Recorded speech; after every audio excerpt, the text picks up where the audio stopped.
Starting sometime after midnight, 6 murders had been committed along a stretch of highway in south-central New Mexico. Soon after sunrise, Kevin Kerney arrived at the Oliver Lee State Park, where Sergeant Randy Shockley waited for him outside a motorhome parked in an area that provided electrical and water hookups to recreational vehicles.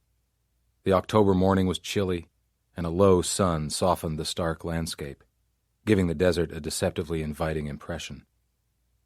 Kerney eyed the motorhome. It was an expensive model with a retractable awning, an air conditioning unit on the roof, and a detachable satellite TV dish mounted on a bracket. The door into the cabin of the RV was open. Sergeant Shockley held the crime scene log in one hand and a pen in the other. Kerney scribbled his name on the log and returned the pen. "Any witnesses?" Shockley eyed the chief's cowboy boots, jeans, and silver belt buckle, and repressed a smirk. "No, nobody heard any shots. A camper discovered the body." "Where is he?" "Sequestered inside the visitor center with the park manager. We're holding everybody who stayed overnight till we can take their statements. Some of them are unhappy campers." Kerney smiled thinly at the joke. Shockley, a shift commander and the evidence officer for the Alamogordo District Office of the New Mexico State Police, smiled back. With 9 years on the force, Shockley still had a cockiness about him that most cops lost after working their rookie season on the streets. He was 32 years old, stood 5'9" in his stocking feet, and carried 145 pounds on a compact frame. Divorced with no children, he served as an officer survival trainer at the State Police Academy when recruit classes were in session, and had a reputation as an instructor who enjoyed putting a hurt on cadets during hand-to-hand training. Kerney knew about Shockley because the sergeant was the target of an internal affairs investigation. He inclined his head toward the motorhome. "Who's been inside?" Me, a paramedic, the man who found the body, and the park ranger. The radio message from Major Hutchinson said you were the primary investigator on this one." "Yeah, until we get more people here." "Let the park manager and the witnesses know. I'll take their statements as soon as I can." "How many dead people do we have, Chief?" "This one makes 6. Looks like somebody went on a killing spree." "So it seems. Where's the body?" Shockley pointed. "In the back of the RV, on the bed?" Kerney nodded, went to his unit, and got his gear. At 2 a.m., Kerney, his second-in-command, Nate Hutchinson, and a team of agents had left Santa Fe by helicopter and flown the short hop to the Valley of Fire's recreational area outside of Carrizozo, the scene of the first homicide. A retired couple from Iowa had been murdered in their sleep and robbed. At the Three Rivers Petroglyph Recreation Area, a machinist from California had been killed in his travel trailer by a bullet through the heart. And at a campground near the boundary of the Mescalero Indian Reservation, a retired Army Master Sergeant and his wife had been shot dead. Major Hutchinson's team was stretched thin at the 3 crime scenes, so Kerney had taken the latest call. There was no way of knowing if it would prove to be the last. He put on a pair of plastic gloves and went inside the motorhome. The man in the sleeping nook wore only boxer shorts.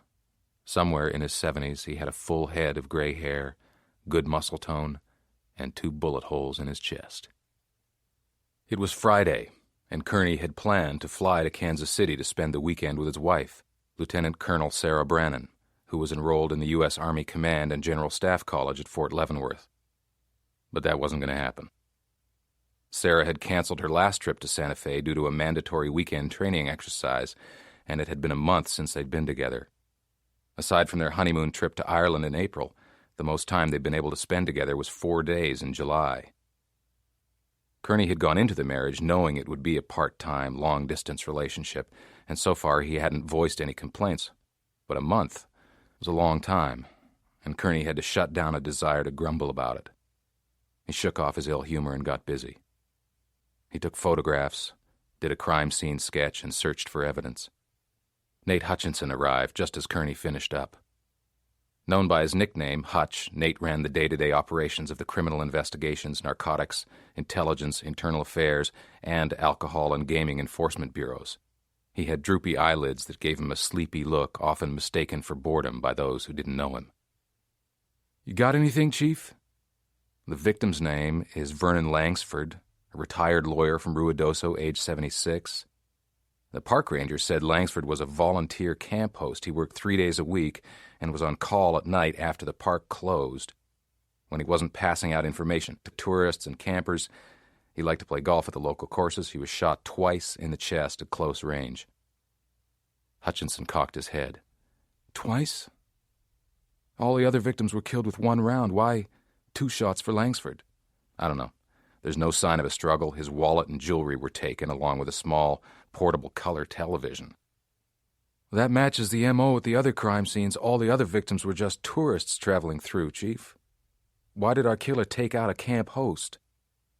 I haven't a clue. From what I've been told, nobody heard shots at this location. Silencer? Kerney looked at the travel trailers within shouting distance of the motorhome. Without a doubt. But why was Langsford killed quietly and not the others? Besides that, why waste time on this victim when there were more accessible targets closer to the access road? Maybe Langsford's RV was the first one he could get into, Hutch said. Kerney shook his head. Spree murders don't operate that way. They get on an emotional high, act indiscriminately, go for easy kills, and then move on. Are you saying Langsford was deliberately killed? It's possible. That could mean we've got multiple murders to cover up one crime. Kerney nodded. That's my best guess at this point, and if no more victims surface, I'll bet the farm on it. Start deep background checks on all the victims. Look for anything that could point to a motive for murder. Pay particular attention to Langsford. You got it, Chief. Kerney glanced at Randy Shockley, who was assisting an agent taking statements from impatient senior citizen campers. Hutch, is Agent Duran at the district office? Yeah, he's standing by. Kerney lowered his voice and leaned into Hutch. Does Shockley know the axe is about to fall? He doesn't have a clue. Tell Duran I'm on my way. Kerney nodded at Sergeant Shockley as he passed by and thought glumly of needing to call Sarah to cancel his visit. After leaving a message for Sarah and talking by phone with his boss, Andy Baca, chief of the state police, Kerney left the crime scene and drove to the district office. Alamogordo had once been a sleepy desert railroad town, but with the opening of the airbase during World War II and the establishment of White Sands Missile Range after the war, all that had changed. Now the community went boom and bust and boom again on annual congressional defense appropriations. The state police district office was in a building that housed several other state agencies on a major street near the old downtown area. Kerney parked in the back lot, rang the bell, and the dispatcher buzzed him inside where Agent Robert Duran waited for him. A small-boned, wiry man, Duran competed in cross-country and marathon races and had recently transferred from criminal investigations to the Internal Affairs Unit. What did you get from Shockley's ex-wife? Kerney asked. According to the ex, he was always bringing stuff home after his shift, booze, office supplies, stuff like that. Weapons? Oh, yeah, lots of those. He had a locked closet in the garage where he kept the goodies. When he moved out last year, he took everything with him. Did Shockley tell her where he got the weapons? He said he traded for them or bought them used. A handgun Shockley had reported as returned to the owner had surfaced in a recent El Paso armed robbery. Did the perp who used the gun identify Shockley as his supplier? He never met Shockley, but he gave me the name of the Juarez gunrunner who sold him the pistol. I had a nice long chat with the guy. Once he understood I wasn't going to put the Juarez cops onto him, he fingered Shockley as one of his illegal weapon suppliers. Duran consulted his notebook. During the last 2 years, Shockley sold him approximately 60 weapons, mostly handguns, all in cherry condition. Did you recover any of them? No. But I got a partial list of makes and models from the guy, as much as he could remember. I compared it to Shockley's evidence reports. What Shockley said he'd returned to the rightful owners, he was mostly selling. Duran closed his notebook. I've got more we may be able to use. There's been a spike in the number of stolen cars reported by the district over the last 3 years, beginning right about the time Shockley got his sergeant stripes. Most of the cars were stolen on Shockley's swing and graveyard shifts when he worked days. Nighttime auto thefts dropped dramatically. Do you have anything connecting Shockley to the auto thefts? Not yet. What about the money trail? That I've got. Shockley plays the market. He has 4 separate internet brokerage accounts. His total investment over the past 3 years exceeds $120,000.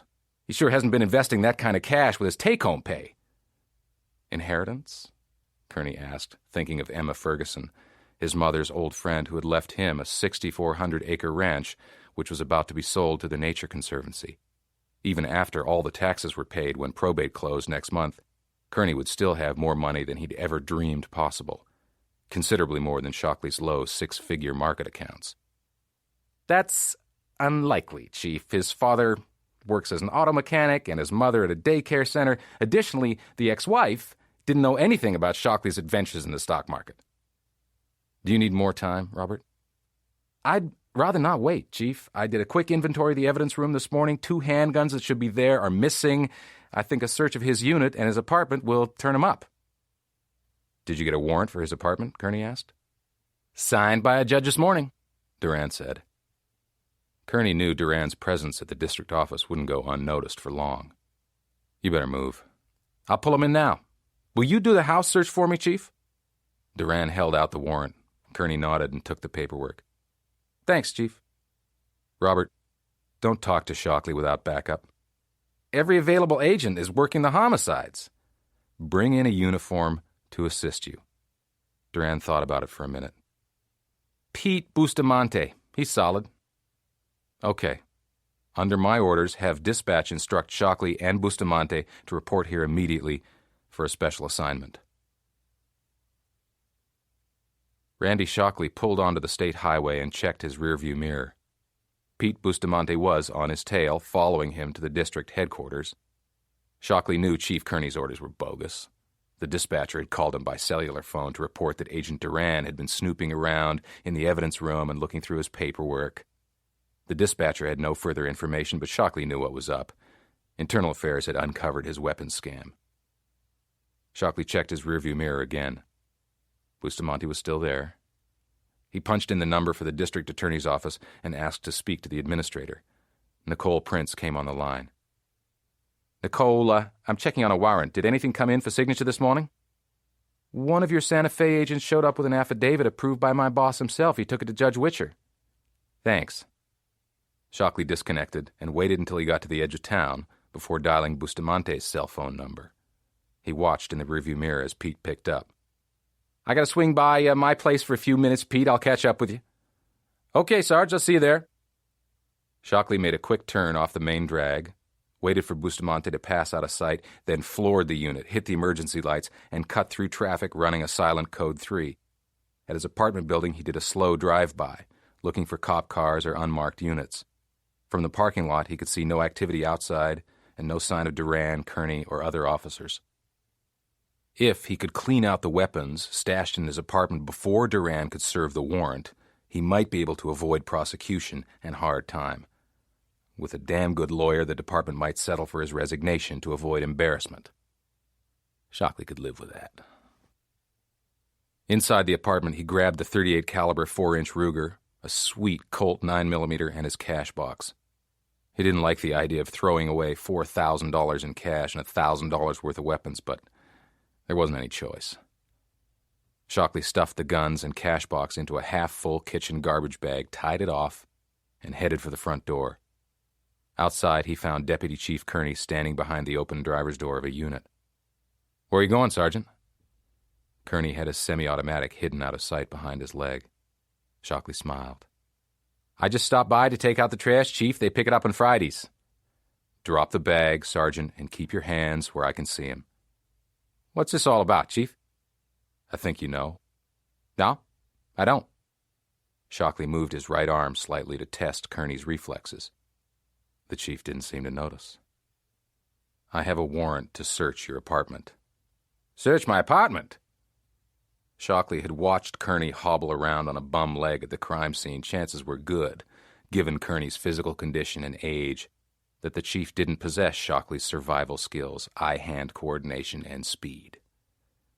He heard the first faraway sound of a siren. "Back up?" Kerney nodded. "Agent Duran wants to ask you a few questions." "Why don't I just talk to him at the office?" Shockley took a sidestep that gave him a better angle on Kerney. "Stay put, Sergeant. Clasp your hands together at the back of your head, and we'll stay nice and calm till Duran gets here." Shockley gauged the distance. Kerney was 12, maybe 14 feet away. He heard the sound of Duran's siren closing fast. "Don't be stupid, Shockley. Do it, now." Shockley visualized the moves he would make. He would have to draw and fire in one smooth motion. "Hands behind your head, Sergeant." Shockley locked his eyes on Kerney's face, and in one fluid motion he spun sideways, drew, braced his weapon as he came up on target, and fired.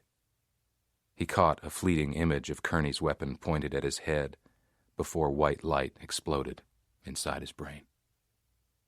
Kerney walked to Shockley's body and kicked the weapon out of his hand. His 2 rounds had torn holes in the sergeant's neck and eye, and blood was pumping out of a carotid artery, spraying over Shockley's uniform shirt. Kerney had seen a lot of dead bodies over the years, but never one of a cop he'd shot. "Jesus Christ! What happened?" Kerney turned and found Duran at his shoulder. He held out his weapon. "Take this." Duran obliged, and Kerney walked away. At the side of the apartment building, Kerney quickly lost the food in his stomach. He stood up, leaned against the wall, and didn't move until his heart stopped thudding against his chest. The helicopter lifted off from the pavement, and 2 Otero County deputy sheriffs moved their units to let traffic back on the side street behind the parking lot to the district office. The crews of 6 television station vans were busy filming. 3 passengers from the helicopter, Chief Andy Baca, Deputy Chief Elias Garone, and Major Kurt Hagerman, converged on Nate Hutchinson. Garone ran uniform operations for the department, and Hagerman was his zone commander for the eastern sector, which included Alamogordo. "Where is Chief Kerney now, Hutch?" Andy asked. "Detained by the city police. District attorney's taking his statement." "Has the dispatcher admitted to tipping off Shockley about the IA investigation?" "She admits only to telling Shockley that Duran was waiting for him at the office." "Fire her ass. I want her gone within the next 10 minutes. Andy swung his attention to Hagerman. "Major, get a relief dispatcher in here now." "Yes, sir." Andy turned to Garone. "Elias, I want you with the city police chief right now. Don't let him out of your sight until Kerney is turned loose. If you get the slightest hint he's planning to play political football with Kerney, call me right away." "I'm on it," Garone said as he walked to an available unit. Some of the tension left Andy's face. "You can brief me inside, Hutch." Andy shook his head as he moved toward the door. 6 murders and a dead, dirty cop all in one day. Unbelievable. How's Kerney handling it? "According to Duran, he's hammered." Andy looked at him. "Jesus, who wouldn't be?" Kerney placed his shield and commission card on the table. His blue eyes, usually so intense, were expressionless. "Andy, I'm not doing this anymore." "Did you, Kerney, know that you're the only deputy chief in the history of the department who wasn't appointed from within the ranks?" "Am I supposed to thank you for the opportunity to be a cop again?" Kerney had been chief of detectives for the Santa Fe Police Department before a gun battle forced him into medical retirement. Andy had brought him back into harness a year ago. His stinging tone made Andy repress a smile. "Quitting now will make a lot of people happy." "It's common knowledge that I'm planning to leave soon." "Next month, under completely different circumstances," Andy said, thinking about Kerney's windfall inheritance. "Did you know this is the biggest murder case in the department's history? If you leave now, some people might say that you weren't up to the challenge." I don't give a rat's ass what people think. I put a cop down today, Andy. You put down an armed and dangerous felon who hid behind a shield, who refused to comply with your lawful orders, tried to kill you, and had stolen property in his possession. That's the word from the city PD and the district attorney's office. Are you saying I'm cleared? For now. Because you supervise the internal affairs unit, I've asked the local DA to handle any follow-up investigation. Kerney looked at him. Regulations require you to place me on administrative leave until the investigation is complete. Or I can relieve you from your current duties and reassign you. Give me 30 days, full-time, as lead investigator on this case. Hutch will take over the division. I'm promoting him to deputy chief after you leave anyway. I'll do it on one condition. I leave as soon as an arrest is made within the 30-day period. Agreed? You want out that bad? I'm done with it, Andy. Okay. You're booked into a local motel. Give me your house key and a list of what you need from your apartment, and I'll have it here from Santa Fe by morning. Kerney dropped his house key on the desk. What made you so sure I'd go along with this? Andy smiled. Because you're bullheaded. That's it? And you love a challenge. Go catch this killer, Kerney. Kerney walked into the small office at the back end of the mobile command trailer where Nate Hutchinson was planted behind the tiny desk. Hutch grinned at Kerney. Chief Backett talked you into staying on. Only long enough to train you for my job. What do we got on the victims? So far, very little, including Vernon Langsford. The state parks use a one-page application form for camp hosts that captures almost no personal data. They don't run background checks. They don't gather next-of-kin information. Well, how long before we get the details? We found letters from family and friends in the out-of-state victims' travel trailers. I've passed the information along to agencies in Arizona, Iowa, and California. They're making contact with people now. What's come in from the field so far? Hutch stood up and waved a hand at the papers on the small desk. Here it is. I'll get out of your way. Hutch hesitated before continuing. Shockley was way over the edge, Chief. How so? During the last 2 years, he made at least 5 DWI traffic stops involving women. He coerced them into having sex and then let them go without making an arrest. Has a victim come forward? Hutch shook his head. Shockley used his own blank tapes to record the sex acts with his unit's video camera.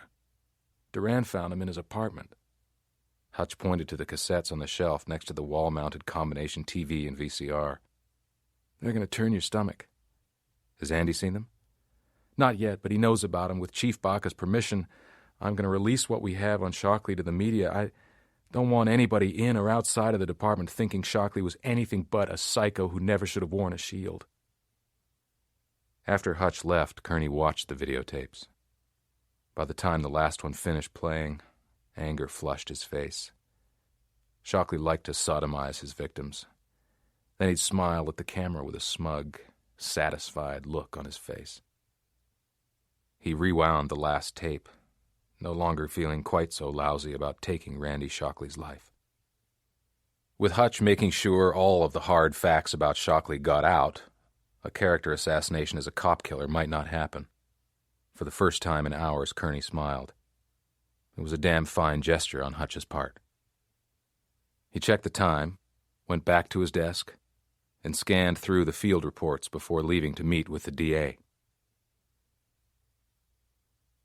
Kerney spent several uncomfortable but necessary hours with the district attorney, who probed hard to uncover any personal relationship that might have existed between Kerney and Shockley, or any work-related antagonism that might have contributed to Kerney's willingness to use deadly force. Kerney made it clear he'd never met Shockley before the shooting and had never supervised him. At 5 o'clock, he returned to the command center, drained but through the worst of it. The DA had let him go without scheduling another session. The teams of agents and uniformed personnel from the crime scenes began trickling in, and Kerney went to meet them. No new killings had been reported, and Kerney figured the chances were good that the spree was over. He listened to their debriefings. The sum total of facts remained unchanged. 6 people had been robbed and killed by person or persons unknown, probably with the same handgun, within a 6-hour period, in a sequence that started at Carrizozo and ended at the Oliver Lee State Park. Vernon Langsford was the only victim to be shot twice, with a silenced weapon. In Kerney's mind, Langsford had to be the primary target, which meant that 5 innocent people had been killed to cover up a premeditated murder. Kerney went looking for Lieutenant Lee Cedillo, the assistant commander of the Criminal Investigation Unit, who'd been gathering background information on Langsford. He found him glued to a computer screen at the front of the command trailer. A big-boned, balding man, Cedillo had thick thighs and large buttocks, a legacy of his years as a high school and college football lineman. Kerney sat in a chair next to Cedillo. What do we got on Vernon Langsford, Lee? Cedillo positioned the cursor under an icon on the screen and clicked the mouse. I knew who Langsford was as soon as Hutch asked me to check him out. He retired as a district court judge about 6 years ago, not long after his wife was killed by a letter bomb that was sent to his home. The case was never solved. Alcohol, tobacco, and firearms and the FBI were brought in. I'm asking for their case files right now. Well, what do we have in the case? Cedillo swung his chair around and faced Kerney. A lot of digging that went nowhere. Langsford had just ruled against the Mescalero Apache tribe's casino operation and ordered it shut down on a legal technicality, and everybody figured that Langsford was the target of the letter bomb and the murder was tied to his ruling, but nothing materialized to prove it. You have our case file? Cedillo nodded and patted a thick folder. That's your copy. Have you talked to the Ruidoso PD? Yeah, and they don't have much. Langsford kept a low profile. He lived alone, and except for his golf buddies, kept pretty much himself. I want a list of everyone who visited the 4 campgrounds during the past month, Kerney said. We're talking thousands a day and overnight visitors, Chief. I know. Get started on it tonight. Tell the team to pay particular attention to anyone who visited all of the sites on the same day or in a very short time span, and keep working the background investigations on the other victims. We can't rule out the possibility that Langsford wasn't the only primary or even the last target until we're sure that we haven't missed anything. Cedillo scribbled a note to himself. Are we looking at money, revenge, sex, profit, and politics as motives, Chief? All of that, plus extremists using a letter bomb to kill Langsford's wife, goes way beyond an ordinary homicide. You got it, Chief. Outside the command trailer, Kerney watched the day fade on the western horizon, tinting the San Andres with flecks of amber. In the morning, he would go to the mountain resort community of Ruidoso, an hour away by car, where Vernon Langsford had lived, and start digging. But tonight, he would read the file on the murder of Langsford's wife, catch a couple hours' sleep, and then drive the killer's route from Carrizozo to Alamogordo, starting at the time of the first shooting. He wanted to experience the conditions encountered by the killer, see the terrain, move through the campgrounds, get a feel for the killer's efficiency. His cell phone rang. I got your message that you weren't coming. Does this mean our romance has soured? The sound of Sarah's voice made Kerney smile. Sarah, that is the last thing I need to have happen. Bad day? Worse than bad. Want to tell me about it? I killed a cop today, Sarah. Was it an accident? No. I had to shoot him. Tell me what happened.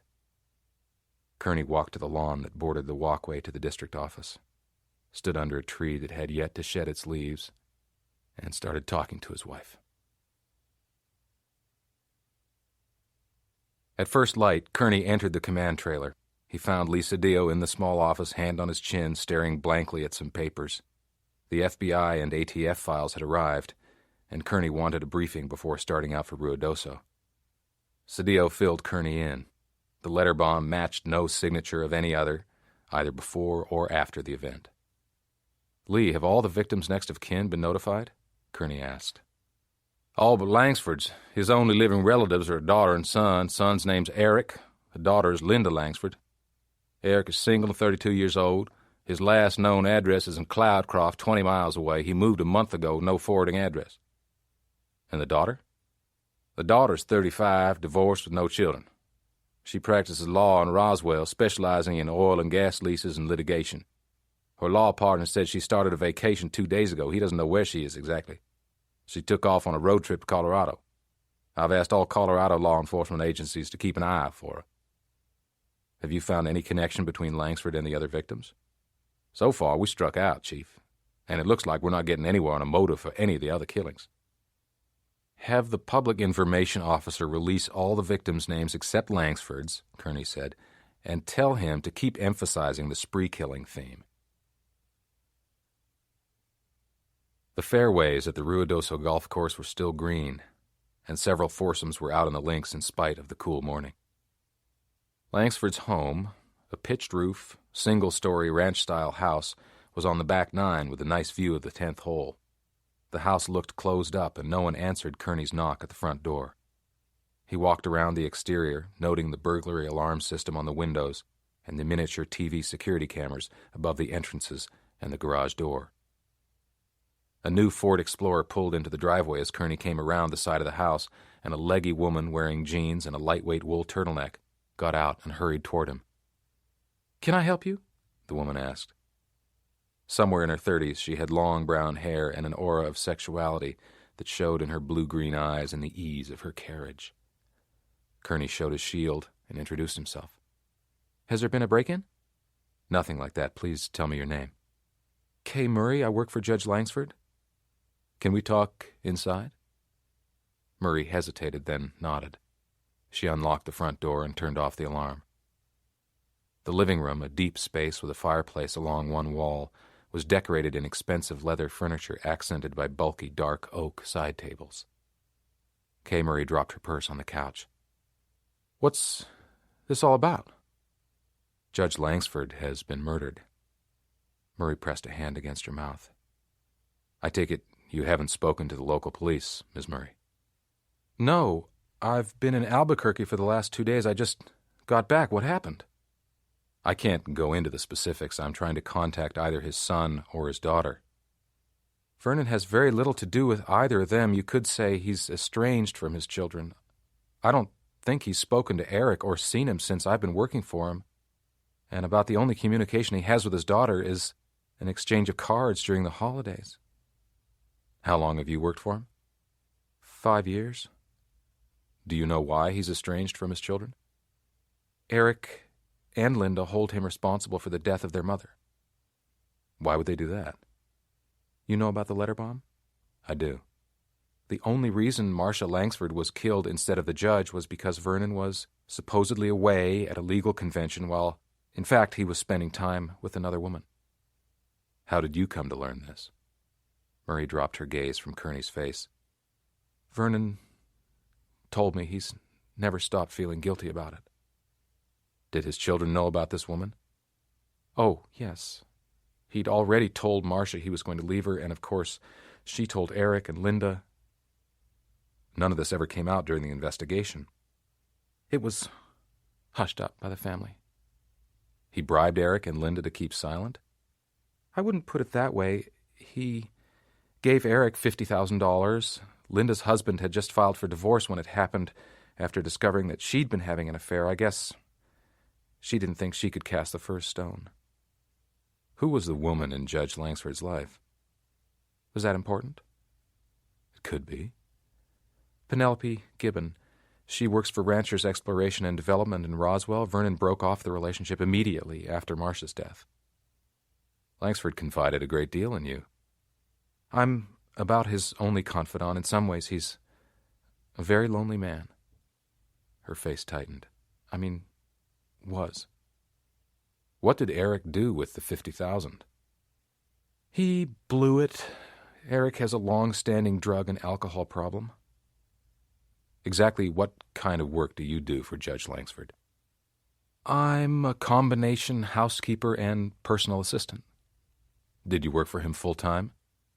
"During the spring and summer when he's in residence, I do. Then it's 3 days a week during the fall and winter." "And there was enough work to keep you busy?" Kerney asked. "Part of it was keeping him company, Mr. Kerney. Older people are sometimes willing to pay for that. It's been a perfect job for me. I'm a weaver. I design shawls, wraps, and textiles. Vernon lets me work on my craft here when I'm not busy." "When was the last time you spoke to Langsford?" 3 days ago." "Ms. Murray, would you characterize him as well off?" "More than that. He was the only child of a man who was once the biggest natural gas producer in the state. He inherited millions of dollars. Before he was appointed to the bench, he owns partial or controlling interest in 3 companies." She took a deep breath and let it out slowly. "I'm sorry, I just can't stop thinking about him as still alive." "That's understandable. What will you do now that you're out of a job?" "I'll be fine. I've been socking away the money I've made as a weaver and living off my salary. I won't be homeless, Mr. Kerney." "How long will you be here?" "I've been paid through the end of the month, so I'm at your disposal." "Will you be in town?" "Yes." "Can I see your driver's license?" "What for?" "Information for my report." She searched her purse, found her wallet, and extracted the license. Kerney wrote down the information, verified Murray's home address, and got her telephone number.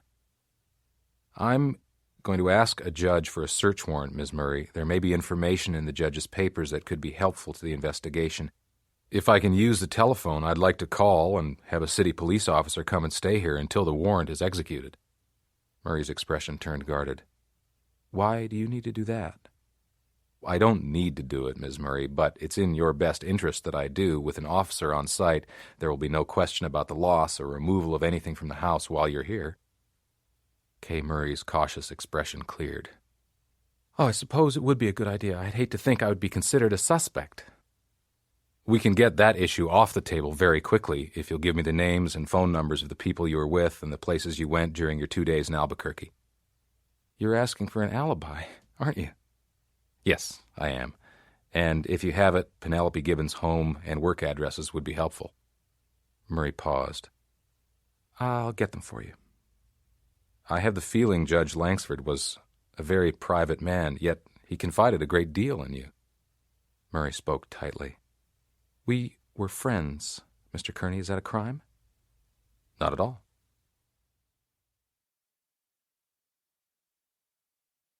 The Ruidoso patrol officer, a woman in her 20s, arrived within 10 minutes.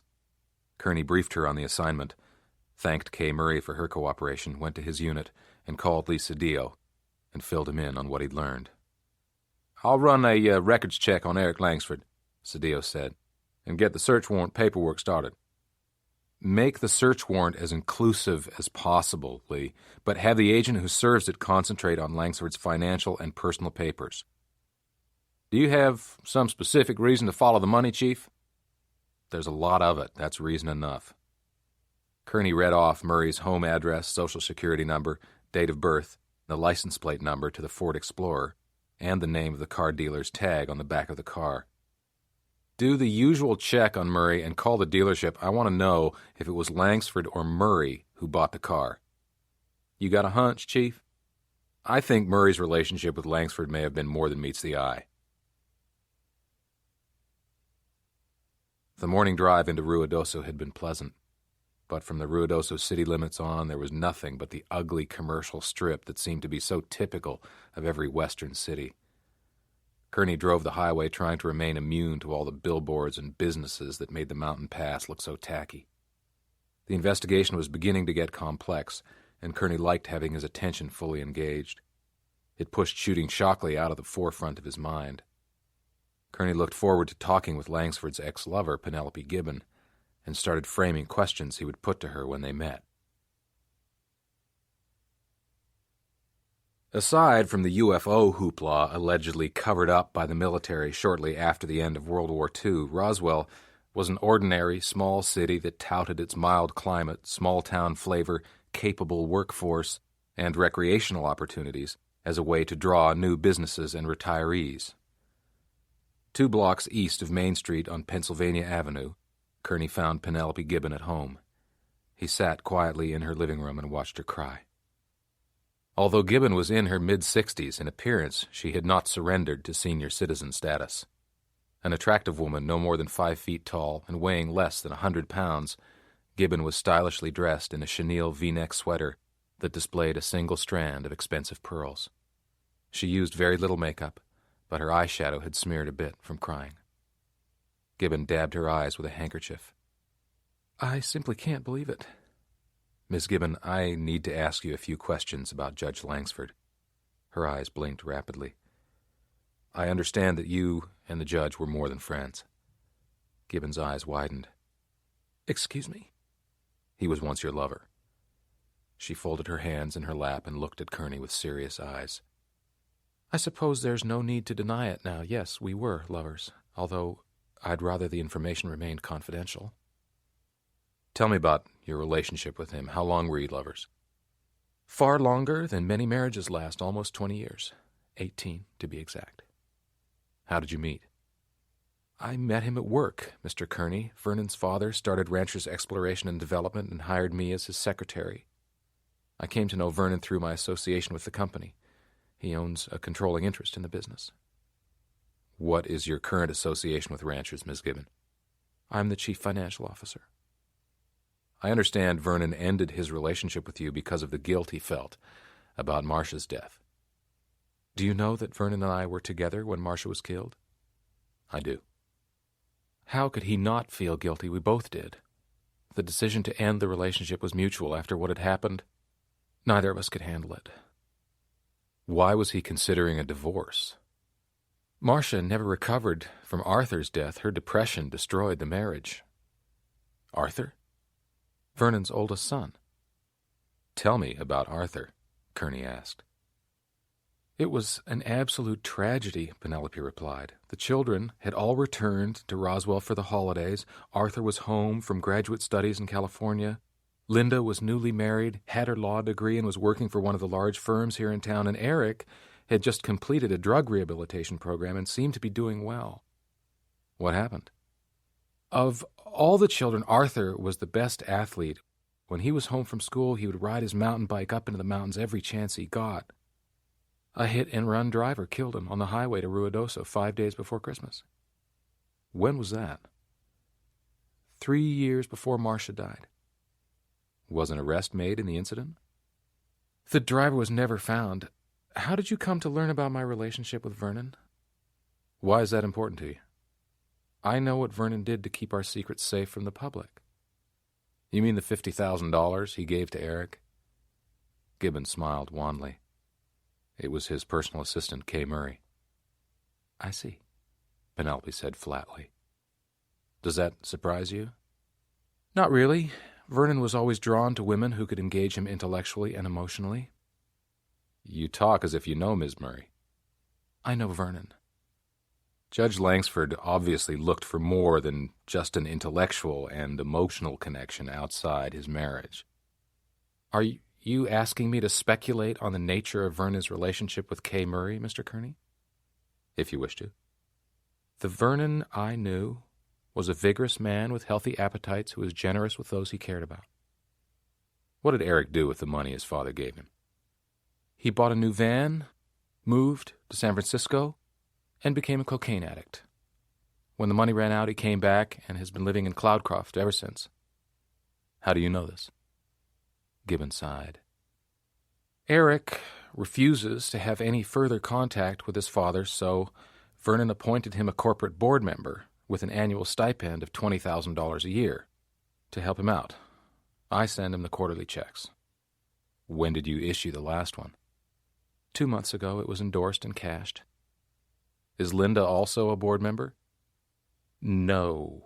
She will have nothing to do with any of the family corporate holdings. As I understand it, she makes quite a comfortable living from her law practice. What would you say Judge Langsford's net worth totals? $60 million. Easily. Tears returned to the corners of her eyes, and Gibbon stood up. I don't think I can cope with any more questions right now, Mr. Kerney. If you'll excuse me, I'd like to be alone. Kerney left thinking that in spite of the obvious difference in age, Penelope Gibbon and Kay Murray seemed remarkably alike. Kerney tried calling Linda Langsford's law partner at home and got no answer. The office telephone yielded a busy signal, so he decided to stop in and see if Drew Randolph was working on the weekend. The law office was open, and a buzzer sounded when Kerney stepped through the door into an empty, well-appointed reception area. He waited until a man came out to greet him. Dressed in a rib-neck jersey tucked into a pair of cotton chinos, the man stood an inch taller than Kerney's 6'1" frame and looked to be in his late 30s. Can I help you? Kerney displayed his shield. I'm Drew Randolph. As I told the agent who called, I have no way of contacting Ms. Langsford. She didn't leave an itinerary. I understand that, Mr. Randolph. We like to cover all the bases. How do you think Ms. Langsford will take the news of her father's murder? Randolph leaned against the reception desk. That's an odd question. I understand she's not been close to her father for some time. We may need her cooperation to solve the case. If she is uninterested in lending assistance, I'd like to know it now. Randolph nodded. I think a psychiatrist would say that Linda is conflicted about her father. She keeps him at arm's length, but I'm sure she'll cooperate with you. After all, now both her parents have been murdered. How long have you known Ms. Langsford? We were in law school together. Does she stay in contact with her brother? Not to my knowledge. I take it you haven't located Eric. No, we haven't. Did you know Linda's ex-husband? Slightly. His name is Bill Kendall. He's a vice president at a bank in Albuquerque. I don't remember which one. He left here soon after the divorce. Randolph held up a hand to ward off more questions. Please, don't ask me about Linda's personal life, Mr. Kerney. I'd rather you go directly to the source for your information. I'm Linda's partner, and we have a solid, congenial work relationship, but we live totally separate lives. Does the firm represent any of Judge Langsford's companies? We do. I should say, I do. Which ones? I'm the corporate attorney for each company. Thanks for your time. The sheriff's office was behind the county courthouse in an old, nondescript commercial building that had been carved up into offices. The investigating officer on the Arthur Langsford bicycle fatality had retired 4 years ago, and with the deputy sheriff at his side, Kerney searched for the case file in boxes stacked in a back storage room. When he found it, he sat on a step stool under the glare of a bare light bulb and read the accident report. Just 5 days before Christmas, 9 years ago, Langsford had been hit by a car on a curve at approximately 4 p.m. with the sun low on the horizon. Reconstruction at the scene indicated that the unknown vehicle was heading west, within the speed limit, when the driver apparently swerved to avoid a hazard in the road. Traffic at the time had been light, and there were no witnesses. Follow-up attempts to locate either the car or the driver proved unsuccessful. The deputy made a copy of the file for Kerney, who left thinking that a lot of very interesting information about Vernon Langsford and his family had come to light, but none of it yet seemed to have any bearing on the investigation. He swung into the flow of traffic on the main street and called in his location and destination. Lisa Dio came on the horn to tell him the search of Langsford's Ruidoso home was underway. Lisa Dio met Kerney at the door and took him to Langsford's study, where 2 agents were working their way through the judge's financial records and personal papers. "Anything yet?" Kerney asked.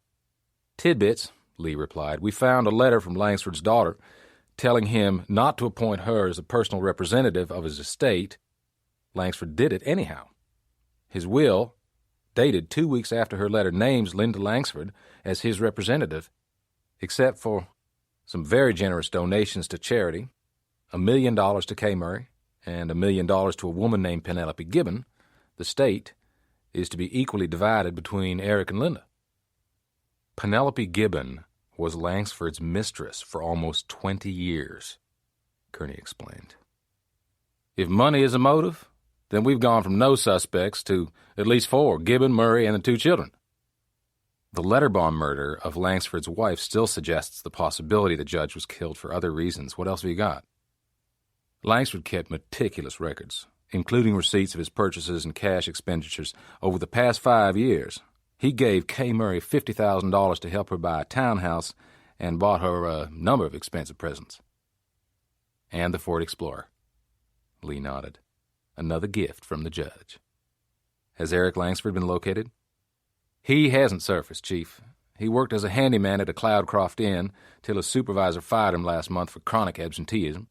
He moved out of his apartment, hasn't been seen since. Do you want me to question Murray about the gift she received from the judge?" "Did her alibi about her Albuquerque trip check out?" "Completely." "Let it ride for now. I'll follow up with her myself later on." "Will do. You look beat, boss." "I am. I'll be at my motel room in Alamogordo if you need me." The lock in the motel door turned, and Sarah Brannon glanced up from her laptop computer to find Kerney staring at her with a surprised expression.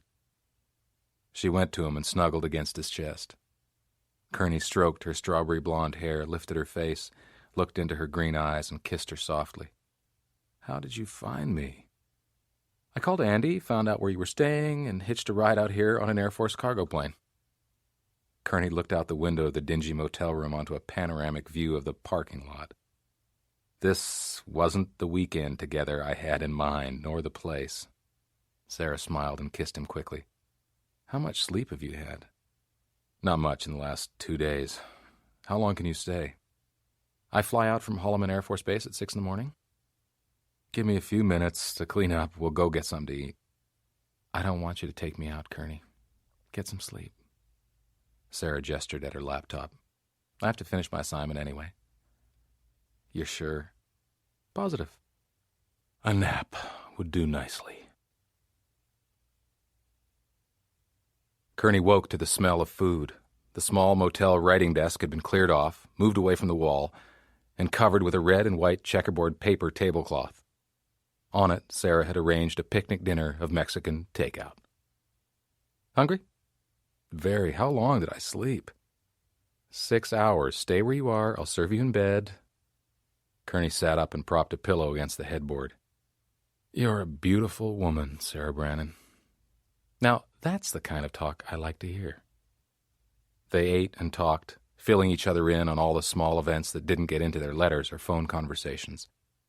By the end of the meal, Kerney felt rested, well-fed, and much more like himself. "Have you heard from Dale?" Sarah asked. Dale Jennings, Kerney's oldest friend, ranched on the west side of the San Andres Mountains and had been keeping his eye out for property on Kerney's behalf. "Yeah, he's been bugging me to get down here. Says he knows 3 ranchers who might consider selling." "Well, when are you going to take a look?"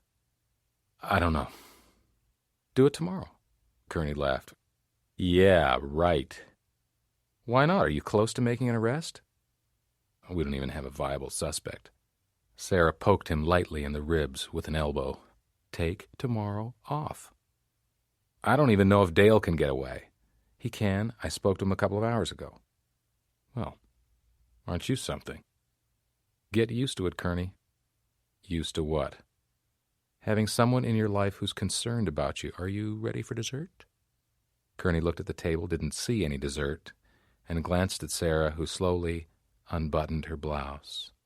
He grinned, reached over and pulled her to him.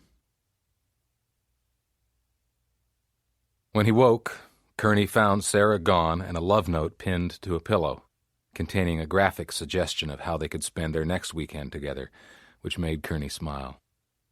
He cleaned up and called Lee Cedillo. "Any progress?"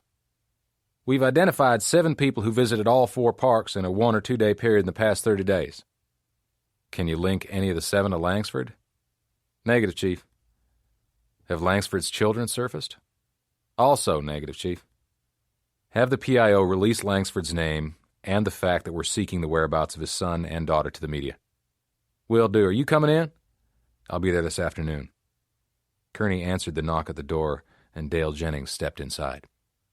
He eyed the rumpled bedcovers with a grin. "Where's your bride?"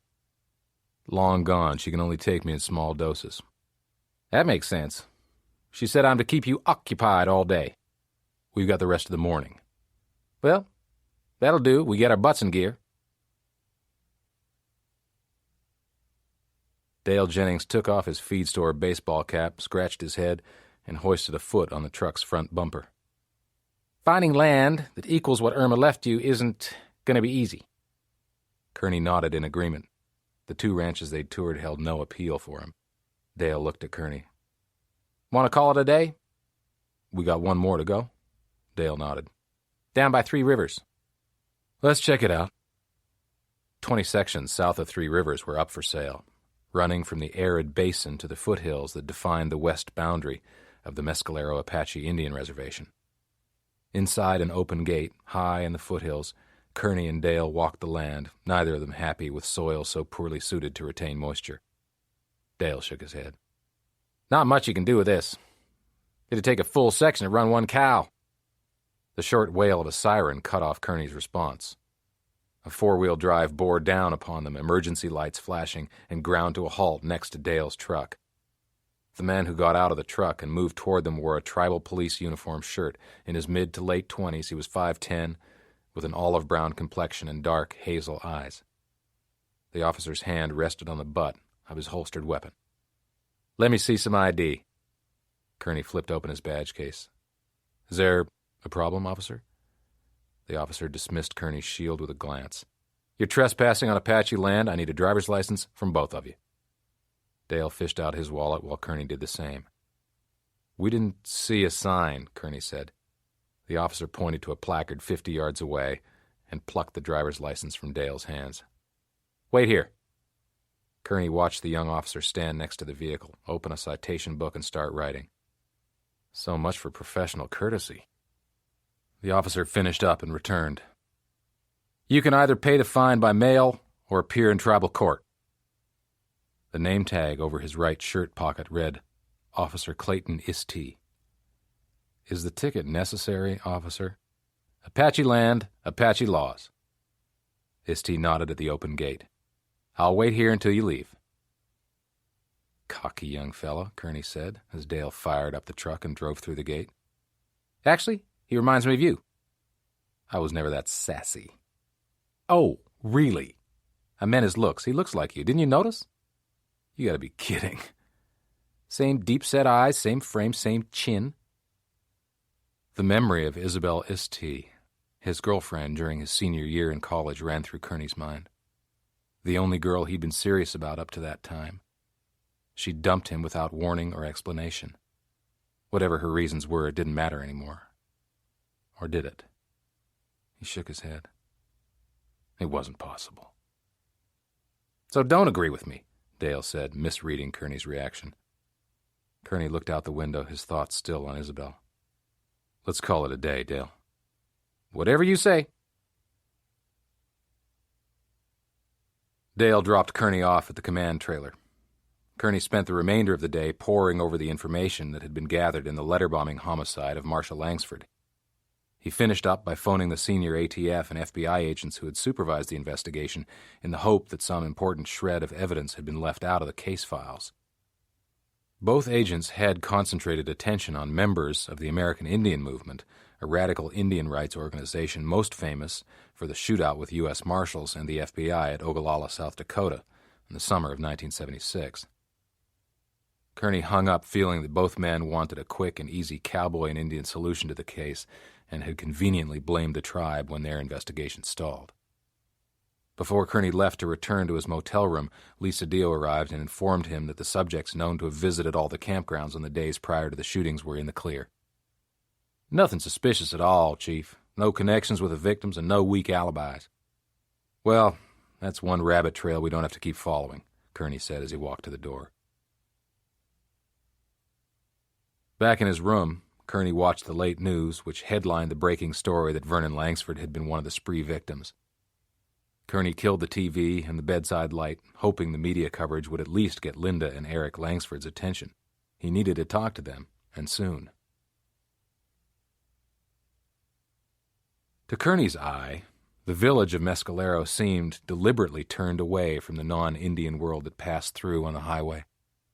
As he pulled into the parking lot of the tribal headquarters building, he decided it would be a good idea to remember that observation. Inside, he found his way to Silas Cozine, a senior tribal administrator.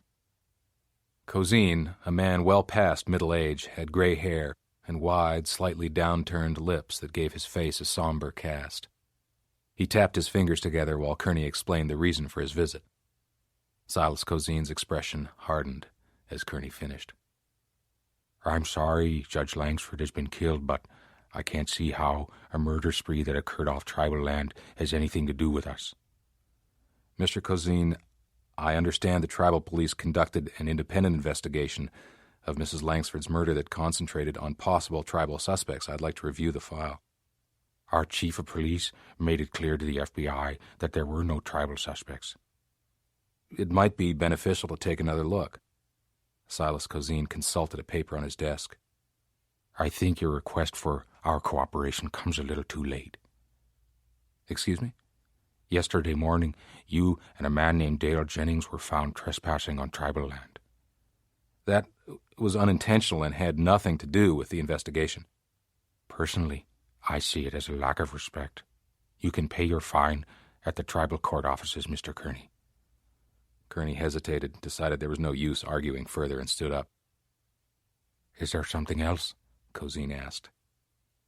I went to college many years ago with a girl from Mescalero, Isabel Ist. Is Officer Ist her son? Yes, he is. How can I locate his mother? Isabel is director of nursing at the Indian Health Service Hospital. You'll find her there. Before driving to the hospital, Kerney went to the tribal court and paid both his and Dale's trespassing fines. The small two-story hospital had a rock exterior offset by stark white window frames and an orange metal roof.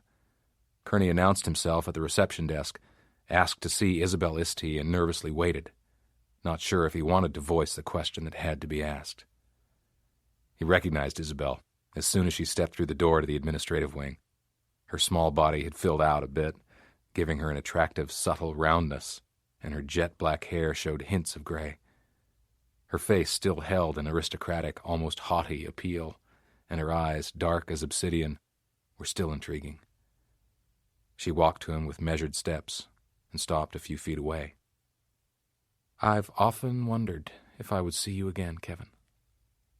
"It's been a long time, Isabel." She nodded and gestured toward the door. "Why don't we talk in my office?" Once inside, Kerney sat in a chair and watched Isabel arrange herself at the desk. "What brings you to see me?" "I met your son yesterday." "Yes?" "You and his father must be very proud of him." "Every member of the family is." "How long have you been married?" "I'm not married, and never have been." Kerney let out a sigh. "Well, you're not making this easy, Isabel." "Did you come here to intrude into my life?" "Intrude in what way?" "We knew each other when we were very young. I have no idea what kind of man you are." "I'm a policeman, like your son." He placed his open badge case on the desk in front of Isabel. "What you do for a living doesn't tell me who you are as a person now." "Can words answer that question?" "Probably not." Isabel looked at the wedding band on Kerney's finger. "You're married?" "Yes." "Any children?" "None that I know of. Is Clayton my son?" Isabel studied Kerney for a long, hard minute before answering. "I suppose you have a right to know. Yes, Clayton is your son." "Does he know who I am?" "He only knows that his father was an Anglo boy I met at school. I wanted two things when I went to college, a nursing degree and a baby. I came back to Mescalero with both." "Why didn't you tell me you were pregnant?" "You had no desire to be a father, and I wasn't interested in marriage. You gave me what I wanted, Kevin, and I gave you what you wanted." "That's cold, Isabel. I liked you a lot." "I don't mean it that way. We both enjoyed each other, and I have always remembered you fondly. I will tell Clayton about you. The rest is up to him." "I understand." "My son is Apache, Kevin." "I understand that also. I will cause you and your son no trouble." "I'd like to believe you." Isabel stood, extended her hand, and Kerney shook it. "Thank you, Kevin." "No thanks are necessary." Isabel smiled. "I mean, for giving me Clayton. I made a good choice when I picked you." "Were you that deliberate?" Kerney asked, somewhat taken aback. Isabel laughed. "Oh, yes." Kay Murray's townhouse was the last unit at the end of a long, dead-end lane in the community of Alto, just outside of Ruidoso. The development, nestled in a grove of pine trees, looked to be a combination of second homes and long-term vacation rentals. Kerney parked and tried to pull himself together. He'd always hoped, someday, to be a father, but to become one suddenly, retroactively, over the course of nearly 30 years, left him flabbergasted. He didn't know if he felt misused by Isabel or simply superfluous in her scheme of things. He decided both feelings were valid and left it there until he could sort it out. Kay Murray answered the doorbell wearing an Angora camisole, shorts, and not much else. Kerney caught an unpleasant glint in her eyes. "Your agents made a mess of Judge Langsford's house. I was up most of the night putting things back together." "May I come in, Ms. Murray? I won't take much of your time." Murray stepped aside. "I suppose it's all right." A half-round soapstone wood stove in the center of the L-shaped room served as the focal point. Except for the couch in front of a wall of books, the furniture was sleek and very European-looking. Murray folded her arms and didn't offer Kerney a seat. Are you aware that Judge Langsford named you in his will? Murray spoke with a cold smile. Of course. He also bought me my car, gave me a sizable down payment for my house, and paid me an ample salary. Judge Langsford appreciated my services. Haven't we already talked about this? Do you have a boyfriend, Miss Murray? I see someone. Here in town? Yes. Tell me who he is. Murray shook her head. That is none of your business. You already know that I had nothing to do with Judge Langsford's murder. I still need to speak with your boyfriend. I don't like having my privacy invaded. Kerney shrugged. If you don't cooperate now, I'll just keep coming back until you tell me or find a more public way to identify him. Why are you hiding his identity? Hostility seeped from Murray's eyes. Because he's married. I'm sure you'd like to have me go away and never come back, Ms. Murray. Talking to your boyfriend just may make that happen. The man I'm seeing isn't a murderer.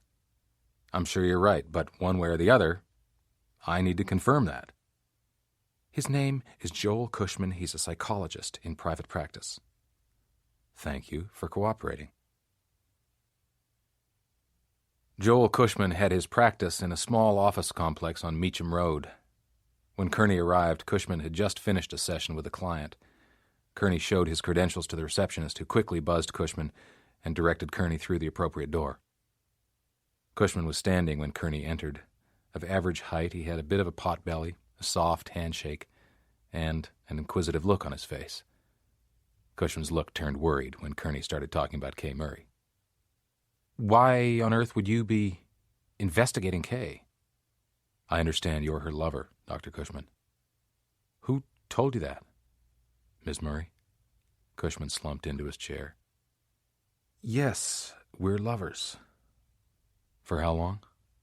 3, almost 4 years. How did you meet? Cushman looked away. Socially, at a party. She was never one of your patients? For a time she was, but our personal relationship started after she left therapy. Does your wife know about Ms. Murray? Listen, I don't want any trouble. What brought Kay to see you? You know I can't be compelled to reveal that information. What can you tell me? She's a remarkable, talented, intelligent woman. I care for her very much. Is your practice successful, Dr. Cushman? The question startled him. Yes, it's well established, and my wife is an OB-GYN. No money problems? We live comfortably and within our means. Has Ms. Murray ever asked you for money or a loan? Never. Has she ever mentioned having money problems? Kay also lives within her means. Are you her only lover? Cushman pulled himself erect in his chair. Only Kay can answer that question. Kerney gazed at the framed certificates and diplomas on the office wall. Aren't there ethical rules against sleeping with clients? If you answer my question, I might be willing to forget we had this conversation. Cushman squirmed in his chair. Yes, she has had another lover. Who? Vernon Langsford. You've been sharing Ms. Murray with Langsford. Color rose on Cushman's cheeks. I have no control over Kay's decisions. Where were you last Friday night? Cushman's face lost color. Attending a Christian men's fellowship convention in Albuquerque. You saw Kay in Albuquerque, didn't you? Yes. For a while we stayed at the same hotel in separate rooms.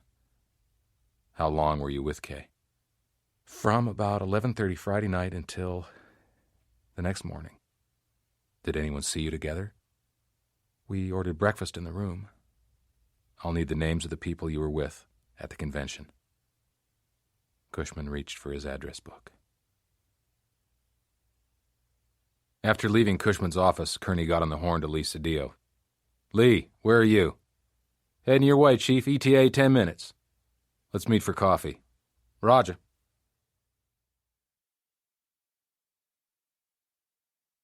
The cafe on Suttereth Avenue had horse racing posters tacked on the walls and cheap cafeteria-style tables and chairs scattered throughout the room. A slow-moving waitress worked her way across the room, wiping down and setting up tables. Lee spoke. San Francisco PD reports Eric Langsford was busted twice on 2 misdemeanor cocaine possession charges while he was living in the Bay Area. He's had 1 drunken disorderly charge and a DWI since moving back. Nothing more serious.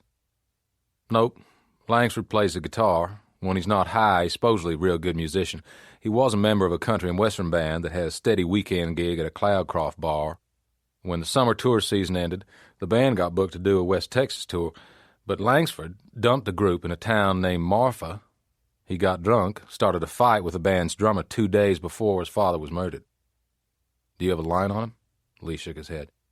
He could be crawling through every border town booze joint. I've got an all-points bulletin out on his camper van. And his sister? Kerney asked. No sightings, no contact, no nothing. Have you finished the background investigation on Kay Murray? Lee nodded. Murray was born in Carlsbad, the daughter of Jean and Richard Murray. The father abandoned the family and she was raised by the mother who died of cancer when Murray was 21 years old. She moved to Roswell, took art courses at the junior college, and then went to the university in Albuquerque where she finished a degree in fine arts. Starting out, she couldn't make a living as a weaver, so she got into the housekeeping business, working for yuppies and well-to-do retired couples. She's been doing it now for about 10 years. How did she hook up with Langsford? I don't know. Murray was Langsford's lover. She's also having an affair with her former therapist, Joel Cushman. Cushman said he was with Murray in an Albuquerque hotel the night Langsford was shot. Lee looked at Kerney. Do you think Cushman and Murray may have come up with the spree-killing scheme so that Murray could inherit the $1 million? Maybe, but it appears that Cushman is well off, and we know Murray hasn't been hurting for money. Have the agent who backtracked on Murray talk to housekeeping, room service, and the hotel auditor. And let's take a close look at Cushman. Roger that. Have you got any documentation on Murray? Cedillo pulled a file from his briefcase and passed it over. The usual, copies of a birth certificate, public school and college transcripts, motor vehicle records, the criminal records check, and the agent's field notes. Kerney scanned Murray's junior college transcript, closed the file, and stood up. I'm going to Roswell. What's up? Murray's home address on her junior college transcript is the same as Penelope Gibbons.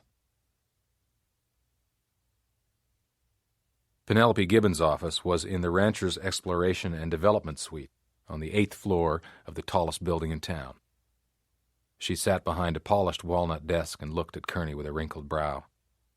I saw no reason to tell you Kay was my niece. She came to live with me after her mother, my sister, died. It was my idea to take her in. So Vernon Langsford must have known Kay while she was living with you. Yes, he grew very fond of her. How fond? Kerney asked. In a fatherly way. How did Langsford come to seek Kay out and offer her a job? They kept in touch. After she moved to Albuquerque, he knew she was working as a housekeeper and trying to get her career in fiber art underway.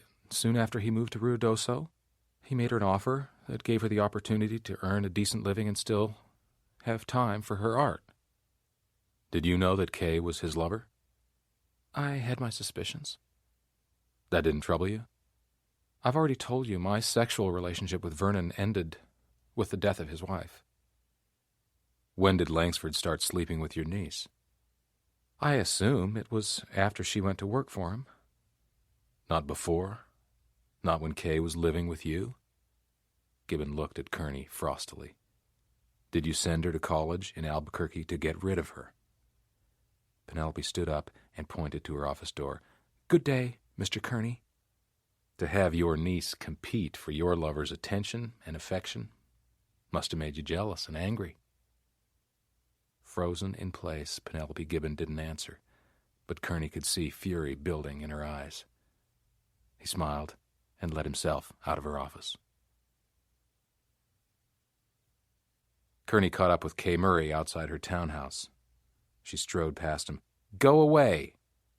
Would you be more comfortable talking to me at the city police headquarters? She stopped and wheeled. "Do you have some lowbrow, pernicious interest in other people's personal lives?" "You've talked to Joel Cushman." "You bet I have." "I have only one question. When you were living with your Aunt Penelope, did Langsford seduce you, or did you seduce him?" "It was mutual, okay?" "That must have been hard on your aunt." "She threw me out because of it. Vernon forced her to take me back." "How did he do that?" "Penelope was so entwined in Vernon's life on every basic level that she had no choice. She needed him." "Do you think Penelope is capable of murder?" "No more so than I am. Neither of us are violent people capable of murder." "What are you going to do with the $1 million inheritance?" "Use it to stay away from people like you." Kerney left Kay Murray standing on the walkway and started the drive back to Alamogordo. He ran over some suppositions in his mind. Did Murray kill Langsford for her inheritance? And if so, was Joel Cushman her accomplice, or was the killer Penelope Gibbon, who might be holding a grudge about being dumped for a younger woman by her ex-lover? That idea had some possibilities. But in spite of an initial unwillingness to cooperate, all of them had folded easily under questioning, and none of them appeared to have the stealth or cunning needed to pull off a copycat spree killing to get to Langsford. One question rang true. Why did every one of them still seem to be hiding something? He made radio contact with Lisa Dio and asked him about Linda and Eric Langsford. "Still nada, Chief. I'll be at my motel room. 10-4. Clayton Istee took a deep breath, made a fist, and knocked on the motel room door. He heard some movement inside, then the door opened to reveal a shirtless Kevin Kerney. Low on his bare stomach was an ugly surgical scar. Clayton raised his eyes to Kearney's face. "We might as well get this over with." "Come in." Clayton stepped inside and watched Kerney pull on a sweatshirt. "So, you're my father." "That's what I've been told." Kearney sat on the edge of the bed and gestured to the chair. "Have a seat." Clayton swung the chair around from the desk and sat. His body felt tight and his stomach churned. "I don't know if I'm ready for this." "I don't know if I am either," Kearney replied. "Maybe you want a DNA comparison to make sure I'm really your biological son." "I have no reason not to trust Isabel." "She says you were in the Army before you became a cop." "That's right, 2 years active duty." "When?" "Vietnam." "You see any action?" "Enough." "Is that where you got the scar on your belly?" "No, that came later. It goes with my limp." "What happened?" "A gunfight with a drug dealer." "How long have you been with the tribal police?" 5 years. I joined right after I got my degree from Western New Mexico State. It's funny, both of us being cops. It's an interesting coincidence. "You're married," my mom says. "Who's your wife?" "Her name is Sarah Brannon. She's a career Army officer." "But no kids, right?" "No kids. At least until recently." "I don't want you trying to act like my father or anything like that." "I wouldn't know where to begin," Kearney said. "I just want to make sure you know where I'm coming from. So, the first time I ever meet my old man, I bust him for trespassing. That's pretty weird, don't you think?" "Yeah, it has a certain irony. You could have let us off with a warning." "I've learned the hard way if you just slap wrists, people think it's an invitation to come back and trespass again." "What were you doing out there?" "Looking at some land for sale. I'm retiring soon and thinking about starting up a ranch." "You gonna buy it?" "No, it's pretty much worn out. Unproductive land." Clayton nodded in agreement. "You're working that spree murder case, Langsford, and all those other people." "That's right." "And you think an Apache did it?" "I don't know who did it. I think they were premeditated, designed to look like a killing spree, with Langsford the real target." "Have you got physical evidence or witnesses to back that up?" "Some evidence points in that direction." Clayton relaxed a bit. Hearing about cop stuff eased some of his tension. "Are you working a suspect list?" "That, and we're trying to nail down the motive." "Silas Cozine blew you off, didn't he?"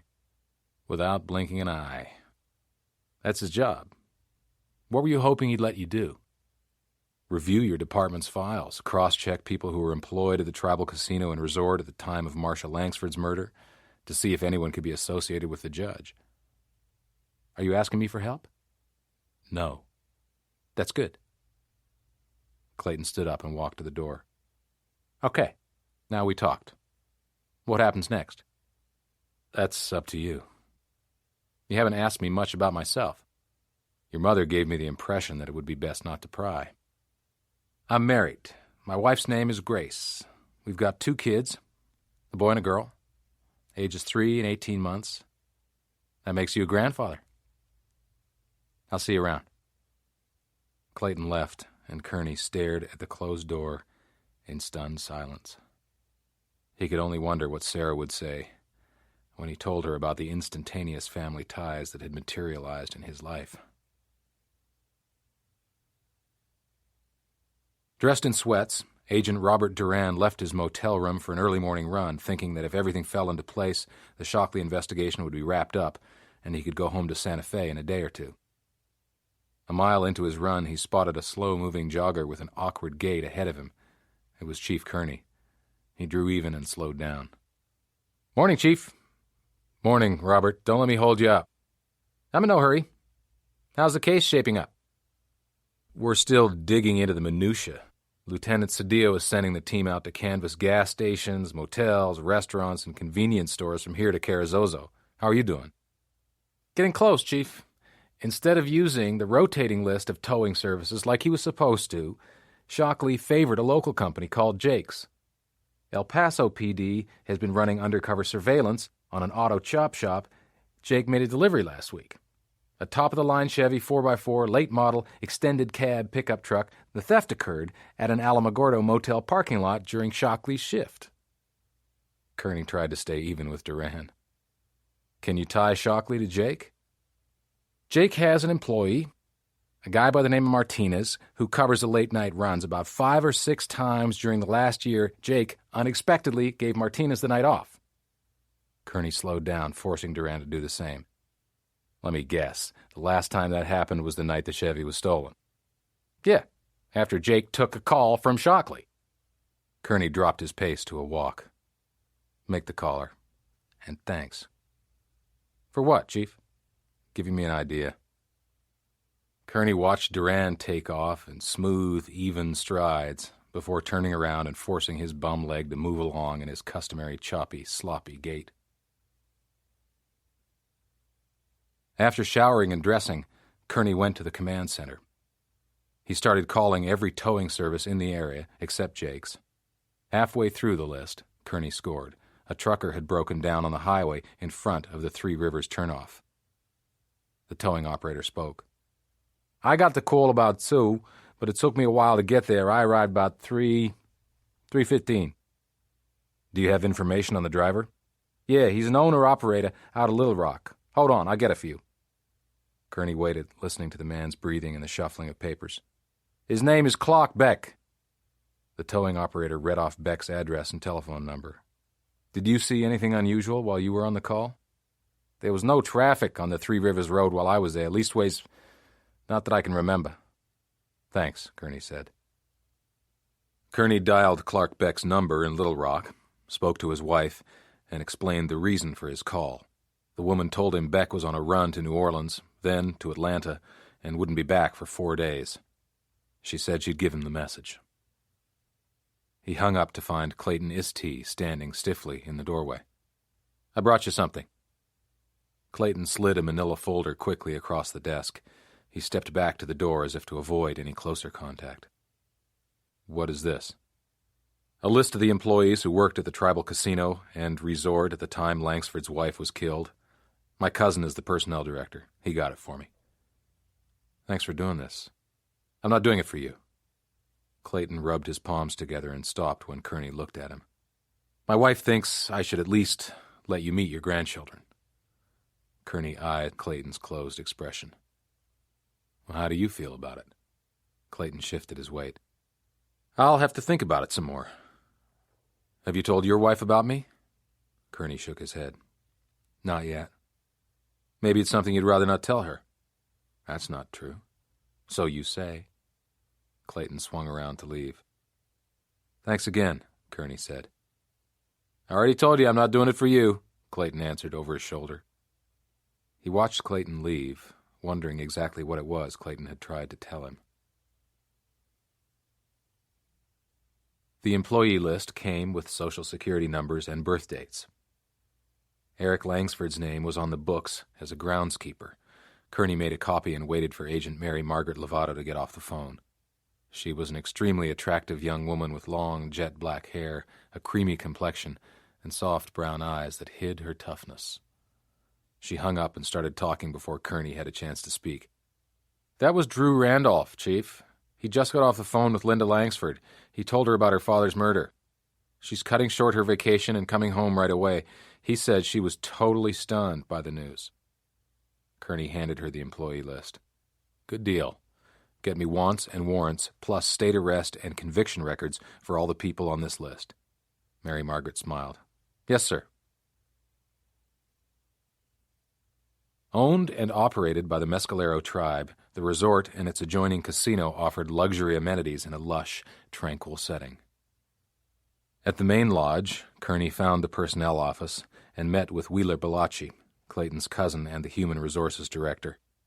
Built low to the ground, Balachi was thick through the chest. A droopy eyelid made his face look asymmetrical. I remember Eric Langsford, Balachi said in answer to Kerney's question. He'd be a hard one to forget. Why'd he say that? He worked right here at the time his father ruled against our casino operation. Nobody knew he was even related to the judge until then, but when Langsford issued his order to close down the casino, Eric went ballistic. How did Eric go ballistic?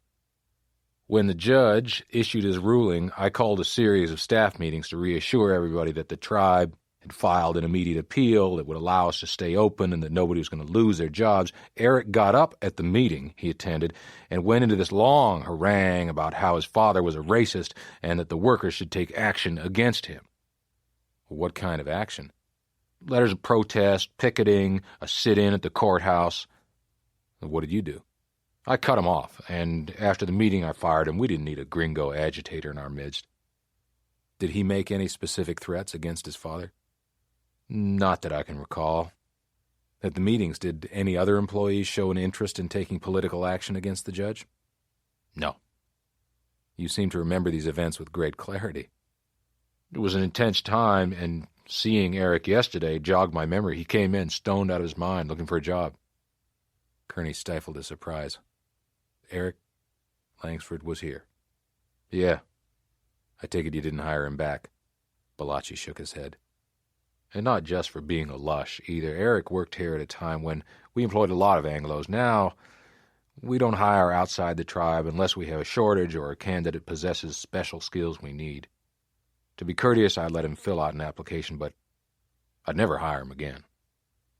Did he leave an address? Oh, I'm sure he did. You mind if I take a look? Go ahead.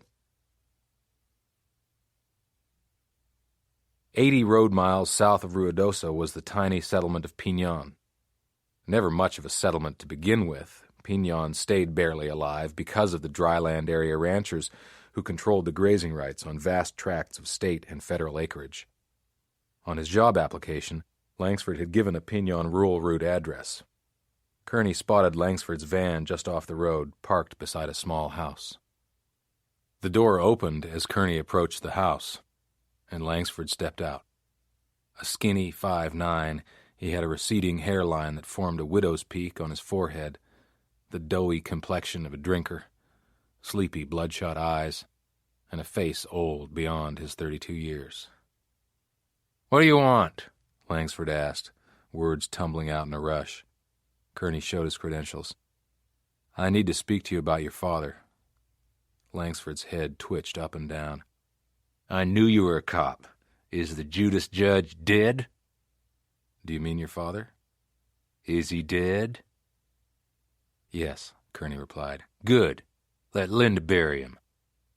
Langsford swayed and planted his feet to steady himself. "Don't you want to know what happened?" Langsford shrugged and almost lost his balance. Kerney couldn't tell if he was drunk, wired on uppers, or both. He's dead, that's all that matters. It's a great fucking day. I need you to answer some questions.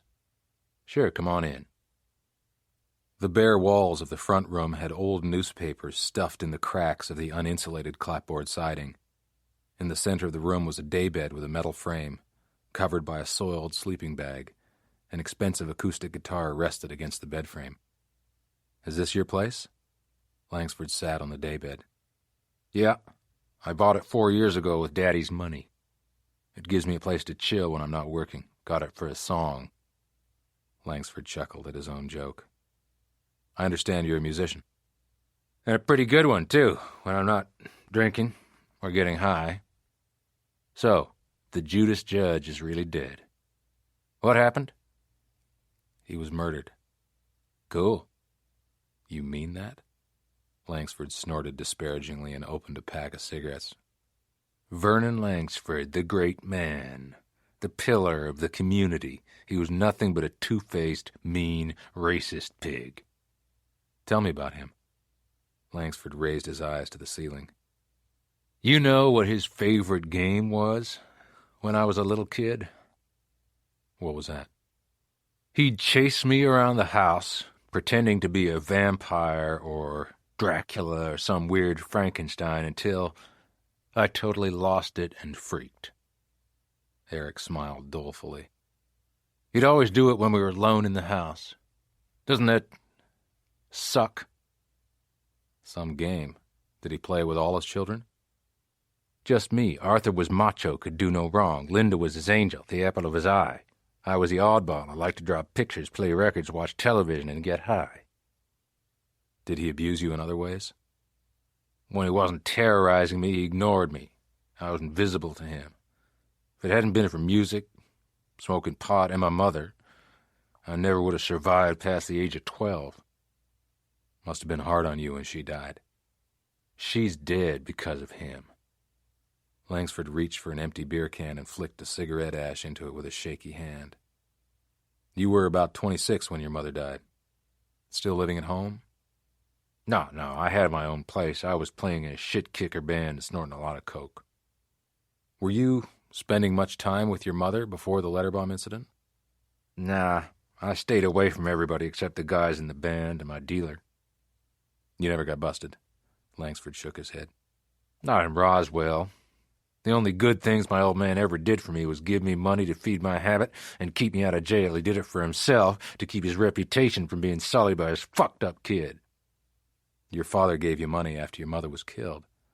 He didn't want me hanging around. I went to San Francisco and stayed loaded till the cash ran out. I haven't been back to Roswell since.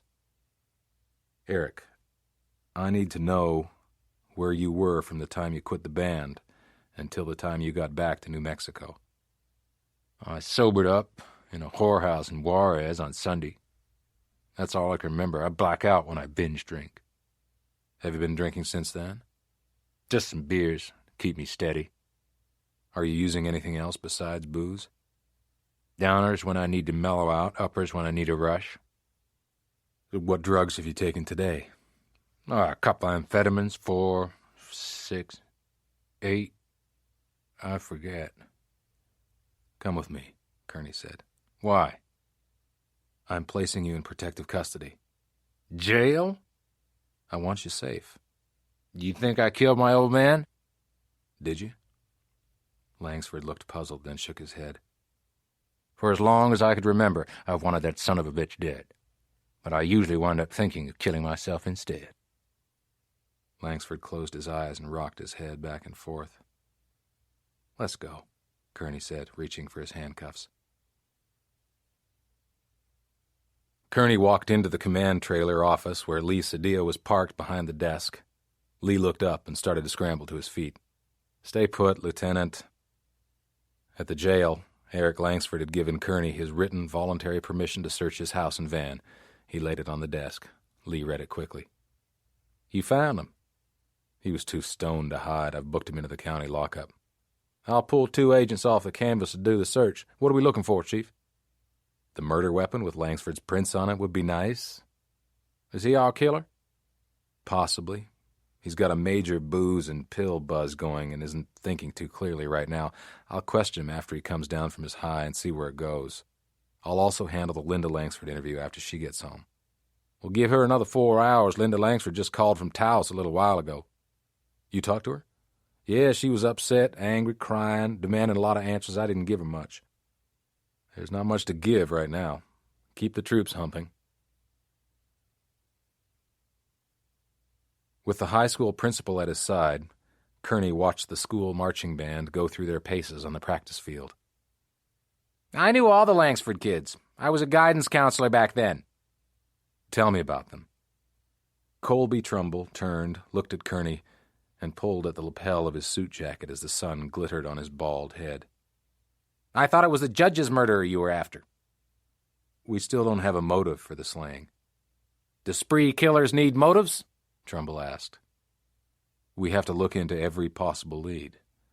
I suppose you do. Stop by my office during school hours. Linda Langsford lived outside of Roswell near an old farming area known as East Grand Plains. The house, modern and expensive-looking, had a long screened porch under a gently sloping metal roof that gave an inviting feeling of openness. 3 vehicles were parked outside. Kerney knocked on the screen door, called out, and a gangly older man with a blocky chin and a sharp nose came to greet him. He introduced himself as the Reverend Matthew Blakemore. Kerney showed his shield and asked for Linda Langsford. Blakemore barred Kerney's entry. She's indisposed. Can't you come back at a later time? Kerney adopted a formal tone. There are certain matters Ms. Langsford needs to attend to, not the least of which is the release of her father's body for burial. I see. Come in. A breezeway connected the porch to the interior great room of the house. Drew Randolph, Langsford's law partner, stood in front of the fireplace mantel, hands behind his back. He interrupted Blakemore's attempt at an introduction. I've met Mr. Kerney. Blakemore reacted with a step back. I'll see if Linda can speak to you. Blakemore turned and left the room. How is she? Kerney asked Randolph. Wavering between grief and shock, exhausted. Is she coherent? Yes. Has Eric tried to contact her? No, but she did say there were 3 hang-up phone calls on her answering machine when she got home. Footsteps on the Saltillo tile floor stopped further conversation. Linda Langsford entered the room with Blakemore behind her. Dressed in jeans and a bulky sweatshirt, she wore round glasses that seemed deliberately intended to hide her attractiveness. Long, light brown hair covered her neck. Thank you for seeing me, Miss Langsford. She spoke wearily. I understand I need to make arrangements to have my father's body released? Yes. Can I do it by telephone?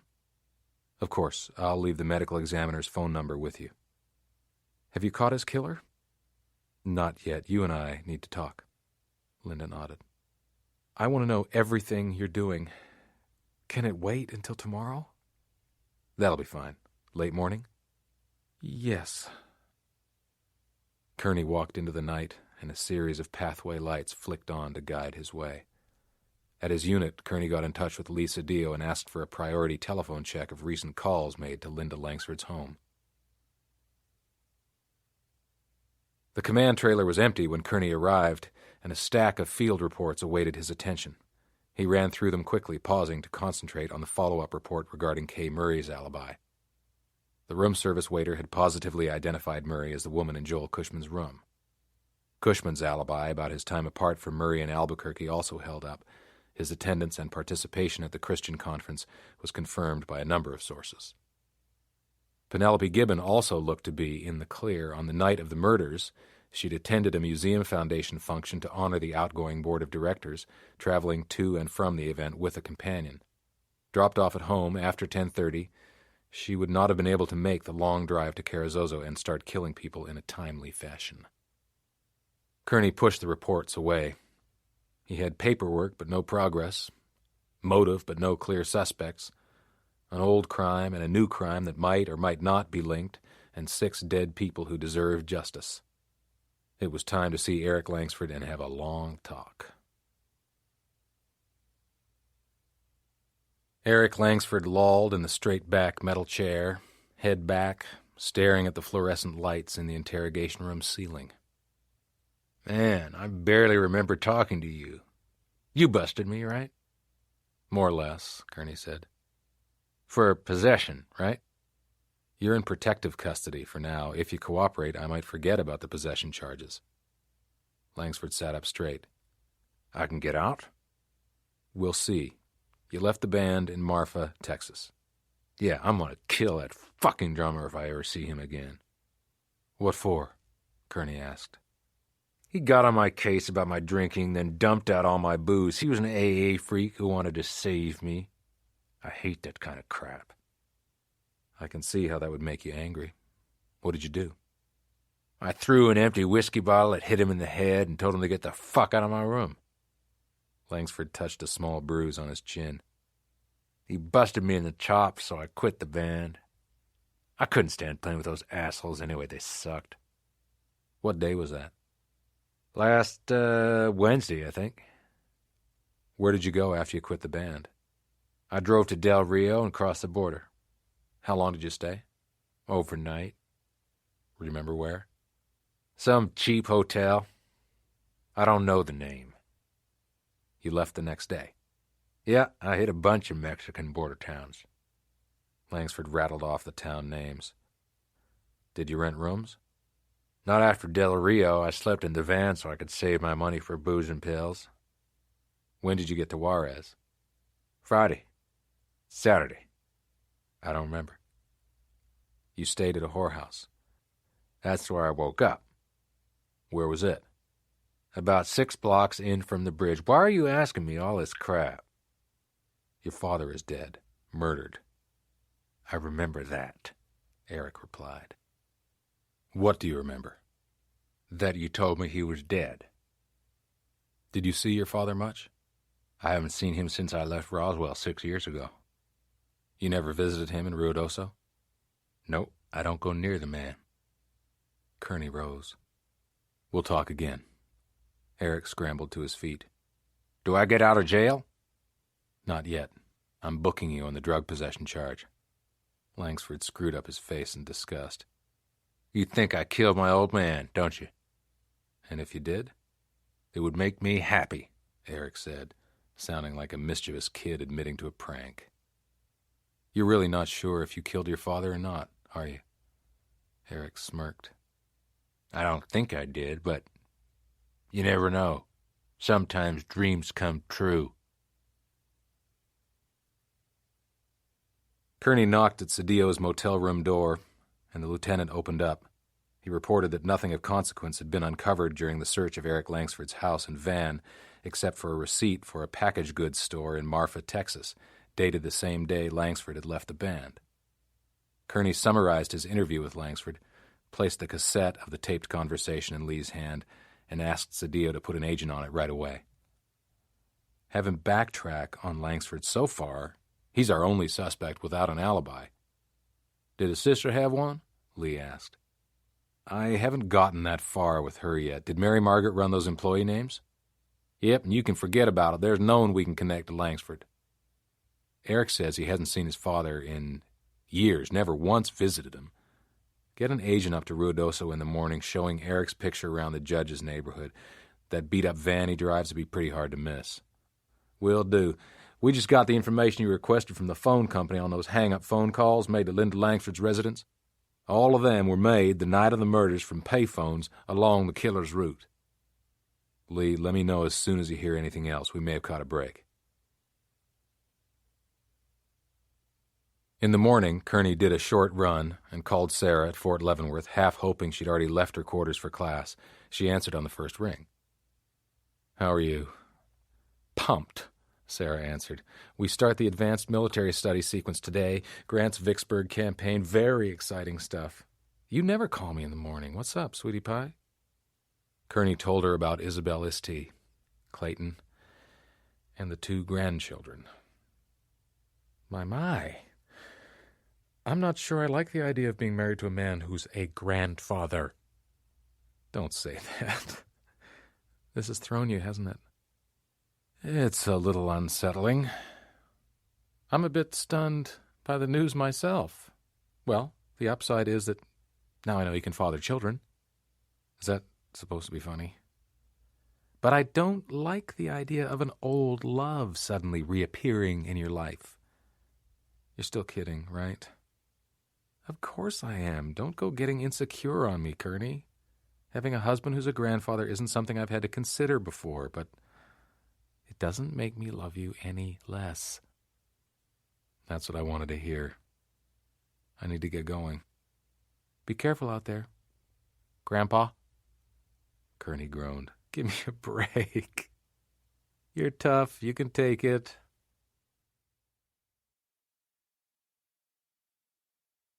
Agent Robert Duran checked out of the motel, threw his luggage filled with dirty laundry into the unit's trunk, and slammed the lid. He was pulled off the Shockley case by Lieutenant Cedillo to be sent on a 3-day road trip to backtrack on Eric Langsford. He sat in his unit and studied a map, mentally tracing the route Eric Langsford said he'd taken after quitting the band in Marfa, Texas. The pivotal issue hinged on where Langsford had been last Thursday night. Robert decided to work Langsford's drunken travels home in reverse order, starting with his last stop in Juarez, an easy 80-mile drive from the Oliver Lee State Park. After discovering that Eric had been bailed out of jail on the misdemeanor drug possession charge by Drew Randolph, who'd left with Langsford in tow, Kerney drove to Roswell. Randolph greeted Kerney at Linda Langsford's door with a haughty expression. Chief Kerney, don't you think it was bad form not to tell Linda you had her brother locked up in jail? I saw no reason to add to her worries. Where's Eric now?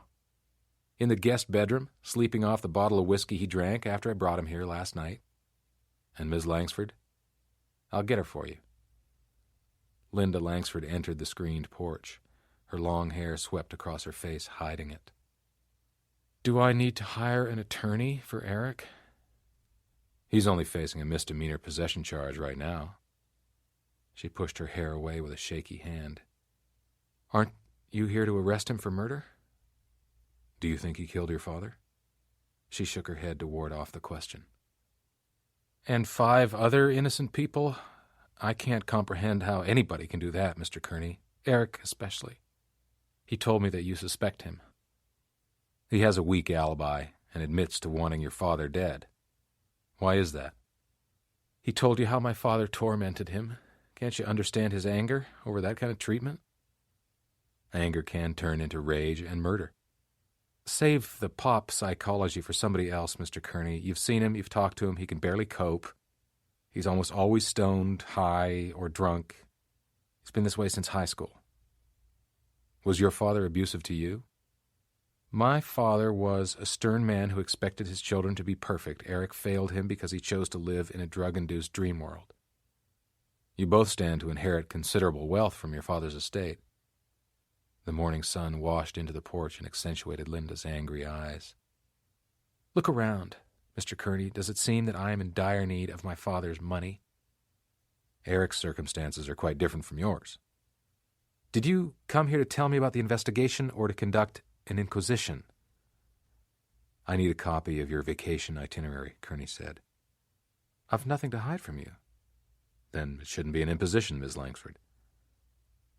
Wait here. She left, returned with her purse, emptied it on a table, and began picking through the contents. Finished, she held out a batch of credit card receipts and hotel bills. I'd like these back.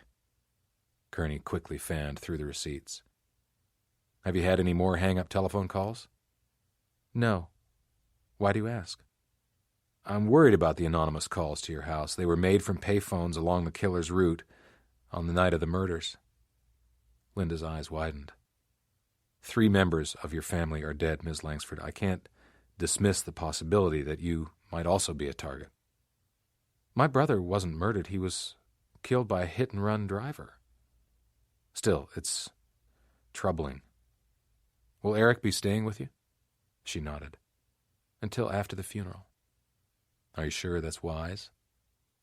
My brother isn't a killer, Mr. Kerney. I have nothing to fear from him.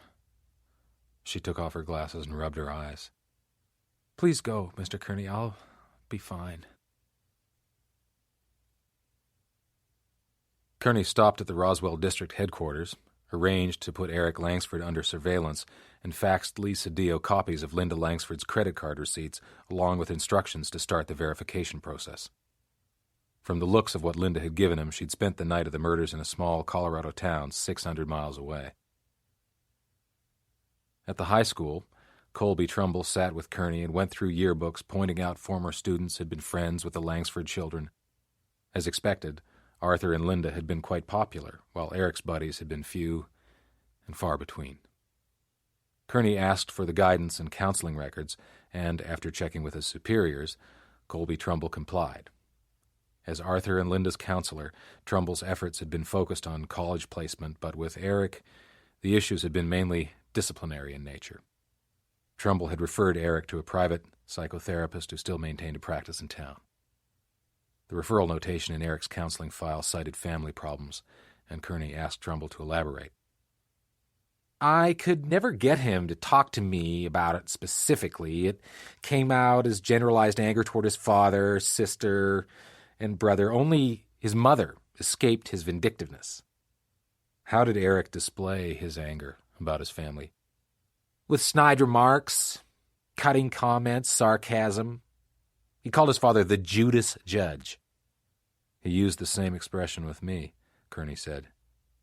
Do you have any idea what it means? He felt bitterly betrayed by his father, but I never learned why. It took a while for Kerney to get in to see Dr. Lillian Joyce, the psychiatrist who treated Eric Langsford. A tall woman in late middle age, Joyce had a calm, receptive manner and serious, thoughtful eyes. Kerney made his pitch for information about Eric Langsford, which Dr. Joyce greeted with a shake of her head. You can't possibly expect me to release privileged information to you. What can you tell me? Eric was the disruptive member of a dysfunctional family. Meaning?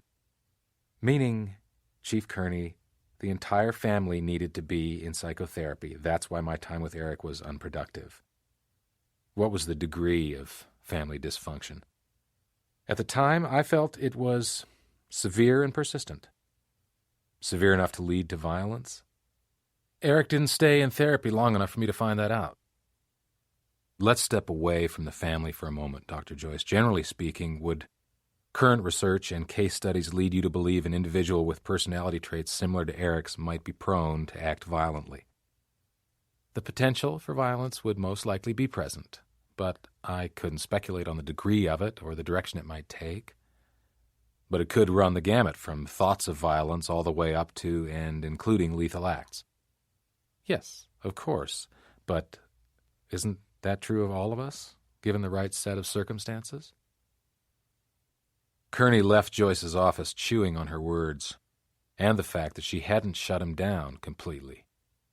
He needed to put together Joyce's strong hint that what he knew about Eric should be tied to the entire Langsford family. A few miles past the Mescalero boundary, flashing red lights of a tribal police unit appeared in Kerney's rearview mirror. He pulled onto the shoulder of the highway and watched Clayton Istey dismount and walk toward him. Was I speeding, officer? Kerney asked, knowing full well he'd been traveling a good 10 miles an hour over the limit. Yeah, but that's not why I stopped you. What can I do for you? Kerney asked. It's more like what I can do for you. I know somebody you might want to talk to. Follow me. Clayton swung his unit around in the direction of Ruidoso, and Kerney followed. They turned off on a graded tribal dirt road that wound through narrow mountain canyons and descended into a large meadow ringed by old-growth pine trees.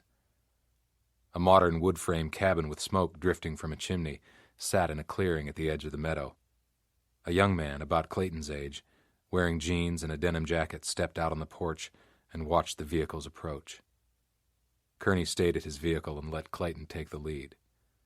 The man raised his chin in a greeting to Clayton, and they talked briefly before approaching Kerney's unit. The man looked him up and down.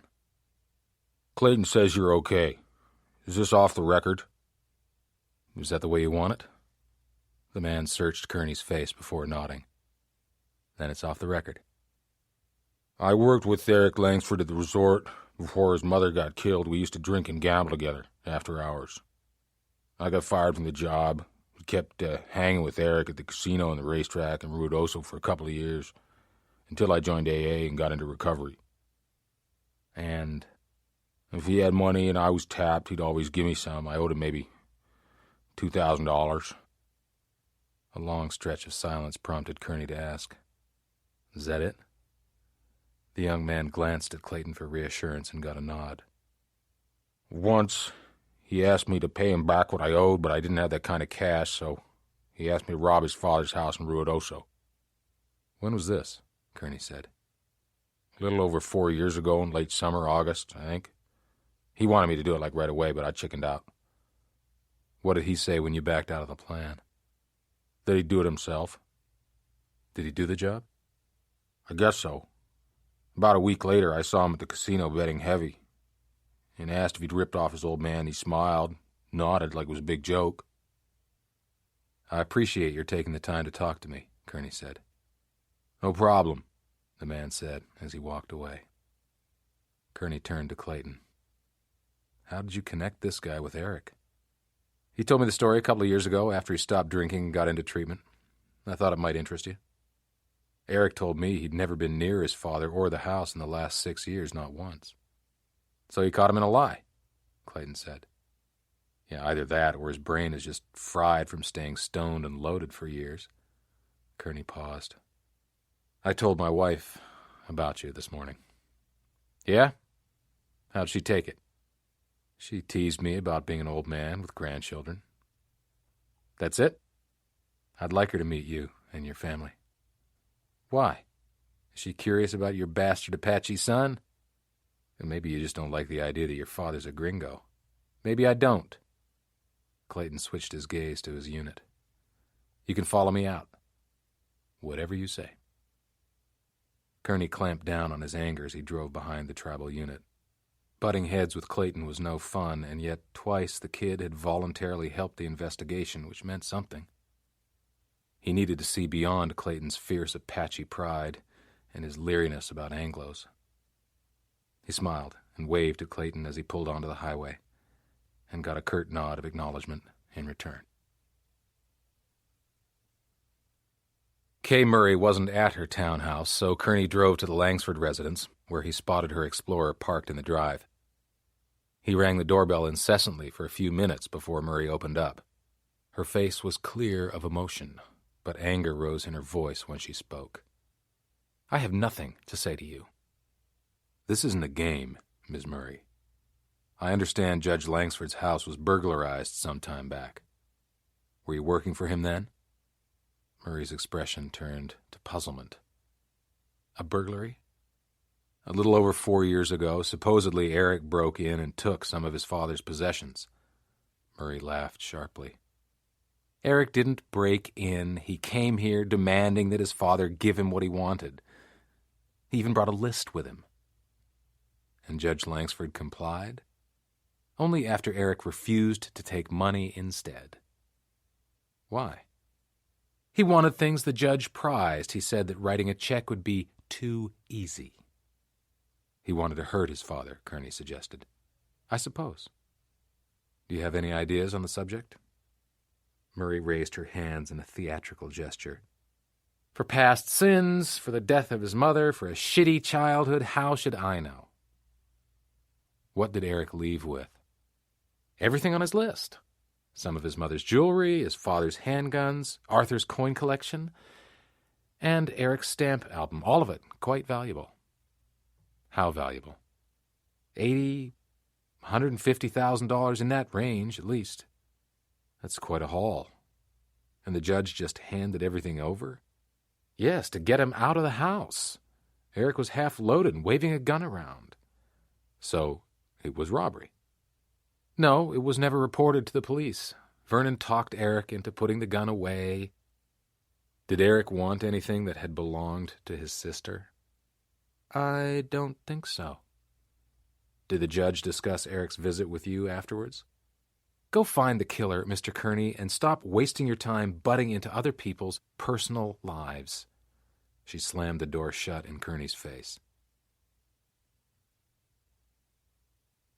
Driven by southerly winds, a brown haze of dust and pollution settled over Roswell.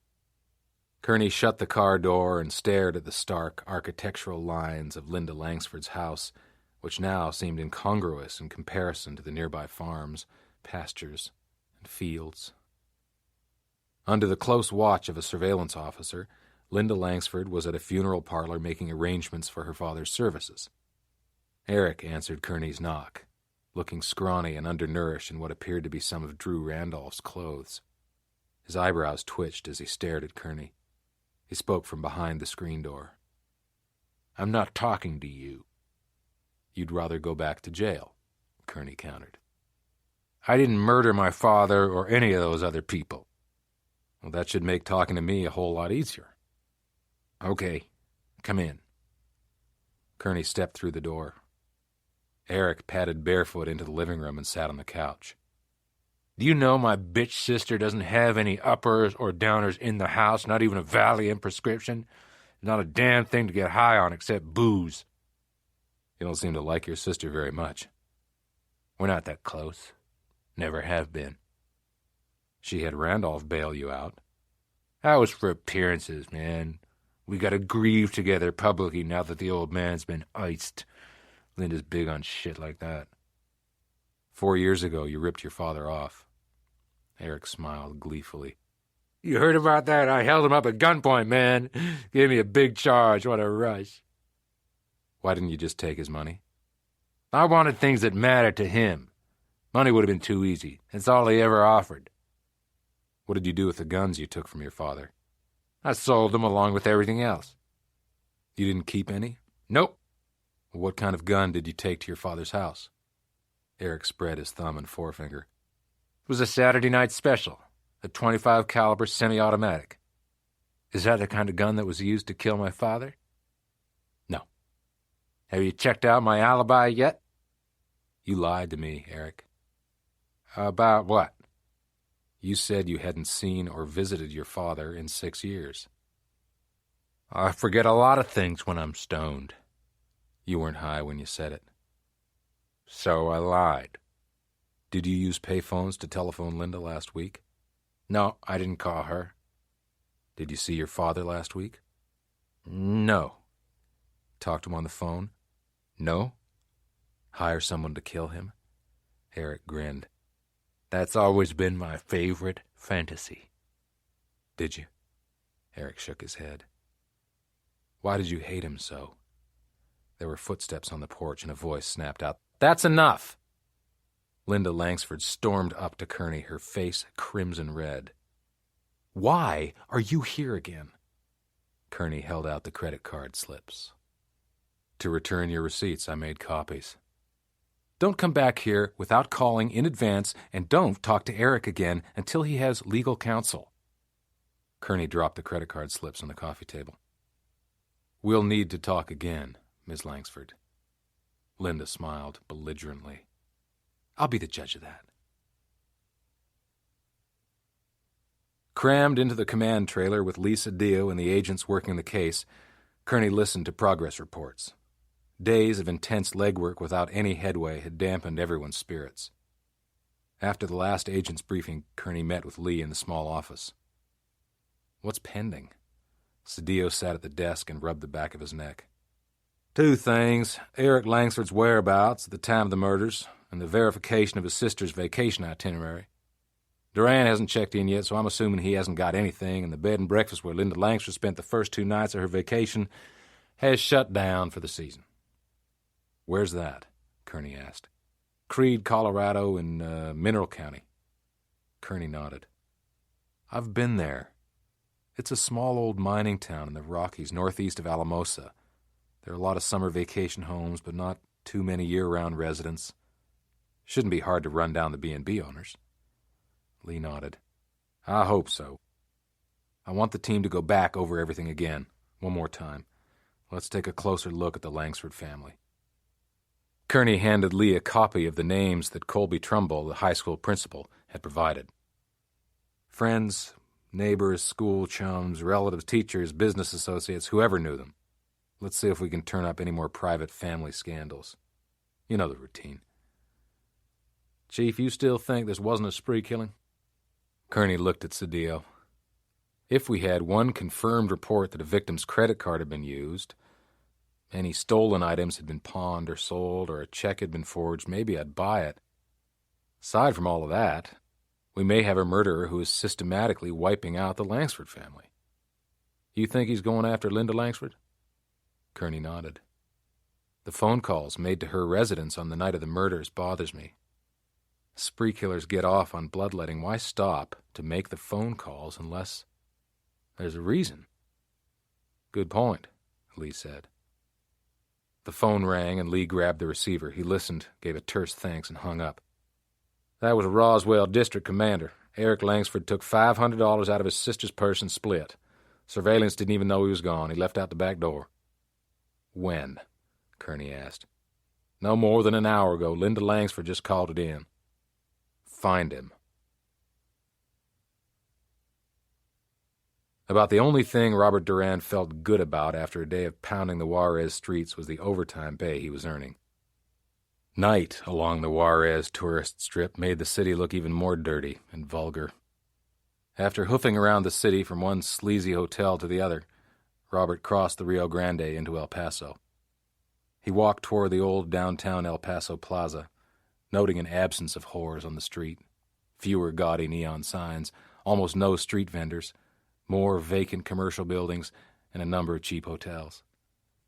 Canvassing the Juarez Strip hotels had yielded no confirmation of Eric Langsford's supposed stay in the city.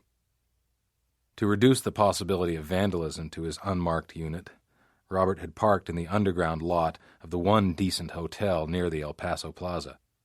He was halfway there when he stopped and looked up at a flickering, humming neon hotel sign. Maybe Langsford had stayed on the Texas side of the border and not in Juarez at all. He looked back down the dingy street. There were at least 6 more hotels within sight and another half-dozen up ahead. He ducked into the nearest one, flashed his ID and a photo of Langsford, asked his question, and checked the guest register. Nada. He worked each hotel down the block, changed direction, and finished up at the new high-rise hotel near the plaza where his unit was parked. Robert showed the woman at the registration desk Langsford's photograph, and she recognized him immediately. "When did he check in?" Robert asked. The woman clicked away at her computer keyboard. "Last Wednesday." "When did he check out?" "Late Saturday morning." "Method of payment?" Robert asked. "Cash." "Did he make any phone calls?" "Only one on Wednesday night to an escort service called California Coeds." "Let me have the phone number," Robert said, "and a copy of his room bill if it's no bother." The clerk returned her attention to the computer. "Certainly, officer." The printer cranked out the bill. Eric Langsford had rented a suite for $200 a night, pricey for El Paso. On top of that, he'd booked the room before arriving. Supposedly, Langsford had been too drunk to remember what he'd done after leaving the band in Marfa, Texas. The room bill proved otherwise. Plus, it was solid evidence that put Langsford within easy striking distance of the crime scenes just prior to the murders. According to the phone book advertisement, California Coeds offered a discreet dating service and accepted all major credit cards. Robert ran down his investigation to Oscar Olivares, the El Paso PD vice detective on desk duty. "For El Paso, it's a high-class operation," Olivares said. "The girls are mostly Anglo babes, fair-skinned blondes." Robert eyed the vice cop, who looked like a kid trying to pass for a grown-up. "Any prostitution or racketeering busts on the call service?" "Not yet." "How do I make contact with the owner or whoever runs the operation?" "I'll take you to him." Mario Lopez Umberto operated the California Coeds escort service out of an expensive foothills residence with excellent views of the El Paso city lights. A white stretch limousine and several luxury cars were parked in the well-lit semicircular driveway. Umberto opened the front door, talking Spanish into a cordless phone. He nodded nonchalantly when Olivares flashed his shield and kept talking. Umberto looked like retired Mexican mafia muscle, stocky, with a body slightly gone to seed. He wore 3 gold chains around his neck, fully revealed by his mostly unbuttoned white linen shirt. He punched the phone button and smiled at Olivares. "You looking for a date?" "We need to talk to the girl you sent out to Eric Langsford's hotel room last Wednesday night," Robert said, speaking in English. "What about?" "Langsford is a murder suspect," Robert said. "Here?" Humberto asked. "In New Mexico." "This has nothing to do with me?" "Nothing." Humberto motioned the men inside. "Brandy was his escort." In a den filled with comfortable easy chairs and a big-screen television, Humberto took them through a side door to where Brandy stood in front of a full-length mirror adjusting the straps on a skimpy mini-dress that barely covered her butt. In her early 20s, Brandy had long blonde hair, baby blue eyes, and a drop-dead body that would fulfill any man's fantasy of a California co-ed. Humberto spoke. "Cops need to talk to you, babe." Brandy turned around. "About Eric Langsford?" Robert said. "What a flake," Brandy said. "He was your date last Wednesday night?" "Yeah." "Did you go anywhere?" "No. It was a room date, lingerie modeling, lotion massage only." "Why do you say he was a flake?" "He liked the fact that I looked like his sister, called me Linda, wanted me to call him Daddy. That's all. Wasn't scary or anything like that, just flaky." "Did he get physical with you?" Robert asked. "No." "Did you see him again after Wednesday night?" "No." "How did he pay?" "Cash," Brandy replied. "Did he give you any gifts?" Brandy hesitated and cast a furtive glance at Humberto before answering. "Why are you asking me about him?" Robert read her uneasiness. "He's a possible murder suspect. 6 people were killed and robbed. What did he give you, Brandy?" Her voice lowered to a whisper as Humberto scowled at her. "Nothing." "Let's go down to the police station." "Why do I have to go with you?" Brandy asked, keeping her gaze on Humberto. "Because I think you're lying and we need to get this straightened out." Brandy's pretty face lost color. "He didn't give me anything the night I was with him, but he sent me something in the mail. It came 2 days ago." She got her purse from the makeup table and handed Robert a ruby ring surrounded by a cluster of diamonds in a gold setting. Humberto's scowl turned mean. "I have to take this into evidence," Robert said. "If it was stolen, you won't get it back." Humberto eyed the treasure. "Give her a receipt." Robert scribbled a receipt for the ring. The 2 cops left Humberto and Brandy in the green room, which was really soft peach in color, and walked outside. Olivares spoke. "Brandy's in some deep shit with Humberto." Robert nodded. "It's not smart to hold goodies back from your boss. Can I use your office phone?" "You bet," Olivares said. When Robert Duran reached him by phone in his Alamogordo motel room, Lee Cedillo immediately started taking notes. "Get up here as soon as you can with that ring. I need to get it photographed and faxed to all the victims' families for an ID. You may have busted this case wide open." Lee walked down the corridor and knocked on Kerney's door. "We got some good news, Chief," he said when Kerney opened up. Kerney heard Cedillo out and shook his head. "I'm losing my touch, Lee. I didn't think Eric Langsford had the chutzpah to pull off the murders, let alone the capacity to do it."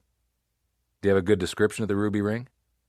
"Yep, it's an oval, ruby lady's ring, about a carat in size, surrounded by diamonds with a gold band." "That'll do. Let's call the victims' families. You take 3, and I'll do the others." Lee went back to his room to make his calls while Kerney pulled out a list of phone numbers and started dialing. He struck out on the first 2 and punched in Linda Langsford's number. "Did you find Eric?" she asked after he identified himself. "No, but we may have recovered a piece of jewelry taken during the crime spree." He described the ring and listened to Linda's sudden intake of breath. "My father gave my mother a ring just like that on their 20th wedding anniversary." Kerney checked by phone with Linda Langsford after faxing a picture of the ring to her. She positively identified it as once belonging to her mother, said it had been promised to her, and wanted it returned as soon as possible. She hung up without waiting for a response. The agent who'd showed a photograph of the ring to Kay Murray reported back that Eric had taken the item from his father during his staged robbery. That cooled Kerney's hopes for conclusive evidence needed to link Eric to the murders. Eric still remained the only viable suspect in the case, so Kerney decided an early morning trip to El Paso was in order to meet with Brandy and see what more he could learn about Langsford. Agent Duran's report had included a fact sheet on Rhonda Shields, a.k.a. Brandy Wine. She was 24 years old, a native of Nebraska, and had been runner-up in a statewide beauty pageant during her senior year in high school. She had 2 solicitation convictions out of Southern California and a drug possession bust in Phoenix. No arrests had been made since her arrival in El Paso 6 months ago. Rhonda lived in an apartment on the west side of El Paso. Her limp blonde hair was pinned carelessly behind her ears, and her red-rimmed eyes looked wide and vulnerable. Rhonda led Kerney into a cove kitchen where 2 large bird cages on the floor held a noisy cockatoo and a squawking parakeet. She sat stiffly on a stool and winced. And while there were no visible signs Rhonda had been beaten, Kerney guessed she'd been punished in some unpleasant way for withholding the ring. Kerney spoke. "You called Eric Langsford kinky. What'd you mean by that?" Rhonda lit a cigarette and blew smoke in Kerney's face.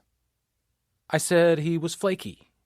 Kinky is a whole different meaning. I don't do kinky." "Okay, flaky. How so?"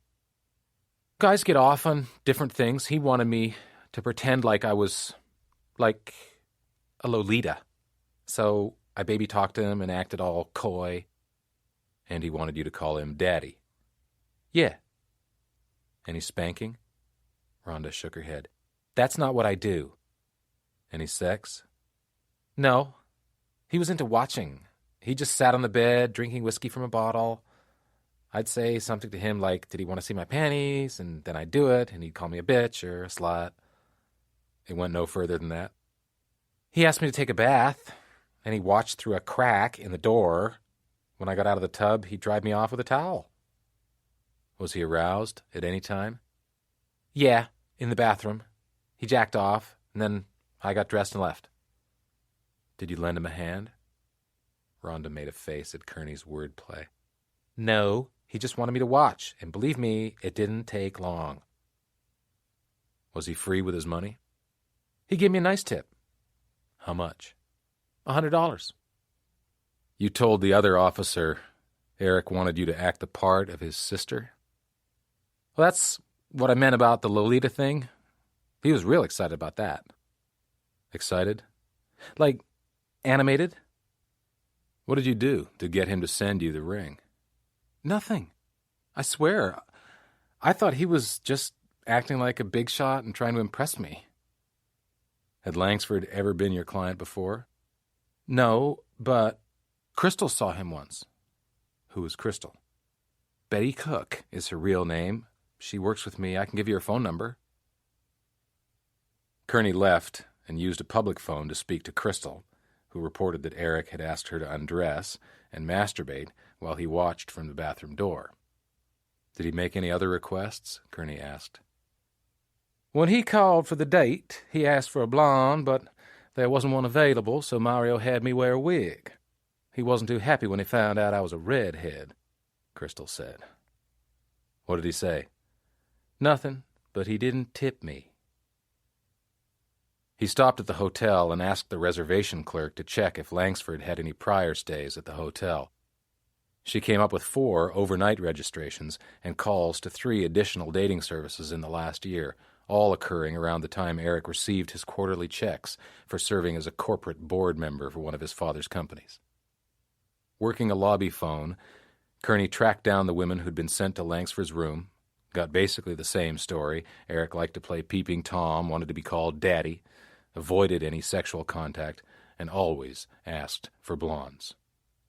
Other than Rhonda, none had received any surprise gifts in the mail, or, if they had, they weren't admitting it.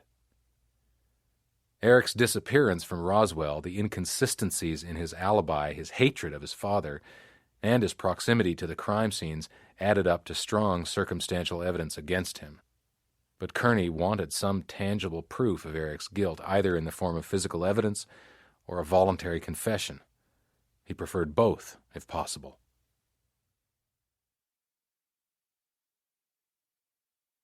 As the most junior agent on the team, Mary Margaret Lovato got the drudge work assignments. Ordered back to Carrizozo, she'd spent the morning on a door-to-door canvass of every business and government office in town, showing photographs, asking questions, and trying to find one witness who could put any of the possible suspects in the area before the first homicide at the Valley of Fires campground. No one Mary Margaret spoke to was able to ID Kay Murray, Penelope Gibbon, or Linda and Eric Langsford. Situated at the north end of the Tularosa Basin, Carrizozo was bracketed by mountain ranges, some near and some distant. She double-checked her list against the local phone book to make sure every possible contact had been made. The phone book included listings for the village of Capitan, a short 20-mile drive southeast into the mountains. Famous as the birthplace of Smokey Bear, Capitan had not been canvassed. Mary Margaret cranked the engine. It was worth a shot. She arrived in the village and made a quick tour. Behind the somewhat quaint main drag, residential streets crisscrossed a narrow flat area for a few blocks before giving way to open grassland.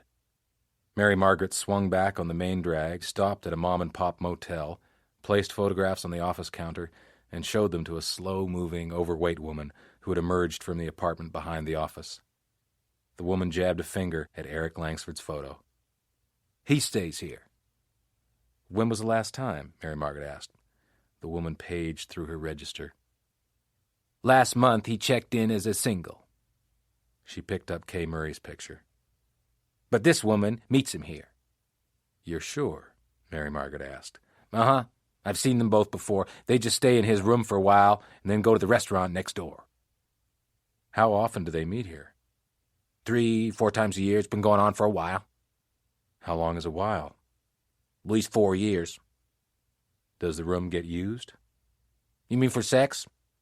"Not unless they do it in the shower. Bed is never messy." "They arrived in separate cars?" The woman nodded at the office window. "Yes, I can see all the vehicles in the parking lot from here." "What name does he use when he checks in?" The woman put the photo down and studied the register. "Eric Langsford. He pays in cash." Mary Margaret tapped Kay Murray's photo. "Has he ever met with anyone else besides this woman?" "Not so far as I know." Mary Margaret passed her hand over Penelope Gibbons and Linda Langsford's photographs. "What about these two?" "I've never seen either of them." "I need the dates of all of his previous stays." A smile lit up Mary Margaret's face, and she clapped her hands together in delight. The uniformed officer sent to Ruidoso to find Kay Murray and bring her to Alamogordo called in a 5-minute ETA. Kerney complimented Mary Margaret for a job well done, left the command trailer, and waited for Murray in the district captain's office. Murray knocked at the open door, and Kerney studied the papers on his desk for a minute before looking up. She stalked in with her back straight, her chin set, and a cutting look in her eyes. "Why did you drag me down here?" Kerney pushed the phone across the desk. "Call a lawyer, Ms. Murray. I may be filing conspiracy charges against you." "Conspiracy to do what?" "Colluding with Eric Langsford to kill his father and 5 other innocent people." "That's ludicrous." Kerney nodded curtly at the empty chair. "Sit down and cooperate." Murray sat in cold silence, her expression frozen in restrained anger. He moved his chair to the side of the desk, closer to Murray, and smiled. "This doesn't have to be that difficult. Let's back up a bit. You were seen with Eric Langsford at a motel in Capitan less than a month before the murders. What was that all about?" "I did not meet with Eric to help him plan a murder." Kerney's skepticism rose. People who denied accusations quickly always made him more leery. "Why are you protecting Eric?" "I'm not. I'm protecting my right to privacy." "I know that's important to you." "Very." "Is it also important to those you care about?" "Of course."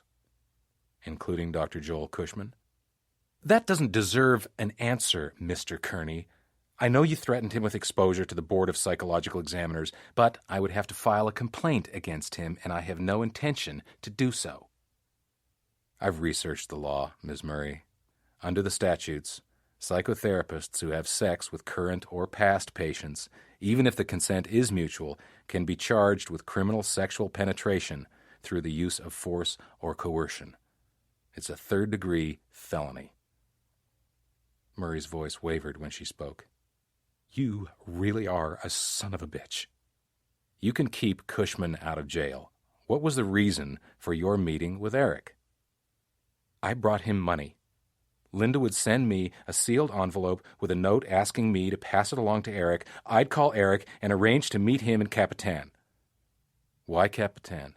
Because Linda didn't want her father to know that she was helping Eric financially. And what did you get for your trouble? Nothing. Kerney waited a beat. Why would Eric rent a motel room if all he had to do was wait for you to show up with an envelope? You can't stay away from the sex thing, can you? We would talk for a time, that's all. Do you always tell the truth, Ms. Murray?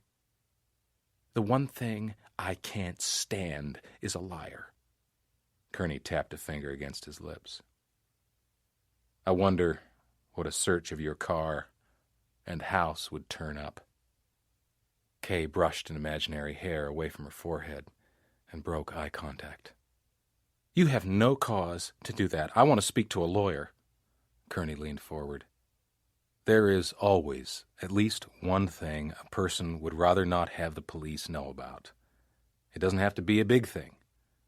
What is it for you? Do you smoke a little pot? Kay Murray raised her eyes to the ceiling and sighed. What would I find, Ms. Murray, in your purse, in your car? If you're arrested, we'll take a very close look. You'll be strip-searched as well. Murray's hand tightened on her purse, and her eyes snapped back to Kerney's face. You'd find grass, okay? I smoke grass, and I buy it from Eric. He deals? Only to friends and people he knows well. He's a doper, not a dealer. How much money does his sister give him? I don't know. I believe you. Kerney got to his feet. Do you know where Eric is right now? Murray shook her head and stood. I haven't seen him since we met in Capitan. When you meet with Eric in Capitan, do you wear a blonde wig? Murray looked bewildered. I've never worn a wig in my life. You can go, Ms. Murray. But we may need to talk again. I don't like you at all, Mr. Kerney, and I doubt there are many people who do. She hurried out the door, avoiding Kerney's hard-eyed scrutiny of her purse. She'd revealed her use of marijuana too easily, Kerney thought, and he wondered what still undisclosed secret went with her. Unnoticed, Andy Baca stood in the open office doorway watching Kerney as he scribbled notes on a pad. I see you haven't lost your touch with women, Kerney. That was one pissed-off lady who flew by me in the hall. Who was she? Kerney looked up, and the troubled expression on his face smoothed out. I'm not sure. A suspect, a witness, a victim of some sort. Maybe all of the above. Her name is Kay Murray. Andy eased himself into a chair. I haven't heard much from you in the last couple of days. You could have called from Santa Fe if you wanted a progress report. Andy cocked his head and studied his old friend. Feeling a bit grumpy? Stymied is more like it. Bring me up to speed. Kerney took Andy through the high points of the investigation, the subsequent dead ends, and the circumstantial evidence that implicated Eric Langsford. Andy spoke when Kerney finished up. Motive and opportunity sound like sufficient probable cause to me. Find Eric Langsford and arrest him. Let the district attorney decide if he's got enough to file murder one charges. Are we trying to make ourselves look good here? Making an arrest in a multiple murder case always looks good. You got a viable suspect and enough cause to arrest him, so do it. Kerney's deep-set eyes became almost invisible, and anger darkened his face. Is that an order? If you want it to be, Andy replied. Fine. What in the hell's the matter with you? Kerney swallowed his anger.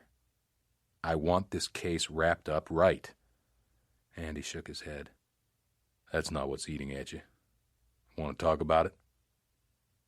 Killing Shockley and discovering Clayton to be his son had unsettled Kerney in ways he'd never imagined possible. He could talk to Andy about any one of his worries, but not all of them at once. It would sound like babble. Kerney broke into a rueful smile as he stood. Nah, let me get out of here and do my job. As Kerney came out from behind the desk, Andy gave him a reassuring pat on the shoulder. Kerney squeezed Andy's arm in response and continued out the door. Kerney's shot-up gut didn't handle coffee very well, and he rarely drank it. He sipped water while Lee Sedillo waved his empty coffee cup at the waitress. She stepped over to the table, poured a refill, and moved on, looking for more customers wanting top-offs. Well, I'll get everybody looking for Eric Langsford, Lee said. Well, let's hope he hasn't left the state. Put out a national APB just in case. What have we missed, Lee? Well, I don't know, Chief. The owners of the bed and breakfast in Creede confirmed that Linda Langsford was a guest the night her father was killed. That leaves only Eric as a primary suspect. Kerney put a few dollar bills on the table to cover the coffee and the tip. I'm going to Roswell for a couple of days. You run things here. You're not convinced Eric is our boy, are you? Well, I won't be until we either get a voluntary confession or hard evidence that confirms his guilt. Sedillo bit his lip. Chief, maybe you're expecting too much. Meaning?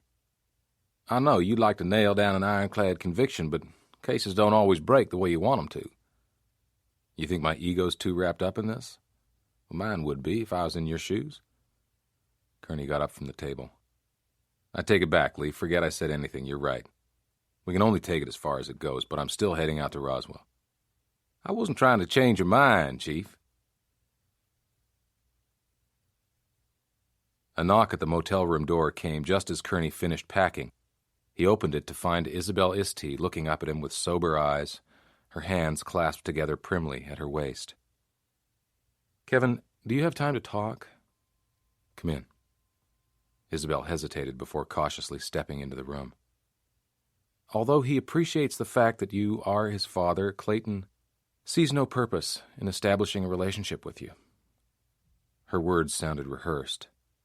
Kerney took a crack at breaking through the formality.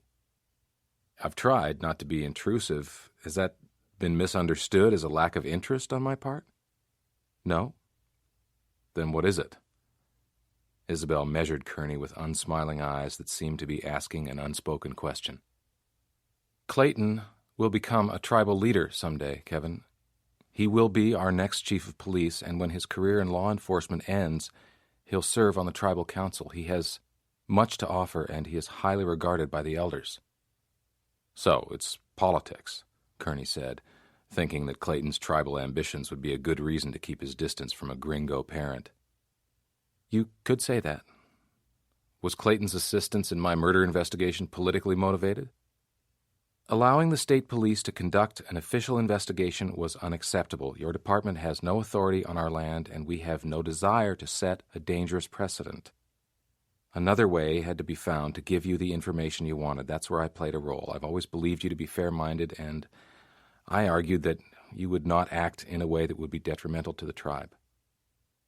I know this wasn't an easy thing to do, Isabel. I won't be a bother. Thank you, Kevin.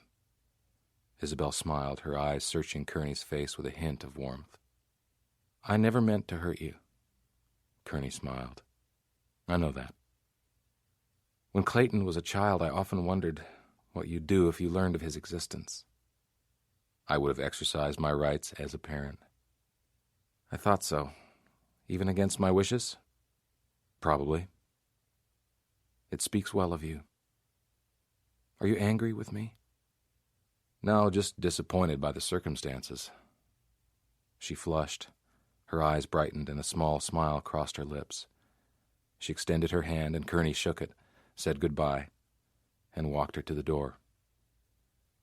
He waited a few minutes before grabbing his bags and heading to the parking lot. Traffic along the highway from Ruidoso to Roswell was light. Kerney parked near the mile-marker post where Arthur Langsford had been killed by a hit-and-run driver and studied the accident investigation report. He checked the photographs in the accident report and eyed the bend in the road where Arthur Langsford had been hit head-on. It wasn't a blind curve by any means.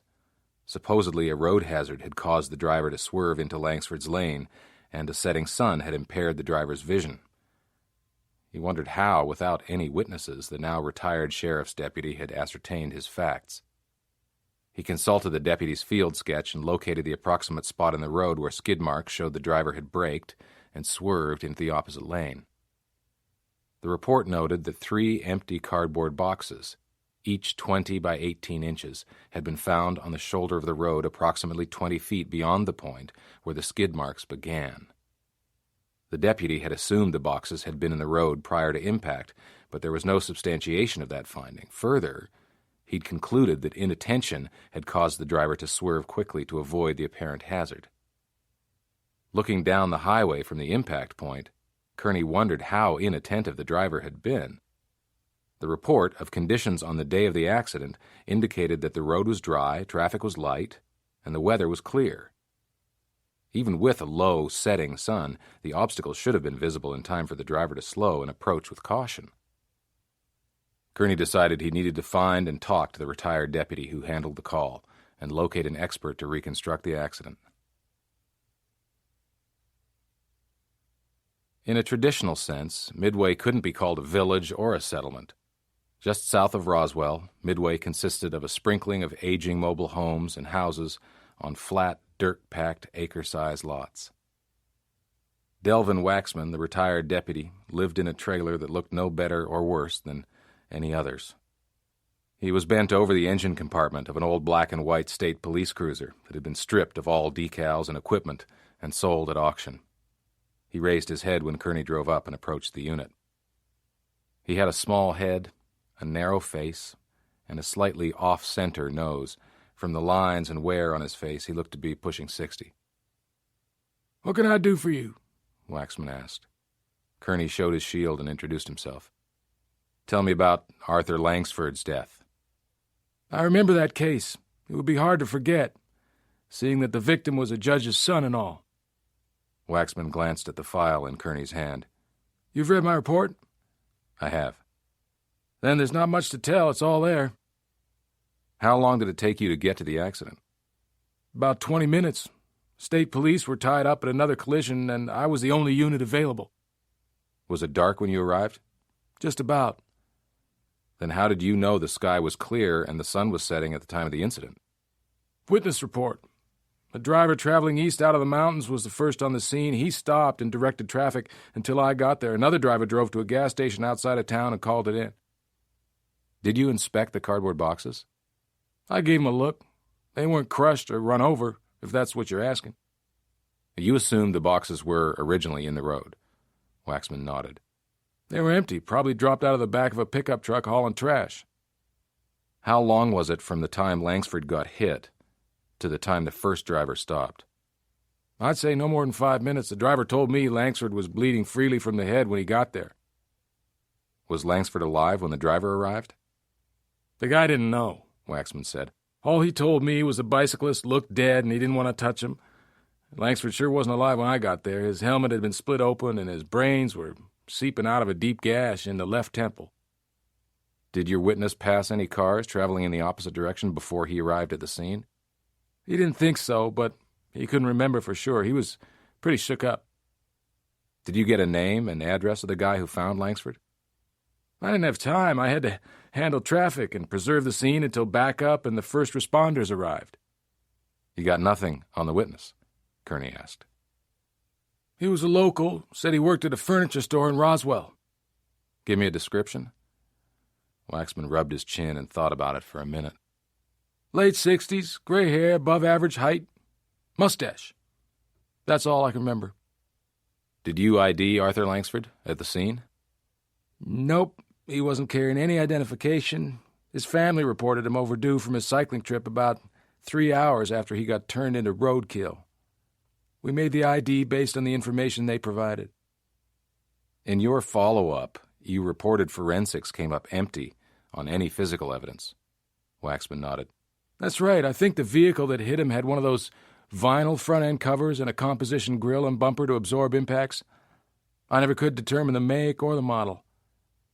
"Did you put the word out to auto dealers and repair shops?" Kerney asked.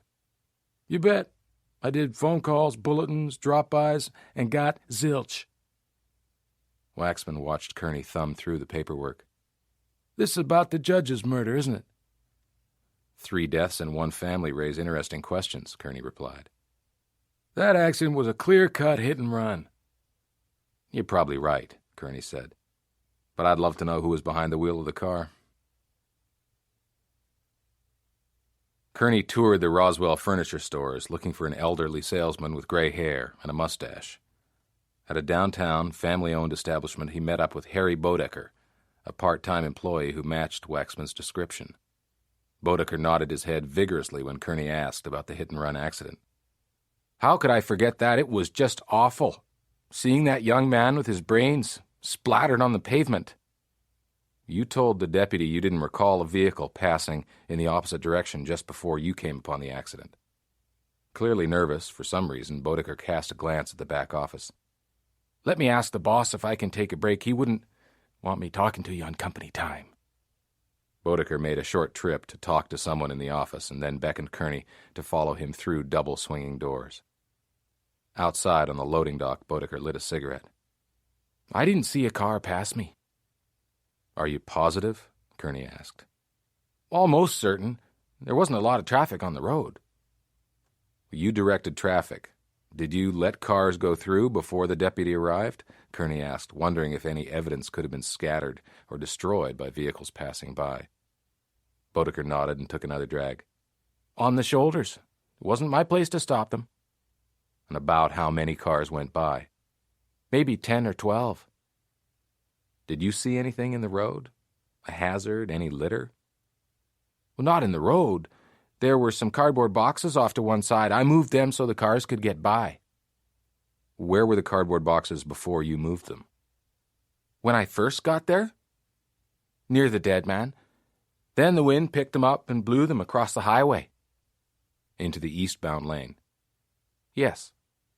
Did you tell that to the deputy? No, Bodecker replied. He was real busy setting up things so people wouldn't pile into each other. As soon as the first firefighters showed up, I left.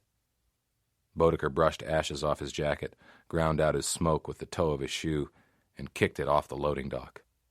I've got to get back. I work only the slowest sales days of the week, so I don't earn much in commissions, but it beats eating canned pork and beans for a week before my Social Security check arrives. Senior Patrol Officer Tim Dwyer had a brisk, intelligent look, a self-confident manner, and a straightforward style.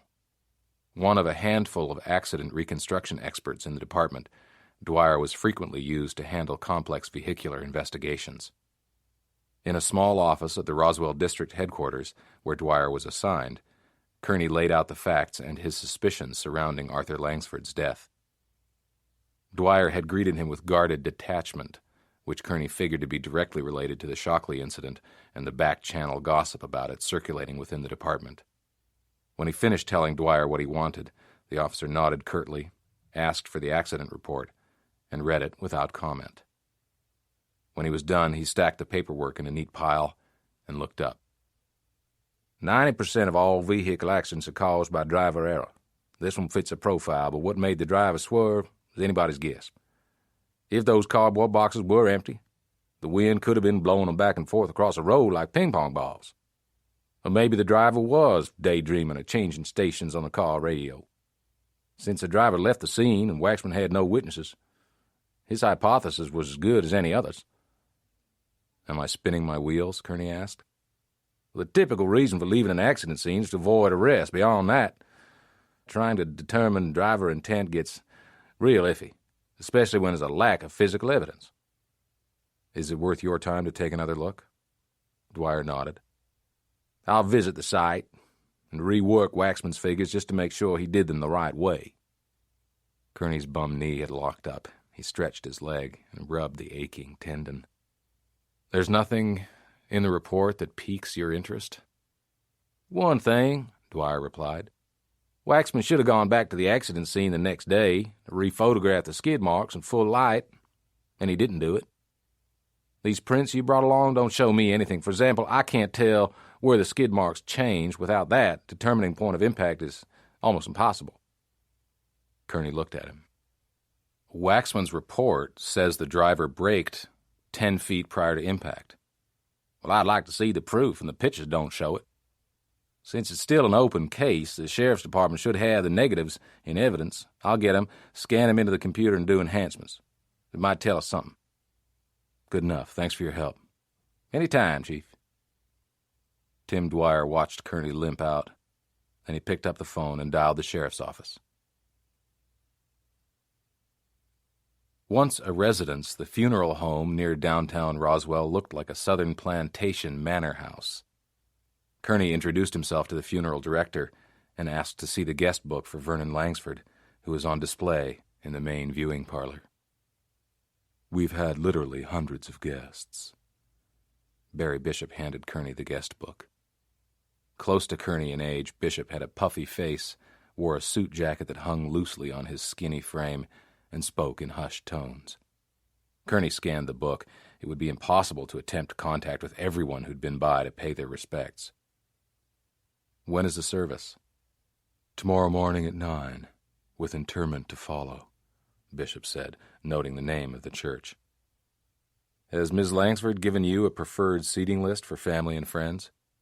Yes. I'd like a copy.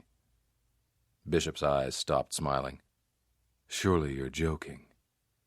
I can get a court order, if need be. That's not necessary. Bishop stalked into an office, returned with a typed piece of paper, and handed it over. 20 names were on the list. Kerney didn't recognize any of them. Mr. Bishop, do you know any of these people? Those who are local, I do. Run them down for me.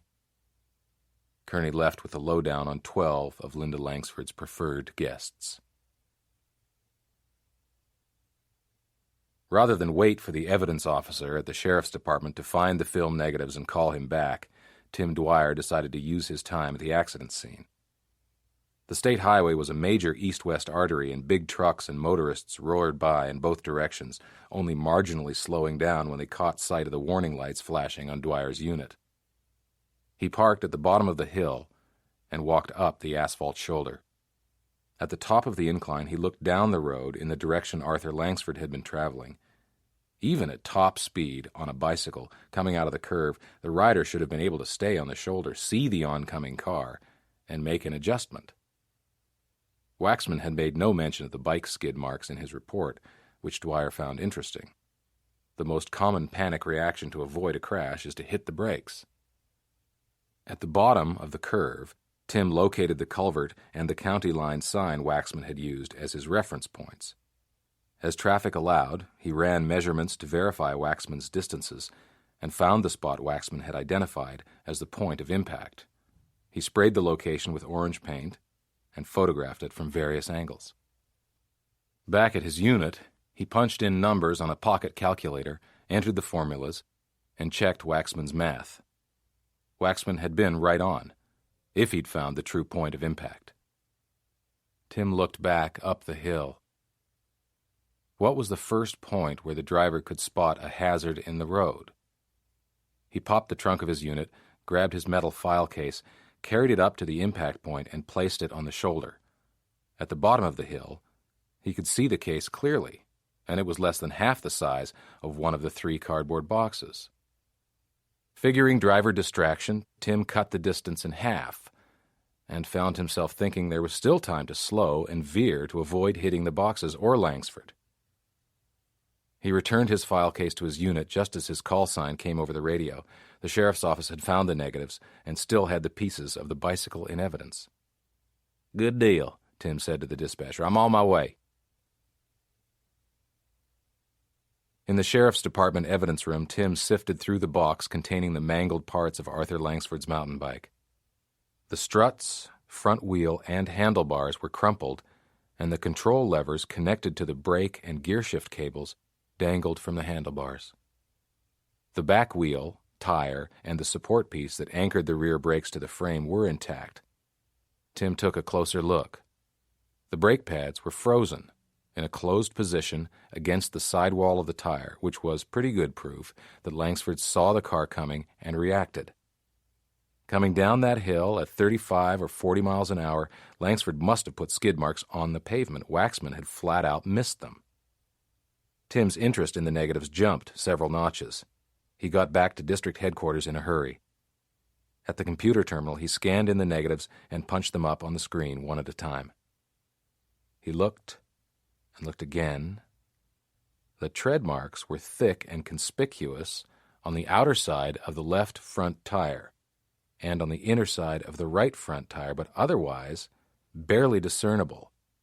What Waxman had taken to be skid marks was clearly a hard turn of the front wheels, but at what speed?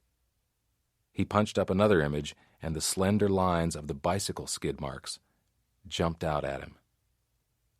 He put the two photographs side by side on the screen and studied them intently. Then he factored in the new information and reworked Waxman's original calculations. The new figures didn't work. He needed to take new measurements at the site and visit with Marcos Narvaez, the first volunteer firefighter on the scene, to see if he could fill in any of the remaining blanks. Working the list of locals for preferred seating at the funeral services didn't yield anything of value. Death had cleansed Vernon Langsford of all human frailties, and Kerney found himself listening to cliched eulogies. He called around to motels and bed and breakfast inns and located 6 of the 8 out-of-town guests who were on Linda Langsford's list. He got to the Bitter Lake bed and breakfast just as Lenora Wister was leaving her Santa Fe-style cottage accommodations. She stood next to a late-model white Cadillac with Texas plates. Vernon was my first cousin. We grew up together. Were you close as children? Kerney tried not to stare at Lenora's blue-gray, curly hair.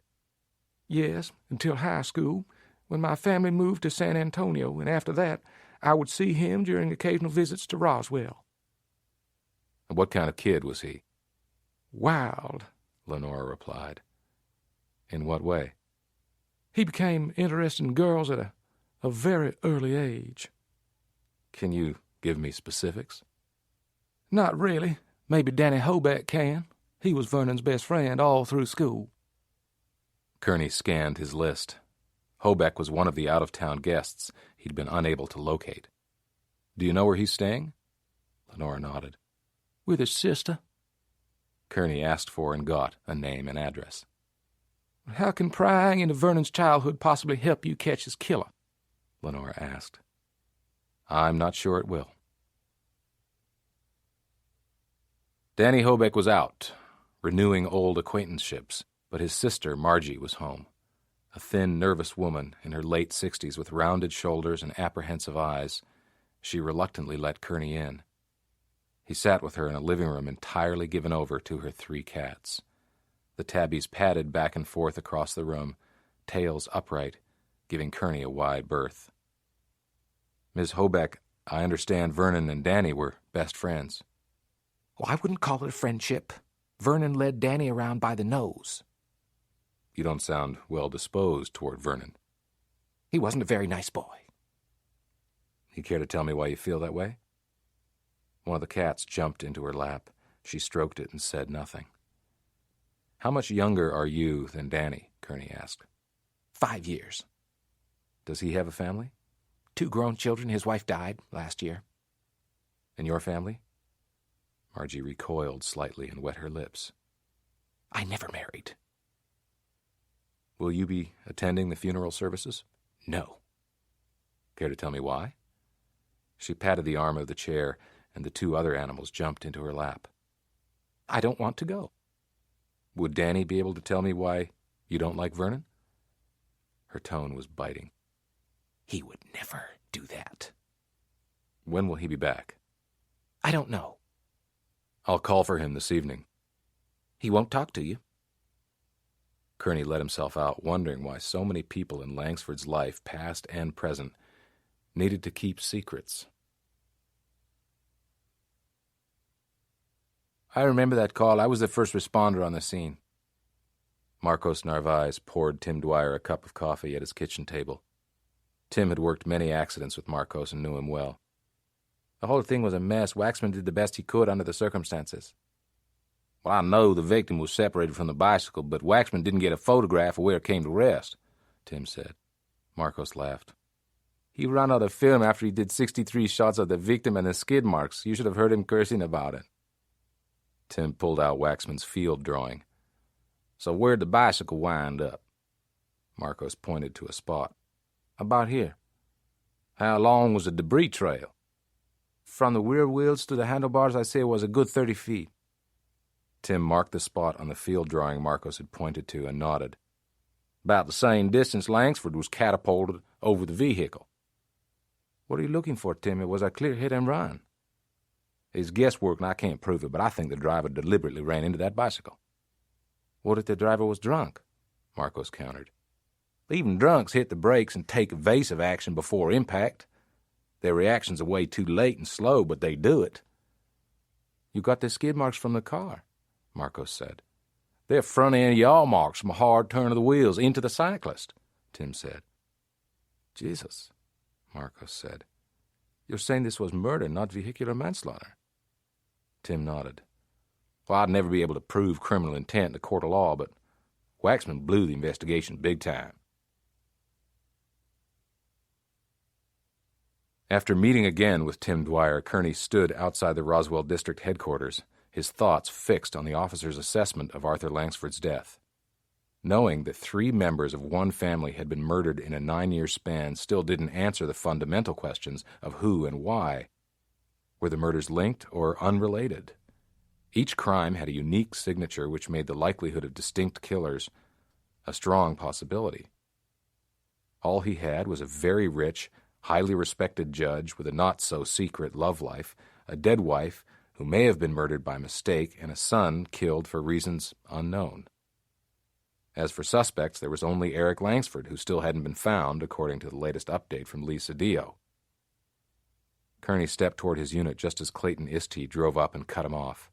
Kerney nodded a greeting. Clayton got out and slammed the door. My mother doesn't speak for me. I never assumed she did. How would you know what my mother does or doesn't do? I don't, Kerney replied. Clayton stared hard at Kerney and took a deep breath. Forget it. You're too damn hard to talk to. I keep thinking I should try to get to know you better, but every time I see you, you just shut me down. I'm not very good at opening up to people. Clayton paused. I hear the same thing from my wife. There you go, Kerney said with a smile. Maybe it's both of us. Clayton's shoulders tightened. I'm not like you.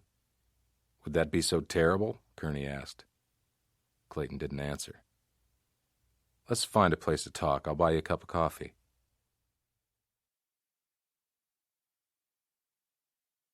At a strip mall diner, Kerney tried to break the ice by telling Clayton the story of how, as a boy, he'd helped his father deliver cattle to the Mescalero village, where the resort and casino now stood. My mother grew up in that village, Clayton said. Kerney nodded. My father sold those cattle to her father. We used to joke about it in college. Joke about what? About how we might have met a lot sooner. Why did you walk out on her? Excuse me? You couldn't see that she was pregnant? She broke off the relationship 6 weeks before our graduation. I went into the Army and she went home to Mescalero. Count back from your birthday and do the math. She wasn't showing. And she never said anything to you about being pregnant. That's right, you haven't heard this before? Clayton dropped his gaze from Kerney's face. No. So as far as you were concerned, I was just some jerk who took advantage of your mother. What else was I supposed to think? Maybe you need to have a talk with Isabel. Maybe I do. Were you serious about feeling bad? About missing out on being my father? Would have meant a lot to me. Did you like my mother, Kerney? I mean, really care about her back in college? I more than liked her. I thought we had a good chance to make it as a couple. I tried to get back together with her. I wrote her letters for the next 6 months before I shipped out to Vietnam. She never answered any of them. Clayton stared at the wall. She never told me about that. There's a lot neither of us know about your mother's decisions. Maybe so. Clayton stood and dropped some bills on the table. I gotta go. Clayton, give it some time. I'm a grown man. I don't need a father. Maybe we could be friends, Kerney said. I don't make friends easily. You could give it a try. Yeah, maybe, Clayton said as he turned and left. From his motel room, Kerney tried several times to reach Danny Hobeck at his sister's house. All he got was Margie's answering machine.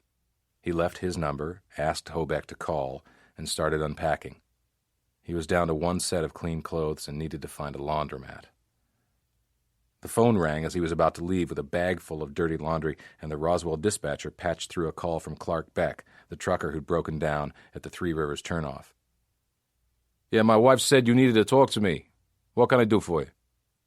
You lost your water pump at Three Rivers and had to get towed to Alamogordo? Yeah, that's right. Cost me 8 hours of downtime, Beck said. Did you see any cars coming or going on the Three Rivers Road? Yeah, I saw one come out and make the turn heading for Tularosa. What time was that? Maybe 15 minutes after I broke down. Did you get a look at the vehicle? Just the back end, Beck replied. It was one of those Japanese import sport utility vehicles, a Honda. You're sure of that? Kerney asked. I look at the ass end of cars 6 days a week, all day long. Honda SUVs have vertical taillights that run along the sides of the rear window. It's real distinctive. You just saw the Honda, Kerney asked. Few cars passed me on a highway, but the Honda was the only one I saw on Three Rivers Road. Thanks. No sweat, officer. Hope it helps. Kerney grabbed his dirty laundry and headed out. As far as he knew, no one on the suspect list drove or owned a Honda SUV. He called Lee Cedillo from his unit, gave him the vehicle information, and asked for a canvass of car rental companies in the state. Will do, Chief. Lee, give Tim Dwyer a call at the Roswell District Office. He's got evidence that says Vernon's oldest son, Arthur, was murdered. Somebody systematically wiping out the family? Possibly, Kerney replied. Or we've got 3 different killers who need to be caught. Is anything happening with Eric's sister? Nada, she's home. Family and friends have been dropping by. Keep a close watch on her. 10-4. The fast food hamburger Kerney bought after leaving the laundromat didn't sit well in his gut. He sat in the unit across from Margie Hobeck's house with binoculars and watched her walk back and forth in front of her living room window. He dialed her number on his cell phone, and Margie froze in front of the telephone but didn't pick up. She finally left the living room, and Kerney settled in to wait. After 2 hours, a car made a wide turn onto the street and came to a messy stop in front of Margie's house. A man pulled himself out and wobbled slowly up the front walk. Kerney intercepted him at the porch step. Danny Hobeck? The man lurched to a stop. Who are you? Kerney flipped open his badge case. State Police, I have a few questions. Hobeck pulled his shoulders back, straightened up, and squinted at the shield. His breath smelled of alcohol. If this is about Vernon, I've got nothing to say to you. Have you been drinking, Mr. Hobeck? I've had a few. More than a few, I'd guess. Hobeck adjusted his tie and said nothing. Would you like to spend the night in jail for driving drunk? Hobeck snorted and gestured at his parked car. I'm not driving. I'm standing in my sister's front yard on private property, minding my own business. Let's do a field sobriety test. Don't be ridiculous. Hobeck tried to push his way past. Kerney held him up. Do you know what a lawful order is, Mr. Hobeck? Hobeck shook his head in disgust. Yeah, something that a cop tells you have to do. Ask your damn questions. You were Vernon's boyhood chum. That's right, I've been his friend all my life. What was Vernon like? As a kid, starting out, he was just like all the rest of us until his father started making big money in the oil and gas fields. That changed him. He got spoiled. His father gave him everything, and Vernon got used to it real fast. Did he make any enemies? I wouldn't say he made enemies. Mostly kids were envious of him. What about later in life? Vernon won folks' respect as a lawyer and a judge. Your sister doesn't seem to think much of Vernon. Danny chuckled sourly. My old maid sister, she doesn't like anybody much. Why doesn't she like Vernon? Because she's strange in the head, hates man, hell, she barely tolerates me. She has no particular grievance against Vernon? Hobeck was suddenly suspicious. You can't be thinking she had anything to do with Vernon's death. Has she said anything to you about it? Not a word. Hobeck forced a friendly smile. Look, I'd really appreciate if you just leave her alone. There's no sense upsetting her. The way it is, she'll probably spend the night walking up and down the stairs. She does that when she gets agitated. Talking to you has been sufficient, Mr. Hobeck. Relief flooded across Hobeck's face. Thanks. I'm sorry it sounded so abrupt. I guess I did raise a few too many glasses in Vernon's memory. That happens. Don't drive any more tonight. Hobeck reached for the porch rail, steadied himself, and planted a foot on the step. I don't plan to. One family had been out of town during the door-to-door canvass of Penelope Gibbon's neighbors. Kerney stood on a lovely wrap-around porch of a Queen Anne Victorian, one street over from Penelope's house, and rang the bell. The woman who answered stood 6 feet tall and looked to be in her mid-30s. Kerney held up his shield. Mrs. Peters? She nodded. What can I do for you? Do you know Penelope Gibbon? Of course. I've known her almost all my life. How long have you lived in the neighborhood? I grew up in this house. Has something happened to Penelope? No, she's fine. I'm investigating Judge Langsford's murder. Did you know the judge at all? I knew he was a frequent visitor at Penelope's. I used to play occasionally with Linda Langsford and Penelope's niece. Kay Murray. Peters nodded. Yes, Kay stayed with Penelope during summer vacations for 3 or 4 years. Judge Langsford often brought Linda with him when he came to visit. Except he wasn't a judge then. Did Mrs. Langsford ever bring Linda over to play with Kay? I never saw or met Mrs. Langsford. It was always Linda's father who brought her to Penelope's.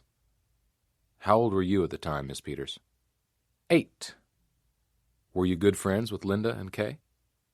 I wouldn't say that. We'd ride our bikes to the park, or I would visit them if they were out in Penelope's front yard. Would you say that Linda and Kay were good friends? I got the feeling that they tolerated each other. What gave you that feeling? They would argue a lot. About?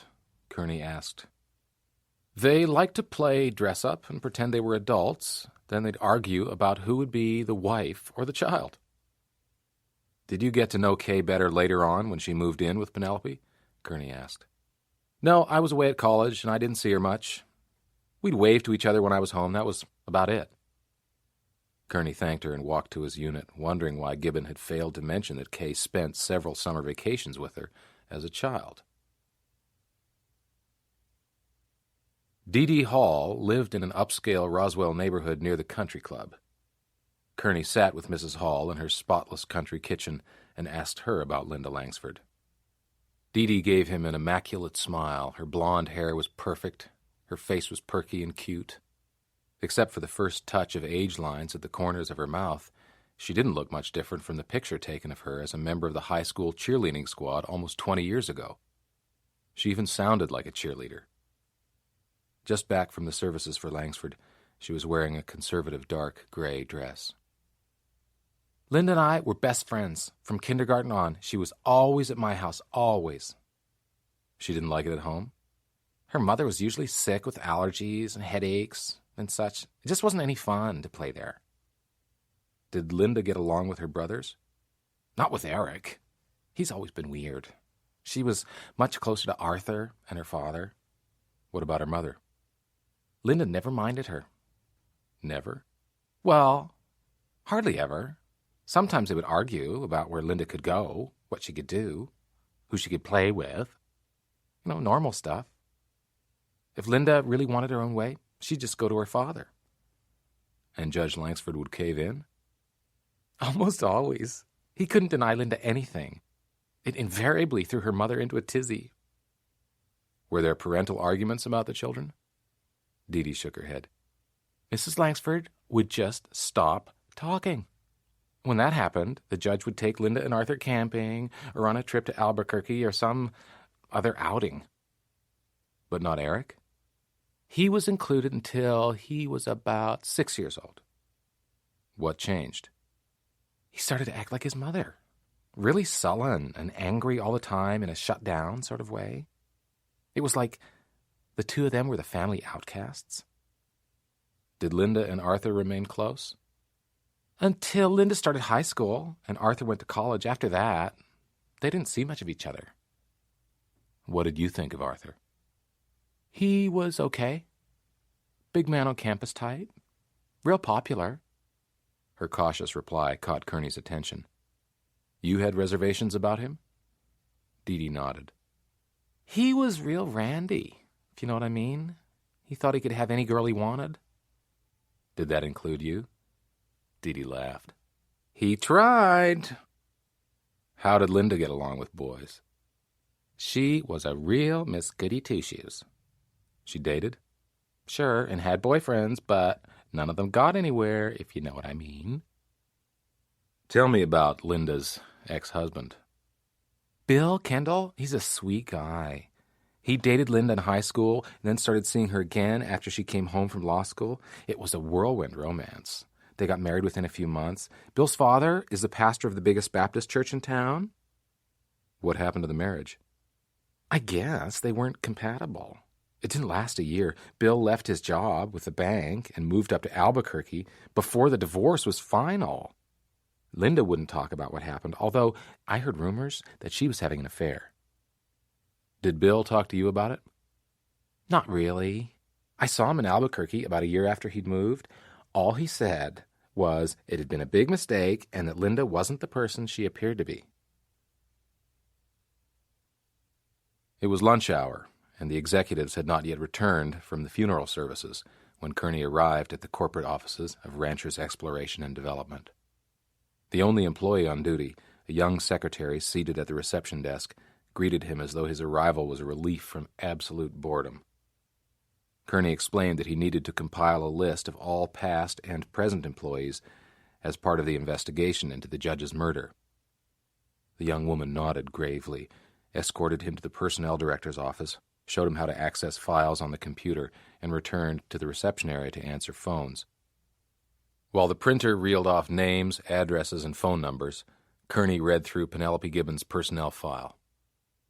She'd begun her rise up the corporate ladder long before she'd become Vernon's lover. After that, the promotions came more quickly and the salary increases were more substantial. Presently, Gibbon was drawing a hefty 6-figure income and held a nice chunk of corporate stock options. Kerney shut down the computer, thanked the secretary on his way out, and went looking for Eleanor Beyer, a retired employee who joined Ranchers about the same time as Gibbon. She lived in an older 2-story apartment complex that had been converted into an assisted living center for senior citizens. Kerney got directions to Beyer's living unit and walked down the pathway. Eleanor Beyer opened the door to her first-floor apartment and looked at Kerney's shield. Considerably older than Penelope Gibbon, she was small in stature and suffered from osteoporosis that bent her almost in half. She looked up at Kerney through thick, heavily scratched glasses that were taped together at the nosepiece. "Why, are the police here? Someone died?" "Nothing like that, Miss Beyer. I'd like you to tell me about Penelope Gibbon and Vernon Langsford. You worked at Ranchers Exploration and Development?" "Yes, I was a senior billing clerk until my eyesight got bad. I had to retire." "You do know Judge Langsford was murdered?" "I heard it on the evening news." "Did you know of Penelope Gibbon's relationship with the judge?" "Everyone in the office knew about it, but if you wanted to keep your job, you never mentioned it." "When did the affair start?"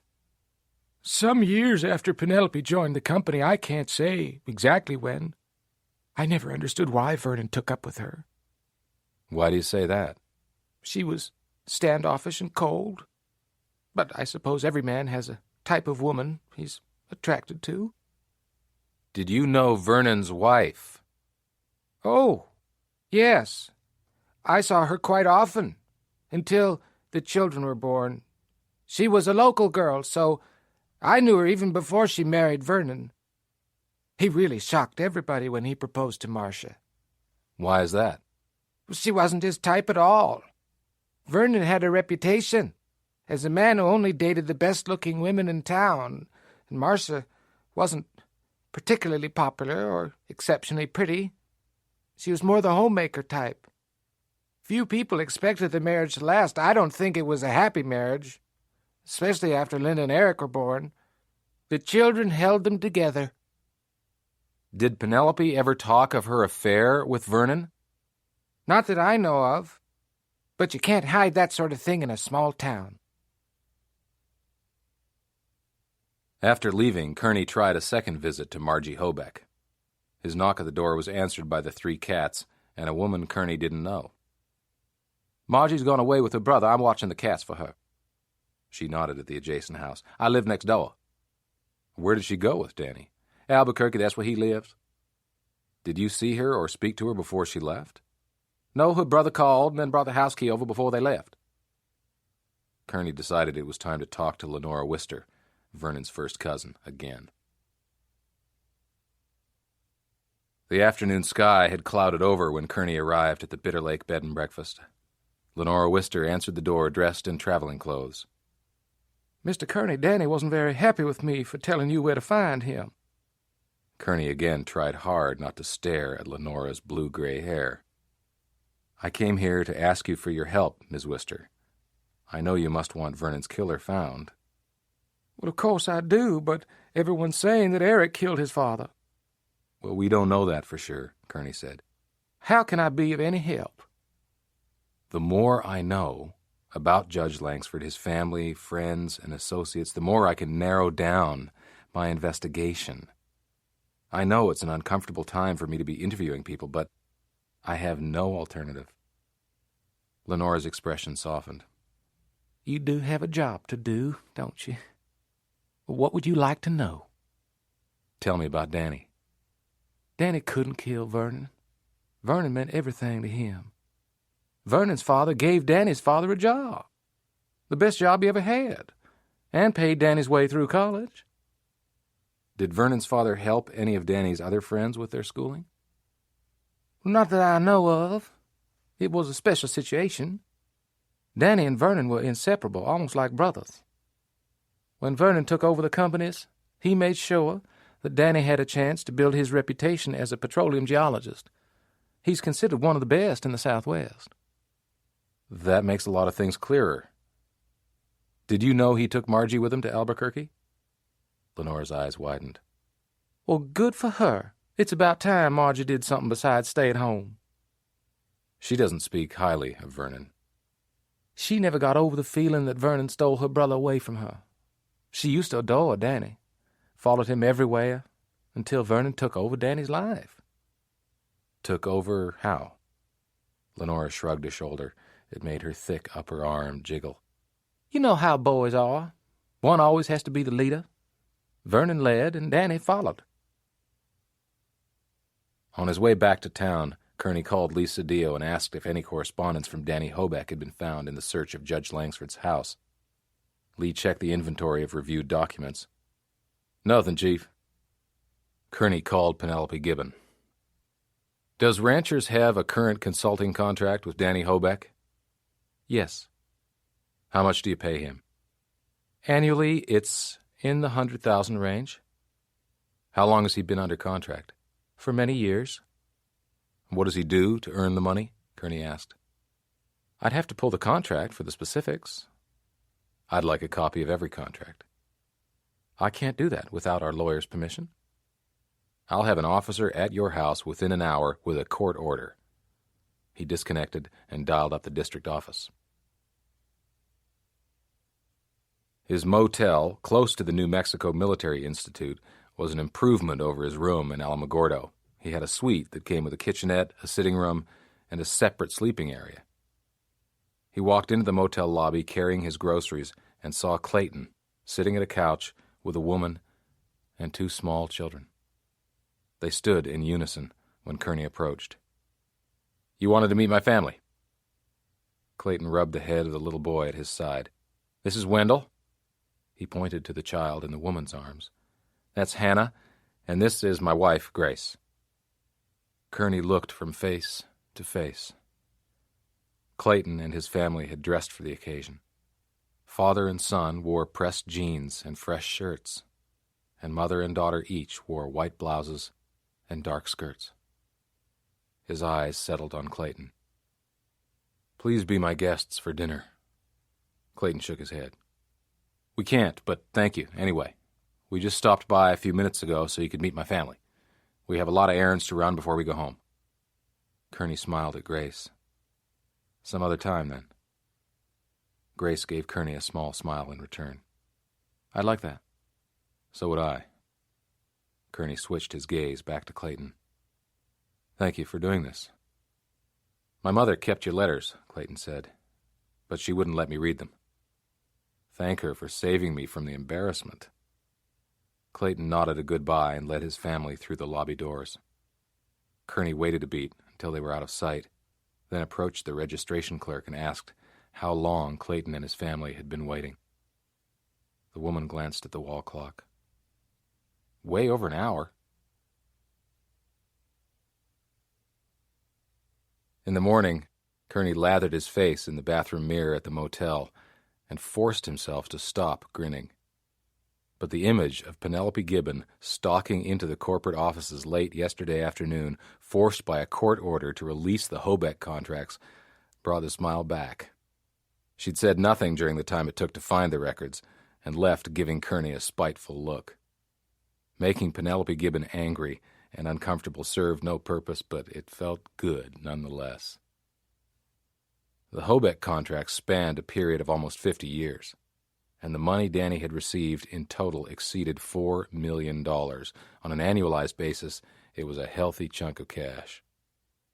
He toweled off the remaining lather and at the small writing desk wrote out some questions before dialing up Hobeck's company in Albuquerque. When a woman answered, Kerney gave her a fictitious name sounding as officious as possible. "I'm with Rubin and Thayer. We're conducting the annual corporate audit for Ranchers Exploration and Development." "How can I help you?" the woman said. "I need to speak with your chief finance officer." "That would be me, I suppose. I handle all of Mr. Hobeck's office work." "I see," Kerney said. "Part of our audit process includes reviewing a sampling of the consultant contracts issued by ranchers. We show that Mr. Hobeck is contracted to provide professional services and that year-to-date payments in the amount of $90,000 have been made to him through the month of September. Is that correct?" "Yes, it is. I make the deposits. The checks come after the first of each month." "Would you please access your billing statements to ranchers for this year?" Worry crept into the woman's voice. "Mr. Hobeck doesn't bill ranchers. He says it isn't necessary. As far as I know, he's never billed them, not in all the years I've been with him." "That's not a problem, but I will need to speak with Mr. Hobeck for verification purposes. Is there any way I can reach him?" "He called yesterday from Roswell saying he was taking a 4 or 5 day holiday before returning home." "He's not in Albuquerque?" "No, he always calls first thing in the morning if he's in town." "Will he be checking in with you?" "I wouldn't think so. He has no pending projects." "Is Ranchers his only contract?" "Yes, it has been for the last few years." "I'd really like to close out this part of the audit as soon as possible. Does Mr. Hobeck have another residence where he might be staying?" "He has a cabin outside of Ruidoso, but he always tells me when he's planning to go there." "Do you have a phone number for it?" "Yes, of course." Kerney got the number, thanked the woman, and hung up. Why would Danny Hobeck tell Margie's neighbor he was taking his sister back to Albuquerque and tell his office manager a completely different story? It didn't make any sense unless Hobeck had something or someone, like Margie, to hide. He tried the Ruidoso phone number, hung up after a dozen unanswered rings, got on the horn to Lisa Dio, and gave him a summary on Hobeck's connection to Vernon Langsford. "I'll nail down the location of the cabin," Lee said.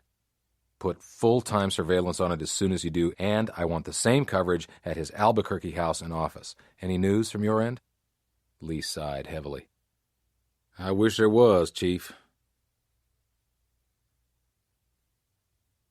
Assigned to look for Eric Langsford in Cloudcroft, Mary Margaret Lovato had been to every bar, business, and government office in the village trying to get a lead on him.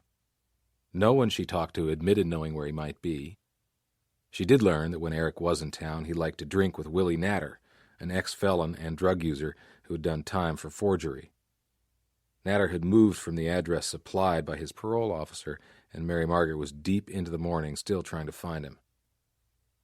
With the information supplied by people who knew Natter, Mary Margaret tracked him from job to job and found Natter washing dishes in a restaurant in a small settlement east of Cloudcroft. She cuffed and marched him out the back door where last night's raccoon raid on the garbage cans had not yet been cleaned up. A hairnet covered Natter's greasy ringlets, and old needle tracks ran up his arms. Natter whined through a mouthful of chipped and stained teeth. "What are you busting me for?" "Parole violation. You moved without reporting it to your parole officer, but maybe we can work something out." "Like what?" "Where is Eric Langsford?" "I haven't seen him." "Well, that's not good enough."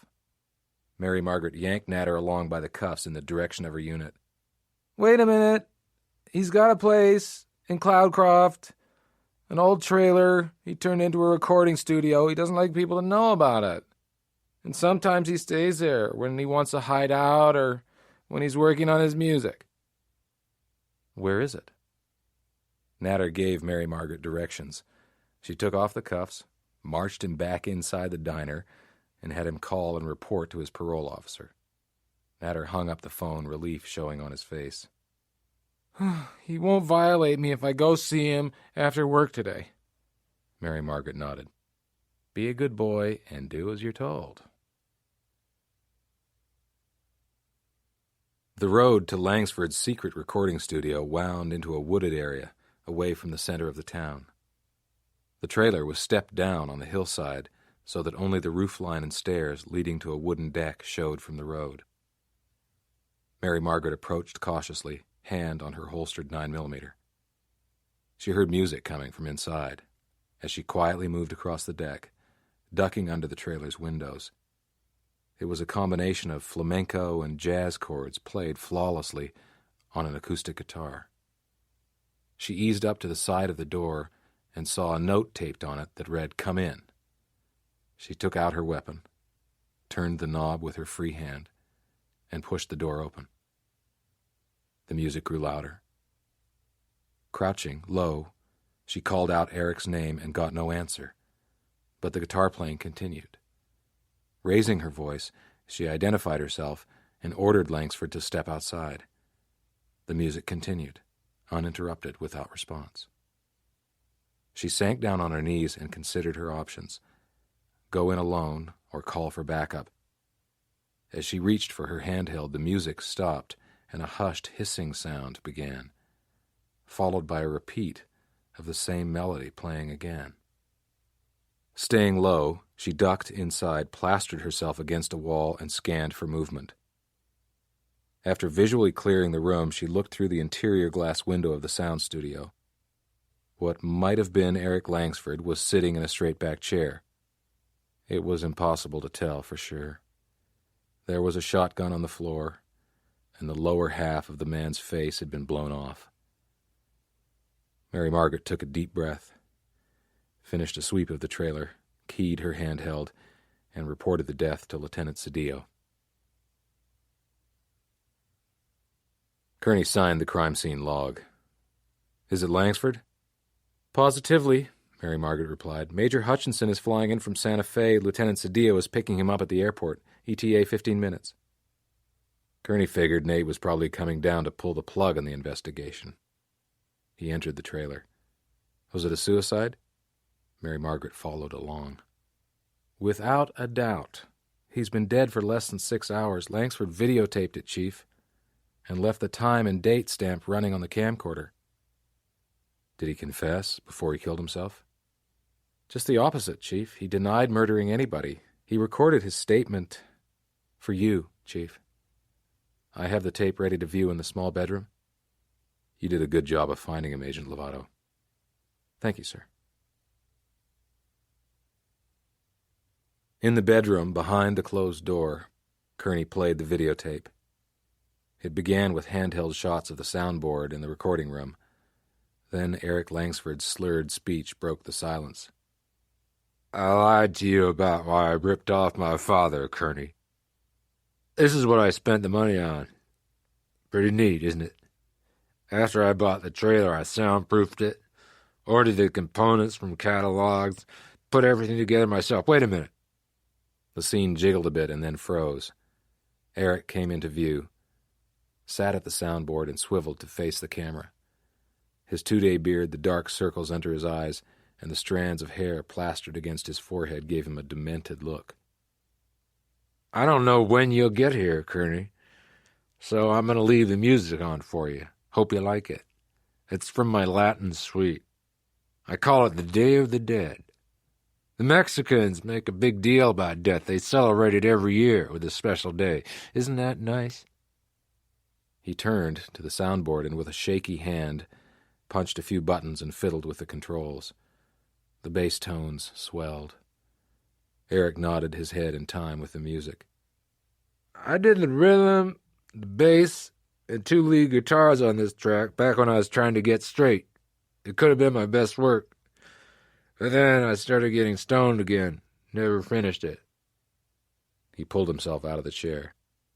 Time to go, grasshopper. He stepped out of view, and then the camera moved jerkily as it was carried into the recording room and positioned to face a straight-back chair. Eric walked into camera range, cradling an old shotgun. He composed himself, sat in the chair, and patted the stock of the weapon. Okay, time to get serious. I know you want my confession, so here it is. I didn't kill my father or any of those other people. I never killed anybody. But the Judas Judge's murder got me thinking. Now just Linda and me are left, and the world would be a better place if the whole family was dead. So I'm going to make my contribution to the cause. He placed the shotgun between his legs and smiled as his finger found the trigger. Make sure my sister sees it. It should make her happy. He nestled his chin on the barrel, and the smile exploded into a bloody ruin of shattered bone and mangled flesh that splattered against the camera lens. Kerney played the videotape for Nate Hutchinson, who'd arrived looking serious and slightly uneasy. During the viewing, Hutch didn't speak. Outside the trailer's wooden deck, birds chirped and fluttered in the tall pines. "I've never seen anything like that before," Hutch finally said. "You believe him?" "Yeah, I do." Hutch leaned against the deck railing, furrowed his brow, and fell silent. Kerney looked at him. "You want to pull the plug on the investigation?" "I can't see any reason to keep it going, not at the current level, anyway."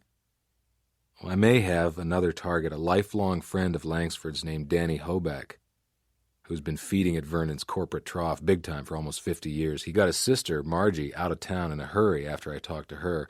Aside from Eric, Margie was the only other person who seemed downright happy that Vernon was dead." "You have anything substantial on Hoback?" "Not really, but I think he's hiding something." Nate bit his lip. "You can't keep running a full-scale investigation indefinitely based on hunches, Kevin." "We've got 3 murders and a suicide in one family, Hutch. It isn't just a hunch." "Okay, work the Hoback angle, but from now on it's just you, Lisa Dio, and the core team. Don't pull in any more district personnel for assistance." "Then it's a deal?" "Yeah."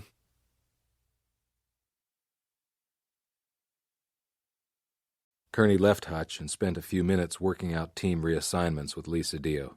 Cedillo had found Hoback's Ruidoso cabin and put an agent on site. "Keep him there, and have our agents relieve the field officers covering Hoback's residence and office in Albuquerque. I want a full background check on Danny and Margie Hoback, plus information of their whereabouts at the time of the murders." Lee shook his head. "Senior citizens usually don't commit spree murders, Chief, especially premeditated ones." "Nothing about this case is ordinary, Lee. Nothing fits or makes sense." "Man, I'm glad to hear you say that. I've been starting to think I was the only one totally bewildered by it. Are you going to tell Linda Langsford about her brother?" "I'm leaving now." "Do you have a few minutes?" Kerney asked. Linda Langsford gave him a weary, exasperated once-over. Without a word, she turned and walked from the screened porch into the living room. She arranged herself on the couch and pushed her hair away from her face. "What is it?" "I've come to tell you about Eric." Interest flickered in her eyes. "Have you found him?" "Yes. Eric is dead. He shot himself. We found him several hours ago." Linda's eyes lost focus. She covered her face with her hands and sucked in a deep breath. "Eric wouldn't have killed himself if you'd left him alone." "He videotaped his suicide. He wanted you to watch the tape." "Did you bring it with you?" "No." "Why would he want you to see his death?" Linda forced herself to her feet, her body taut. "I don't know." "Eric said his death would make you happy. Does it?" "He was sick in the head. Can't you see that?" "You gave him money, large sums delivered to him by Kay Murray." "I had it to give, and Eric needed help financially." "Why did you use Kay Murray as an intermediary?" "Eric wanted it that way. Besides, he didn't like me. Surely you noticed." "There's one more point that concerns me, Miss Langsford. I believe Arthur's death was a homicide, not an accident." Linda recoiled, visibly shaken. "Impossible." "I'm sorry to raise the issue right now, but I'm concerned for your safety. Can you think of any reason why Arthur may have been murdered?" Linda's face hardened. "I can't take any more of these ridiculous speculations, Mr. Kerney. Please go." Kerney had seen many people deny reality when given the devastating news of the unexpected, violent death of a loved one. It was an instinctive human response. Kerney hadn't seen that reaction in Linda Langsford until he'd raised the possibility that Arthur had been murdered. He wondered why it had surfaced for Arthur only. Kerney caught Dr. Joyce, Eric's former shrink, between sessions and told her about the suicide. Joyce let out a resigned sigh. "How tragic." "I need to know more about Eric and his family relationships." "You know, I can't disclose that." "Your former patient is dead. What harm can it do?" "But his sister is very much alive," Dr. Joyce replied. "Is Linda Langsford in treatment with you?" "I have a patient to see, Chief Kerney." Joyce's deflection convinced Kerney that Linda had recently started treatment. He leaned forward in his chair. "Help me out with some analytic theory, Doctor." Lillian Joyce adjusted the hem of her skirt and shifted her weight in the chair. "I can do that. Generally speaking, most serious emotional problems are rooted in late infancy and early childhood, Chief Kerney. The bond between parent and child is of particular importance in psychosocial development. If the healthy growth of a child is corrupted, most likely the individual becomes a maladjusted adult, unable to achieve close personal relationships." Corrupted. Dr. Joyce stood and ushered Kerney to the door. "My secretary has an office dictionary. Feel free to look the word up. Pay particular attention to the first entry." Dr. Joyce had flagged the dictionary page with a yellow tab. The first entry read, "Marked by immorality and perversion, depraved." Kerney smiled. Not only had Joyce expected him back, but she'd found a clever way to give him another hint. Motorcycles dominated the traffic traveling to Ruidoso. Vintage hogs, expensive touring cycles, bikes with sidecars, and customized racing machines flowed around Kerney's unit, tailpipes rumbling. Kerney dialed up the Ruidoso PD frequency and learned that the annual weekend motorcycle rally was underway. Stalled in traffic, Kerney consulted a street map and found an alternative route to Kay Murray's townhouse.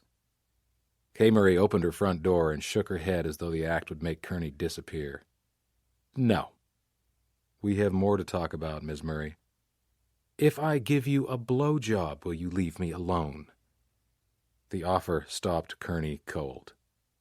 What? I'm serious. No, thank you. Do you know that Eric Langsford committed suicide? Really? Linda didn't call to tell you? Murray looked away. Did she call? Yes. Was Eric blackmailing Linda? That's the way he liked to put it, but I always considered it another one of his sick jokes. Why would you stay with Eric in a motel room for 2 hours when all you needed to do was deliver Linda's money and score some grass? He liked to talk to me. He never asked you to shower in the motel bathroom while he watched? Murray laughed harshly. No. You helped Eric rob his father, didn't you? Excuse me? How else could he have known exactly what Vernon had in the house? I don't know how he knew. Kerney took a step toward Murray, breaking into her personal space. A vein throbbed rapidly in her neck. I know you want to stop playing this game with me, Kay. It's wearing you down. Help me get this settled, and you can walk away from it. You don't need my help, and I don't want yours. Murray pushed against the front door. It closed in his face with a thud. Joel Cushman's house sat on a crestline road with a view of Sierra Blanca Mountain. Contemporary in style, the residence had a tile roof, stucco exterior, and a privacy wall that hid the entryway from view. Both cars in the driveway wore bumper stickers that read, "Jesus loves you." Kerney rang the front doorbell. The door opened, and the smile on Joel Cushman's face collapsed into a distressed grimace. Why have you come here? You weren't at your office. A pathetic fear showed in Cushman's eyes. He stepped outside and closed the door. I'm home with my family. Can't this wait? Why were you treating Kay Murray? Your answer could allow you to remain in practice, Doctor. Cushman kept walking, his breath coming fast in his chest. He looked at Kerney with frightened eyes. She had a relationship problem with Vernon. What kind of problem? A sexual one. Vernon began wanting Kay to do things she wasn't comfortable with. Some of it was sadistic, some masochistic, but mostly it was a simulated bondage fantasy associated with bizarre imagery. What kind of imagery? He wanted Kay to dress and act like a prepubescent girl. Did she comply? No, according to Kay, she never slept with him again, nor did he ask her to. He was a paraphiliac. Without the proper imagery or paraphernalia, he simply wasn't aroused. Doctor, isn't that pathological? If he had forced Kay to be a non-consenting partner in the fantasy, it would have been, but he didn't. Why would she tell me that she was still his lover, up until the time of his death? Usually people want to hide love affairs, not have them revealed. Kerney studied the hangdog look on Cushman's face. All I can think of is that she did it for Vernon's sake. To preserve his reputation as a womanizer? It would seem so. Doctor, what is your clinical impression of Ms. Murray? Cushman's face turned red. She's a highly sexual, intelligent, extremely dominant woman who knows how to meet her needs. Did she talk about her childhood in therapy? No. She kept the issue focused on managing Vernon. I'm not proud of what happened between Kay and me, Mr. Kerney, and I've asked God for forgiveness. Kerney nodded, wondering if Cushman had asked his wife for the same degree of understanding. He didn't think so. Cushman licked his lips and gave Kerney a pleading look. What happens now?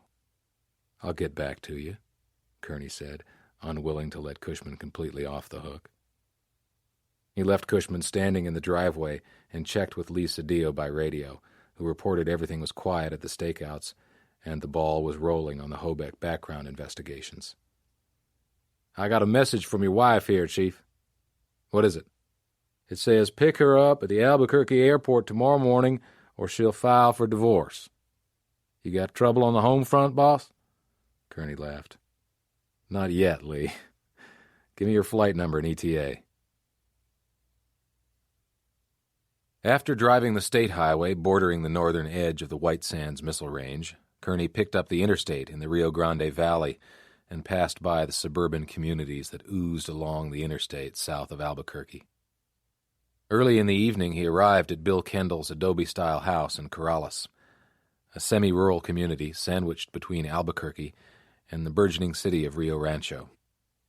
Linda's ex-husband, an affable man who seemed settled and comfortable with himself, introduced Kerney to his wife and son, and then took him into a small rear bedroom that had been turned into a home office. Kendall eased his lanky frame into an overstuffed reading chair. "I don't have much time. I've got a City League basketball game in about an hour." "Tell me about your ex-wife." The congenial look on Kendall's face vanished. "Boy, that was a mistake." "In what way?" Kendall struggled a moment to find the right words. "We were just incompatible." I sensed there was more to it than that. I'm not real comfortable talking about my problems with Linda. What you tell me may help keep her safe. Both parents have been murdered. We have reason to believe the death of her older brother Arthur was a homicide, and Eric has committed suicide. Kendall took a deep breath, let it out slowly. Nobody deserves that kind of grief, not even Linda. I take it your relationship with her is less than cordial. Kendall adjusted his position. We parted on pretty harsh terms. I'm old-fashioned when it comes to marriage. My parents raised me that way. And Linda wasn't? Kerney asked. I thought she was before we got married, Kendall replied. We messed around a lot before the wedding, if you know what I mean, but we never actually had intercourse. She didn't want to before the wedding, and I respected her decision. Kendall blushed. This isn't easy to talk about. I really need your candor, Mr. Kendall. She said she wanted to make me happy, please me sexually, and she did, but looking back on it, it wasn't right. How so? Well, she would... Kendall stopped and smiled uneasily. Oh, shit, okay. She'd give me hand jobs or oral sex, but it wasn't reciprocal, if you know what I mean. I could touch her, but only above the waist. I thought things would change after the wedding. You know, the virgin thing, but it never changed. When did things start to go sour? Kerney asked. When I told her I wanted children. She said we could adopt. Were you aware of Linda's feelings before the wedding? We never talked about having children, but I assumed we would. Otherwise, why get married? Looking back on it, I think she did it to prove something to herself. Prove what? That she was normal. But she wasn't. I wasn't a person who mattered to her romantically. I don't think she had a clue about what love is. How long did the problem go on? For months. When she realized she couldn't seduce me out of having children of our own, she just walked out one day when I was at work and left everything behind. I heard a rumor that the marriage ended because Linda was having an affair. That wasn't it at all. I think Linda started that rumor herself. Mr. Kendall, was there anything else in Linda's behavior that you found strange or unusual? You know, I never saw her naked. Not once. She'd even lock the bathroom door when she brushed her teeth. I teased her about it one time, and she almost went ballistic. What did she say? That she needed her privacy. In a way, she was like two different people.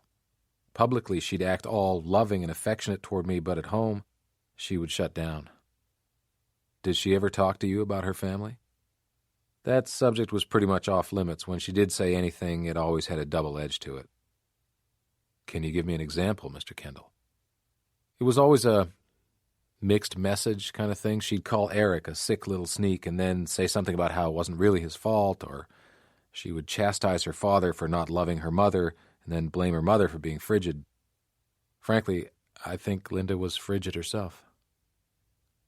Kendall checked his wristwatch and stood up. I've really got to go. Kerney got to his feet. Do you take your family to your ball games? Kendall's expression warmed. "They never miss one. They're my biggest fans." After repeating his promise not to reveal the particulars of Kendall's failed marriage, Kerney left and checked into a high-rise hotel near the Albuquerque airport. He opened the window drapes in his room and watched the lights of the city wink on as the last bit of dusk vanished in the western sky. In the morning, Kerney waited for Sarah's flight to arrive. When it did, she was the first one out the jetway, and he started grinning the moment she appeared. Each time he saw her again, he couldn't contain a feeling of elation. She dropped her overnight bag, pressed up against him, and planted a long, wet kiss on his lips while the other passengers flowed around them. She pulled back and gave him a lascivious smile. "Do you have a room?" "Nearby, milady." "You're one smart man, Kerney. I may not have to divorce you after all." She grabbed her bag and folded her arm in his. "Let's go." An hour or so later, after very little talking, Sarah found the spot on Kerney's shoulder where she liked to rest her head.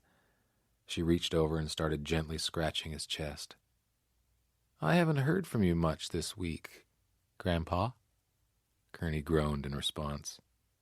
"Not funny, huh?" "Unsettling." "Tell me about it." Kerney brought her up to date on Clayton, including the surprise introduction to his family at the Roswell Motel. "That sounds like an overture to me." "A small one, perhaps. We'll see where it goes." "And the case?" Kerney put the week's events into a series of highlights, concentrating on Eric Langsford's suicide, the disappearance of Danny Hobeck and his sister, and his difficulties dealing with Kay Murray, Penelope Gibbon, and Linda Langsford. Murder, suicide, drugs, missing persons, sexual deviance, harlots, pushy women, family secrets, Sarah said when he finished. "What have you gotten yourself into?" "The sex angle intrigues me. Vernon's bizarre need to have Murray dress up and act like a provocative schoolgirl, Eric's twisted voyeurism, Linda's aversion to intercourse, statements that Vernon's wife was passive and frigid.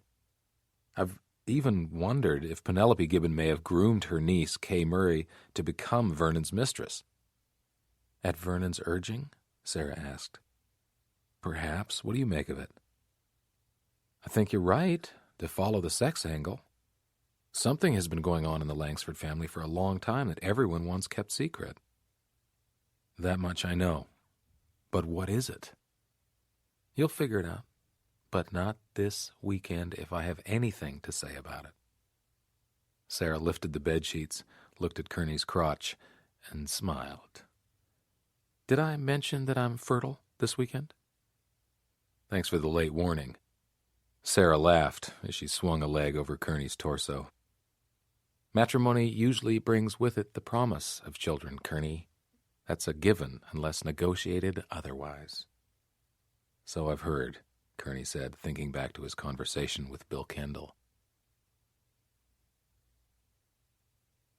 The weekend went wonderfully well. Kerney gave Sarah a kiss, watched her enter the jetway, and left the airport wondering if he'd married a mind reader. They'd stayed up half the night in the hotel room, talking about the future, with Sarah raising questions that had been bouncing around in Kerney's mind, giving him a voice to talk about his apprehensions about starting a ranch and leaving law enforcement for good. Nothing had been resolved, but Kerney felt a weight had been lifted. Sarah had suggested a range of options to be considered, all of them centered around the notion of more time together, establishing a permanent home, sharing responsibility, if indeed she was pregnant, for raising a child, and allowing Kerney to pursue his aspirations. He drove out of the airport parking garage, toying with ideas he hadn't considered before. Caught up in a delightful daydream, he barely heard his call sign on the unit's radio. He keyed the microphone and responded. The agent on stakeout said, "Hobeck just pulled up at his residence, Chief." "Is his sister with him?" "Negative, but a visitor has been waiting. I ran the plate on his car. It's registered to Pomeroy and Associates. It's a law firm." "Give me your location and stand by." Kerney wondered what prompted Hobeck to seek legal counsel, and hoped it had something to do with Margie. Hobeck's residence sat on 2 lots at the end of a cul-de-sac. Kerney walked up the semicircular driveway and rang the bell. Hobeck answered with a look of dismay. In the daylight, Kerney could see the signs of years of heavy drinking etched on his face. "You have no business coming here." "Where's Margie, Mr. Hobeck?" "My family matters aren't your concern." "I would think you'd want your best friend's murder solved." "I've done nothing wrong." Hobeck caught his blunder and tried to adjust. "Of course I want the killer caught." Kerney pressed the issue. "But you have done something wrong, Mr. Hobeck. Failing to reveal the whereabouts of a material witness constitutes obstruction." "Margie had nothing to do with Vernon's murder." "That's not my point. Talk to your lawyer." "Have you been watching my house?" Hobeck asked. "I'll wait here while you speak to him," Kerney said. Hobeck closed the door. When it opened again, a middle-aged, portly man in an expensive suit greeted Kerney with a quick, hard look. "May I see some credentials?" Kerney held up his badge case. "Who are you?" "Ronald Pomeroy, Hobeck's attorney." "Is your client willing to cooperate with me?" "We'll see."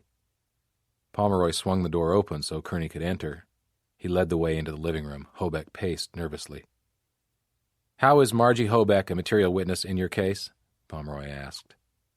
"Do you represent Margie?" Kerney replied. "At her brother's request, I represent her best interests. Margie is in a very fragile state, and Mr. Hobeck wishes to protect her from any additional trauma." "Whatever civil action you may take doesn't shield Margie as a material witness in a criminal investigation. Let me ask you again. Do you represent Margie Hobeck?" "I do not." Kerney looked at Hobeck. "Where's Margie?" Hobeck glanced from Kerney to Pomeroy. "Do I have to answer?" Kerney held up a hand.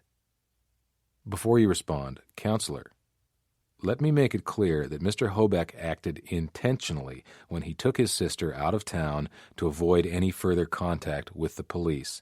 He lied to his employee and to Margie's neighbor about what he was doing and where he was going." "Danny, is that true?" Hobeck hung his head. "Can't you do anything?" he pleaded to Pomeroy.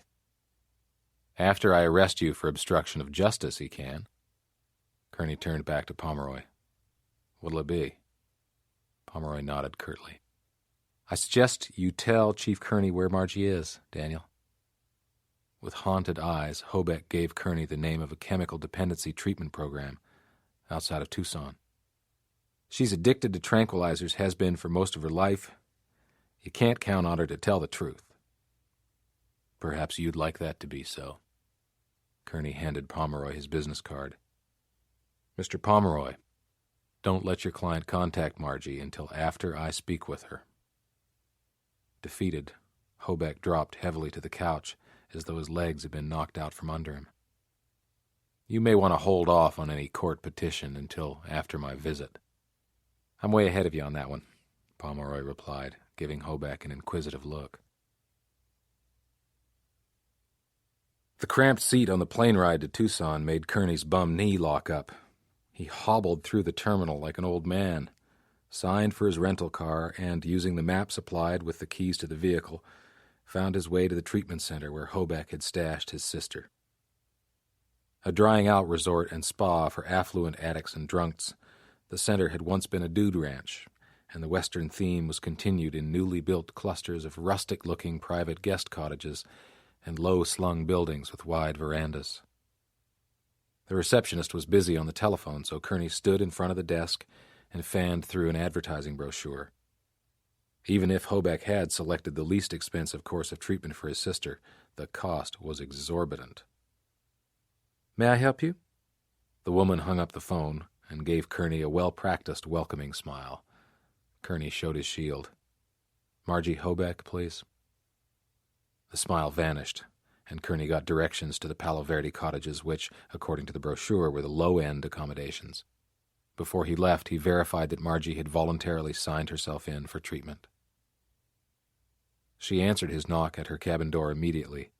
Agitation showed on her face, perhaps withdrawal symptoms, Kerney speculated. "I remember you. You're that policeman. Why did you ask my brother all those questions about me?" The question came out as a whine. I'm sorry if it caused you trouble. He took me away from my home and brought me here. I need to be home with my cats. Would you like me to take you home? Danny wouldn't like that. He wants me to stay. He said if I talked to you, he would sell my house. He said a judge would give him control of my affairs because I'm not responsible.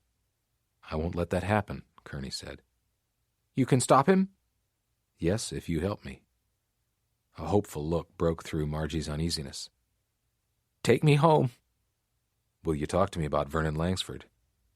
Margie nodded. What did he do? Margie's eyes closed. He made me play with his lollipop, that's what he called it. I had to let him put it everywhere. How old were you when this happened? Very young. It went on for years. Margie's fingers touched her chest and she smiled ruefully. Until I got breasts. Did you tell anybody? I told Danny what Vernon was doing to me the summer I turned 10 and he turned 15. He said it was my fault. You told no one else?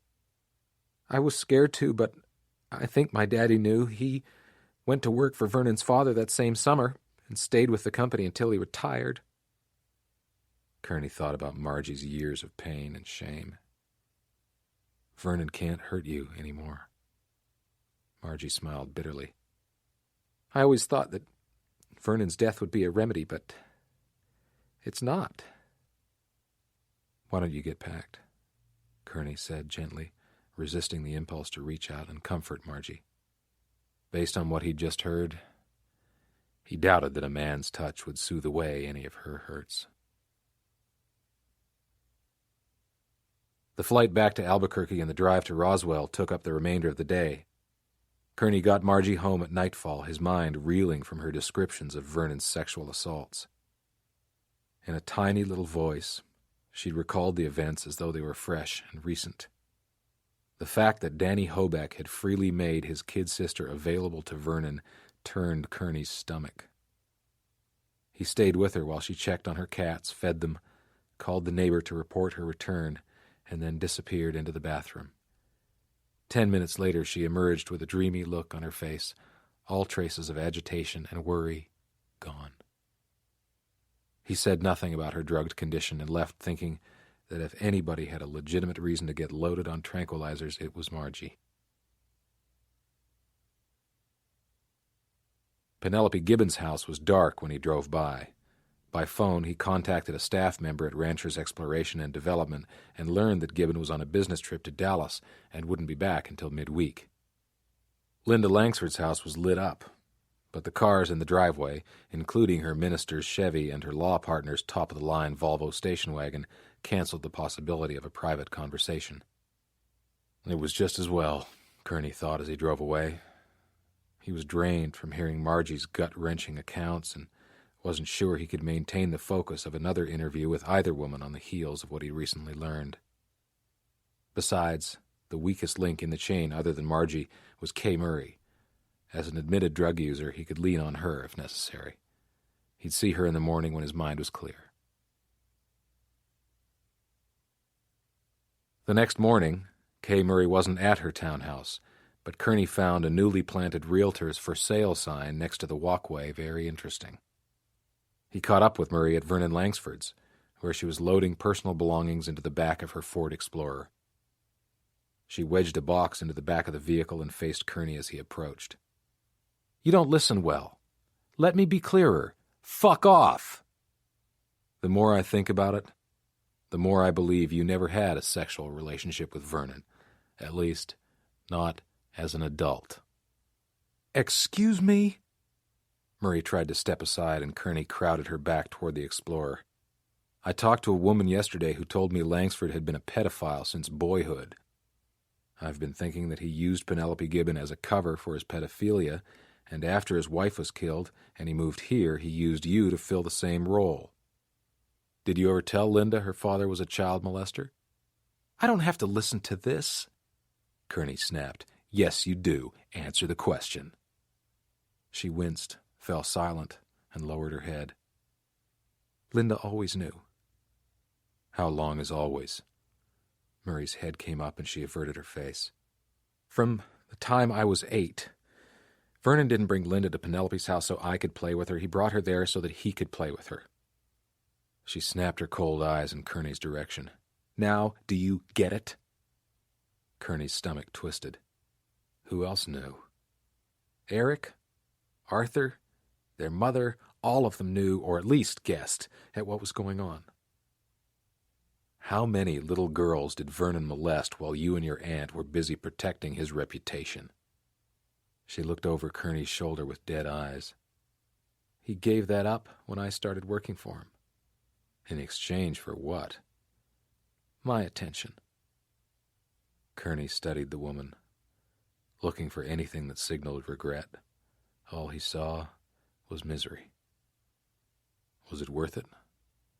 The money, the gifts?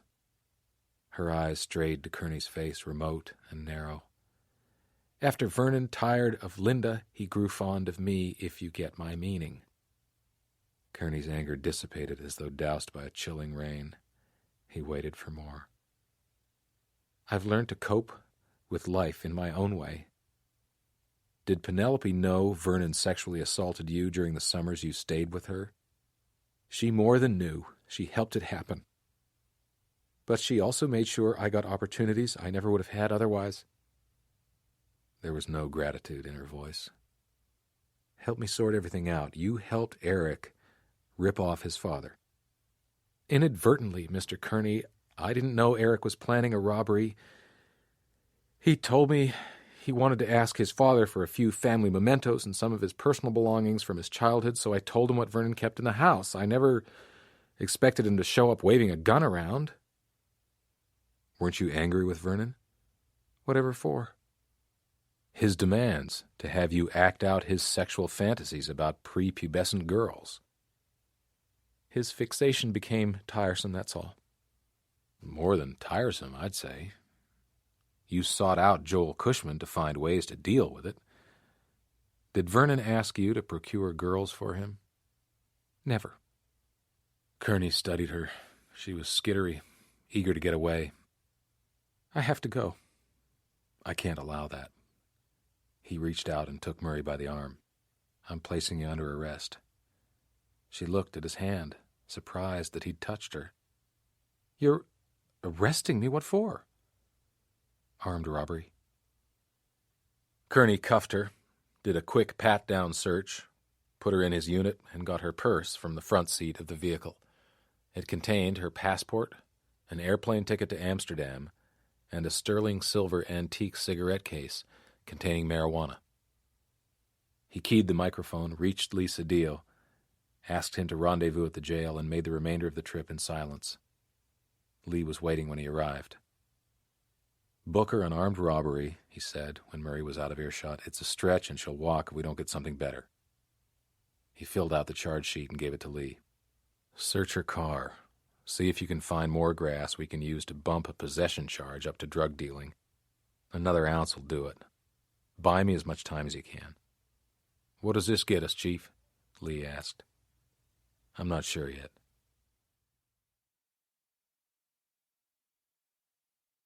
After reviewing the field report filed by the agent who'd checked Linda Langsford's alibi, Kerney called for a department plane, met it at the Ruidoso Airport, and flew to Alamosa, Colorado. Not enough good questions had been asked during the agent's phone interviews, and Kerney wanted to fill in the blanks. He drove 70 miles in a rental car to Creede, where Linda Langsford had started her fall vacation. Kerney found the bed and breakfast where Linda Langsford had stayed. Posted to the front door was a notice that it was closed for the season. At a nearby bar and restaurant, he asked and got directions to the B&B operator's residence. The middle-aged woman who opened the door of the hillside house looked at Kerney and shook her head.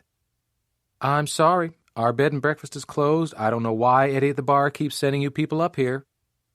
Kerney introduced himself, displayed his shield, and held up a photograph of Linda Langsford. Do you know this person? Of course, Linda Langsford. She stays with us for several days every fall. The notice on the door says that you close on the 15th of September. Ms. Langsford supposedly stayed at your bed and breakfast in early October. The woman nodded. We shut down the breakfast operation then, but we'll rent rooms into October, especially to returning guests. Most who come when the season has ended make reservations through the mail or by phone. I think we mailed Linda Langsford a key at her request. Let me double-check. She left and returned holding an open ledger. Yes, she got a key and a reservation confirmation by mail. She read off the dates of Linda's stay. Did you see her on the day of her arrival? I didn't see her at all, but her bags were there, and she had started to unpack. I assumed she'd either gone out for a short walk to stretch her legs or she was getting something to eat. What time was that? Around 2 in the afternoon. Did you see her the next day? No, I went to Alamosa for the day and didn't get back until long after checkout time. Did you give my agent this information when he called? No, all he asked about was the dates Linda was registered as a guest. Was her room used? The bed, the bathroom? The woman nodded. I cleaned it after she left. She was very sweet about not needing her room cleaned until then. She said there was no reason for us to bother, since she was only staying 2 nights. When did she tell you this? When she called to make a reservation. Did you have any other guests registered at the same time as Ms. Langsford? 2 couples. We only have 6 rooms. Would you give me their names, addresses, and phone numbers? Certainly. The town hall and sheriff's department were just beyond the quaint string of Victorian buildings that defined the business and tourist area of town. Kerney entered the small office where he was greeted by a tanned, calm-looking uniformed officer who rose from behind a paper-cluttered desk.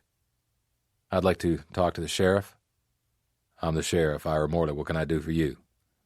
Kerney identified himself, told Morley why he was in town, and asked to use the phone to make 2 long-distance calls. Morley gestured at the desk phone. Help yourself. Of the 2 couples who'd stayed at the B&B the same time as Linda Langsford, he was able to make contact with only one, a retired Southern California high school band director and his wife. Neither had seen Linda on the first day she was a guest at the establishment, but had visited with her the next day, before she'd left. All the man could remember was that they had made small talk for a few minutes. Was there anything unusual about the conversation? Not the conversation, the man said, but she sure did look exhausted, and her clothes were all wrinkled like she'd slept in them. He hung up to find Ira Morley paging through a small stack of printouts. This is about that spree killer you're hunting, isn't it? That's right. Did anyone from my office contact you personally about this case? Morley looked up. No. My records show no car registered to a Linda Langsford in town on those dates. You run license plates? Morley nodded. Yeah, especially during the tourist season, or when things get slow, which happens fairly often around here. Morley returned his attention to the papers in his hand. The only New Mexico plate in town on the days you were asking about was registered to a Drew Randolph out of Roswell. Make and model? A Volvo station wagon, one of those new, fancy, all-wheel drive models. If Kerney remembered correctly, Volvo station wagons had taillights that ran vertically along either side of the rear window, just like the vehicle Clark Beck, the trucker with the broken water pump, had described. Maybe Beck had been wrong about it being a Honda. What time was the license plate check run? 11 in the morning on the day of her arrival, but it was gone all night and most of the next day. We keep a pretty close eye on tourist vehicles. Kerney did a quick mental calculation, figuring that if Linda had dropped off her bags and then turned around to make the long drive back to Carrizozo to start her killing spree, she had plenty of time to finish up, return to Creede, and establish her alibi. He smiled. You got something? Thanks to you, Sheriff, I may have. At the State Police District Office in Roswell, Kerney worked late into the night, carefully preparing search warrant affidavits, one each for the residences of Murray, Gibbon, and Linda Langsford, and one for the corporate offices of Ranchers Exploration and Development. Using the information supplied by Margie and Kay, he summarized Vernon Langsford's known sex crimes and asked for permission to look for specific data that could identify victims or could demonstrate payment of money to possible victims. To strengthen his argument, Kerney listed the financial benefits Langsford had given Kay Murray and Penelope Gibbon over the years to buy their silence, and specified the acts of collusion they had engaged in during the current investigation to protect Langsford's reputation from exposure. That should be enough to secure a warrant to search both women's houses and the corporate office. Kerney tracked down Clark Beck, who answered on a cell phone. He was hauling culverts for a highway construction project. He asked Beck to describe again the arrangement of the taillights on the vehicle he had seen exiting the road from Three Rivers. Like I told you, officer, it had lights on either side of the rear window. Did the vehicle have a high-centered profile? Not a real high one. Those subcompacts aren't really built for off-road use. Did it have a spare tire on the tailgate? I don't remember seeing one. Are you sure it was a Honda SUV? Beck paused. Now that you mention it, maybe it was one of those Swedish Volvos yuppies like to drive. That's the only other car I know that has a similar setup. It sure wasn't a minivan. At midnight, he called Lee Cedillo, woke him up, asked him to have all agents at the Roswell District Office in the morning. In the morning, Kerney held back the Langsford affidavit and got approval for the other search warrants. He sent an agent by plane to Dallas to pick up Penelope Gibbon, where she was attending a business meeting, and bring her home. He detailed another agent to pick up Kay Murray, who was sitting in jail pending her preliminary hearing on drug dealing and armed robbery, and take her to her townhouse. 2 more went to the corporate offices to start the financial records search. Surveillance on Linda Langsford had been ongoing all night. When she left her residence to make funeral arrangements for Eric, he sent Mary Margaret Lovato off to gather up Drew Randolph, bring him into the district office, and conduct a follow-up interview. Kerney waited in the small conference room, watching as Lee Cedillo went through the draft affidavit line by line. He turned over the last page. Jesus, what a mess. A knock came at the door, and Mary Margaret stepped inside. Randolph confirms he lent Linda his Volvo for her vacation, Chief. He had the car serviced just before her trip and then took it back for an oil change after she returned. The garage owner who did the work reports a good 1,000 miles more on the vehicle than one would expect given the trip itinerary Linda gave you. Kerney smiled. That tightens the noose. Randolph said Linda asked to borrow his car because her SUV needed an engine overhaul. I just got off the phone with the mechanic who works on her vehicle. He said it was in for a major tune-up, not an overhaul, and there wasn't anything wrong with the vehicle that would have kept it off the road. Linda asked him to store the SUV on his lot till she got back. The guy says she called him long distance on the day of her return and had him deliver the SUV to her house. She tipped him $100 to do it. When did she call him? Kerney asked. Mary Margaret smiled. Right after, she spoke to Lieutenant Cedillo to say she was in Taos and on her way to Roswell. She used a phone credit card, so I was able to verify the time. Kerney consulted his field notes. She had her moves carefully laid out. There were only 3 cars at her house the night she returned home: Randolph's sports car, the minister's Chevy, and Linda's SUV. Where was the Volvo? According to Randolph, Linda parked it in her garage so she could unload her camping and hiking gear. And hide it from view, Kerney said, knowing the cops were going to come knocking at her door soon after she got home. Too much planning can be a bad thing, Lee said. Kerney thought about the 5 innocent people who had died in Linda's concocted killing spree. Case of overkill in this instance. He looked at Mary Margaret. Keep Randolph entertained while I finish the paperwork and get it signed. Will do. After Mary Margaret left, Kerney twisted the pen in his fingers and gave Lee a long look. I want the agent who verified Linda Langsford's alibi sent back to Santa Fe. Tell him from me that until he learns to ask smarter questions, he can count rolls of toilet paper in Central Supply. Lee swallowed hard and nodded. Kerney hung back in his unit at the entrance to Linda Langsford's driveway, watching Lee Cedillo and Agent Lovato serve the warrant. Even at a distance, he could see Langsford freeze as she read the papers. She tried to bar the door, and Lee pushed past her while Mary Margaret took her by the arm and led her inside. Kerney staged the operation carefully, Lisa Dio would spend 30 minutes creating as much disorder and noise as possible while he searched, while Mary Margaret kept Linda isolated and stonewalled any conversation. He wanted Linda to feel her safe haven had been breached and her crimes were about to unravel in the hope that it would shake her up. Kerney checked the time, adjusted his tie, and turned on the microtape recorder inside his coat pocket. He dressed in a suit to establish an air of authority.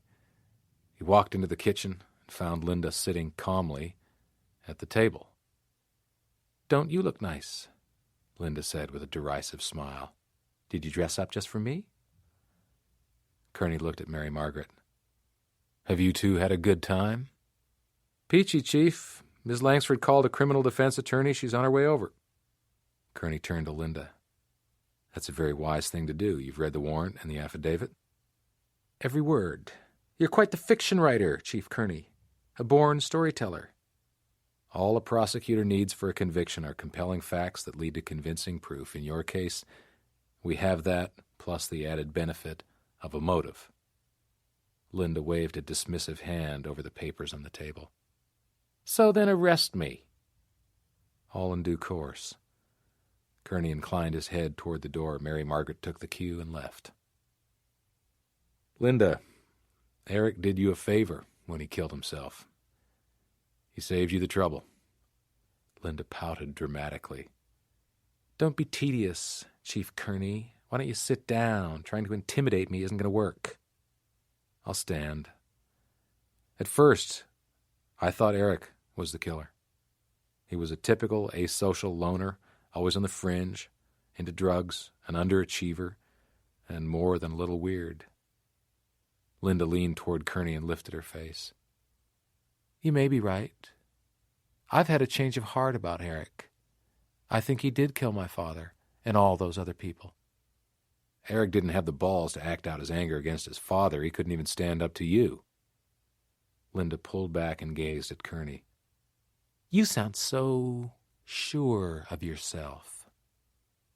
"Vernon and the other victims were killed methodically, without murderous rage." "Which means nothing." "It means a very well-organized, intelligent person with a personal vendetta did the killing, and the only person with a reason to do it is you." Linda laughed. "I have no reason to kill anybody, Chief Kerney. I overcame my childhood problems a long time ago, and I live a normal life. And in spite of all his problems, Eric was brilliant. He could have pulled it off." "I think Eric knew what was going on between you and your father. I'm sure he was on your list." A giggle fluttered on her lips. "How you do go on. I have no list."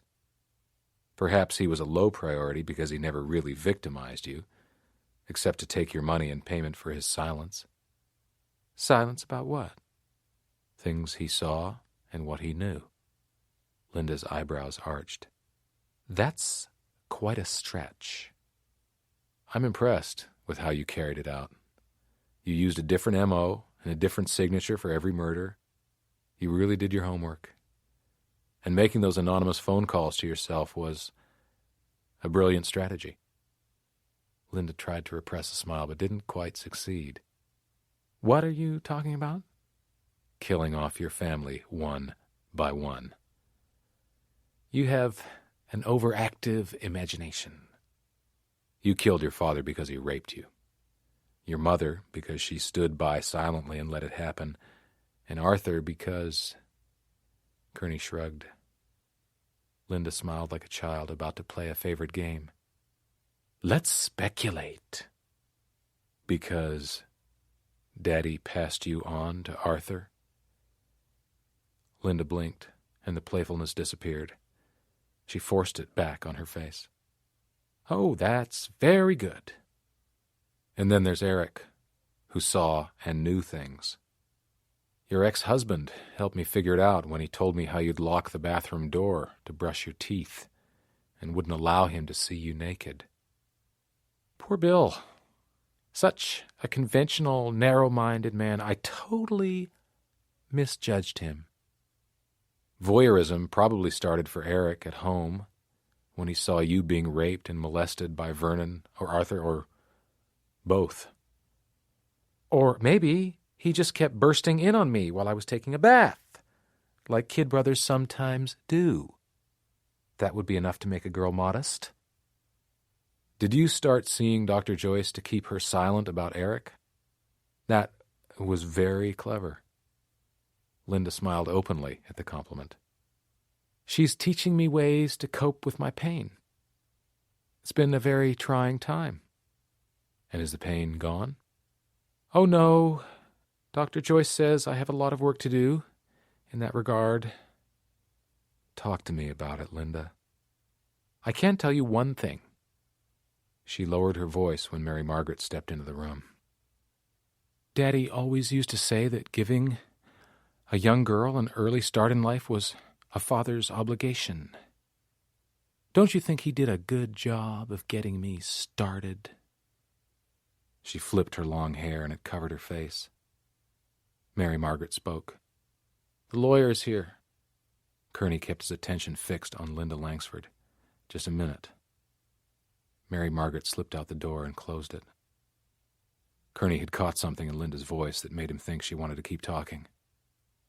What kind of start did he give you, Linda? Was it a good one? One that you liked? Linda rose from the chair and pushed the hair back over her shoulders. I really should talk to my attorney. I know you weren't bad, Linda. You were trying to be good and do what you were told. You haven't been arrested or read your rights, so whatever you tell me can't be used against you. You know that. You're a lawyer. Are you truly that interested? Very. I would like to understand what happened. Linda paused. I'll tell you one story that will explain everything. When Daddy stopped playing with me and started playing with Kay, I had to play with Arthur. That's what Daddy called it, playing. I had my first abortion when I was 12. Mother told people I had the stomach flu. Kerney said nothing, hoping for more. I had the stomach flu again the next year, and the year after that. Daddy got really mad at Arthur about making me pregnant so many times. What about Eric? What did he do? Do you think I'll be allowed to bury my brother? I'm sure it can be arranged. Eric was so sad. He used to hide in my closet at home and play with himself while he watched me undress. He was too scared to do more, but he wanted to. I could tell. It's funny, isn't it? All he had to do was ask. Daddy and Arthur had trained me well. But wouldn't you have hated Eric more if he had molested you? Her expression turned quizzical as though the question was pointless. Of course. Now, if only Penelope and Kay were dead, that would tidy things up nicely, Kerney said, thinking all the tidbits had finally come together. What a lovely thought, Linda said, her sweet smile turning slightly crazy. Among the items seized during the search, one of the most incriminating turned out to be a photo album with a series of neatly labeled and dated snapshots of Linda, Arthur, and Vernon Langsford taken during a camping trip made when the children were young. Their excursion had started at the Valley of Fires Park outside of Carrizozo and ended at Dog Canyon, now known as the Oliver Lee State Park. From the dates, printed in a child's handwriting below each snapshot, Linda had been 11 years old at the time and her brother 15. Kerney studied her face. Linda had been a naturally pretty girl with wide, innocent-looking, hopeful eyes, but a forced smile hid clenched teeth, and a furrow creased her forehead like a tightly strung wire. In all the snapshots, Vernon and Arthur's eyes had been scratched out. Kerney closed the album, convinced that the camping trip had been used to pass on the family tradition of incest from father to son. He now understood why Linda chose to kill her father at Oliver Lee State Park, and why spilling innocent blood along the way made a kind of cleansing, crazy sense to her. He looked at the hardback books Lee had entered into evidence. Linda had amassed a small but sophisticated library on crime classification, homicide investigation, scientific evidence in criminal cases, and case studies of violent criminals. From a dresser in Linda's bedroom, Lee had removed 6 individually framed photographs of Linda's parents, siblings, Kay Murray, and Penelope Gibbon. On the back of each, with the exception of the Gibbon and Murray photographs, were birth and death dates. For Penelope and Kay, birth dates were entered, but the spaces for the dates of death were blank, ready to be filled in. It was all good, incriminating evidence. He went to find Lee, who was directing the placement of evidence being carted in from the units. "This is going to keep us real busy for a while," Lee said. "You can handle it. You bailing out on us?" "As soon as I finish meeting with the district attorney, I'm heading back to Santa Fe." "You did it, Chief." Kerney smiled grimly. "We all did it, Lee." Lee studied Kerney's solemn expression. "You okay, Chief?" "I'm fine. Give the team my thanks for their good work." Night had brought a light, cooling rain, and the tangy scent of creosote filled the air. Kerney shivered, not against the chill, but in an attempt to shake off all he'd learned about the Langsford family and would rather never have known.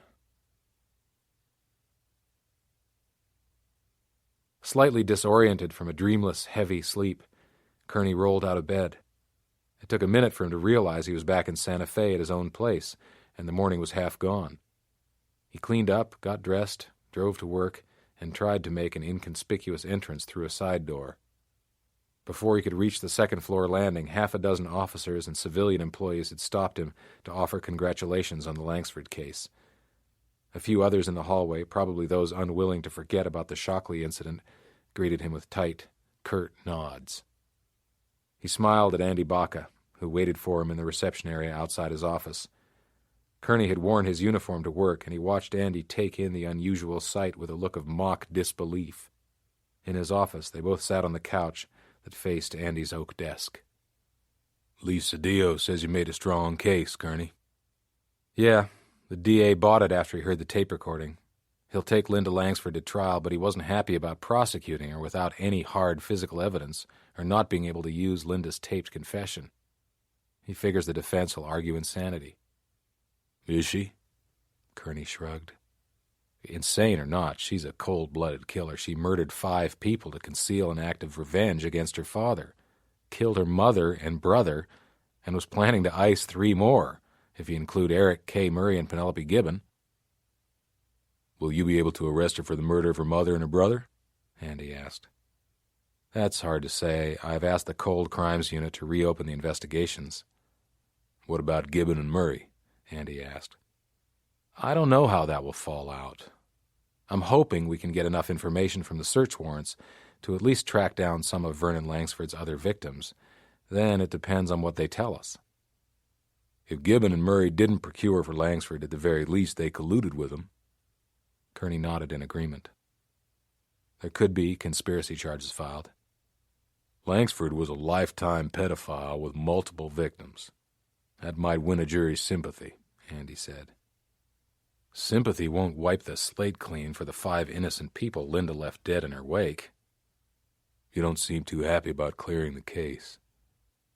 "The really bad guy wasn't brought to justice." "This one got to you, didn't it?" "Big time." "What's with the uniform?" Andy asked. "You haven't worn it more than 5 times in the last year." Kerney pulled at his shirt collar, displaying the 3 stars. "I decided to put it on while I still had the chance." "So you really are leaving?" "Without fanfare." Andy went to his desk, returned with a business card, and gave it to Kerney. "The Santa Fe city manager wants you to call him." "About what?" "I don't know. He was here for a joint criminal justice planning meeting and left his card with my secretary. You will let Connie and me take you and Sarah to dinner before you leave, won't you?"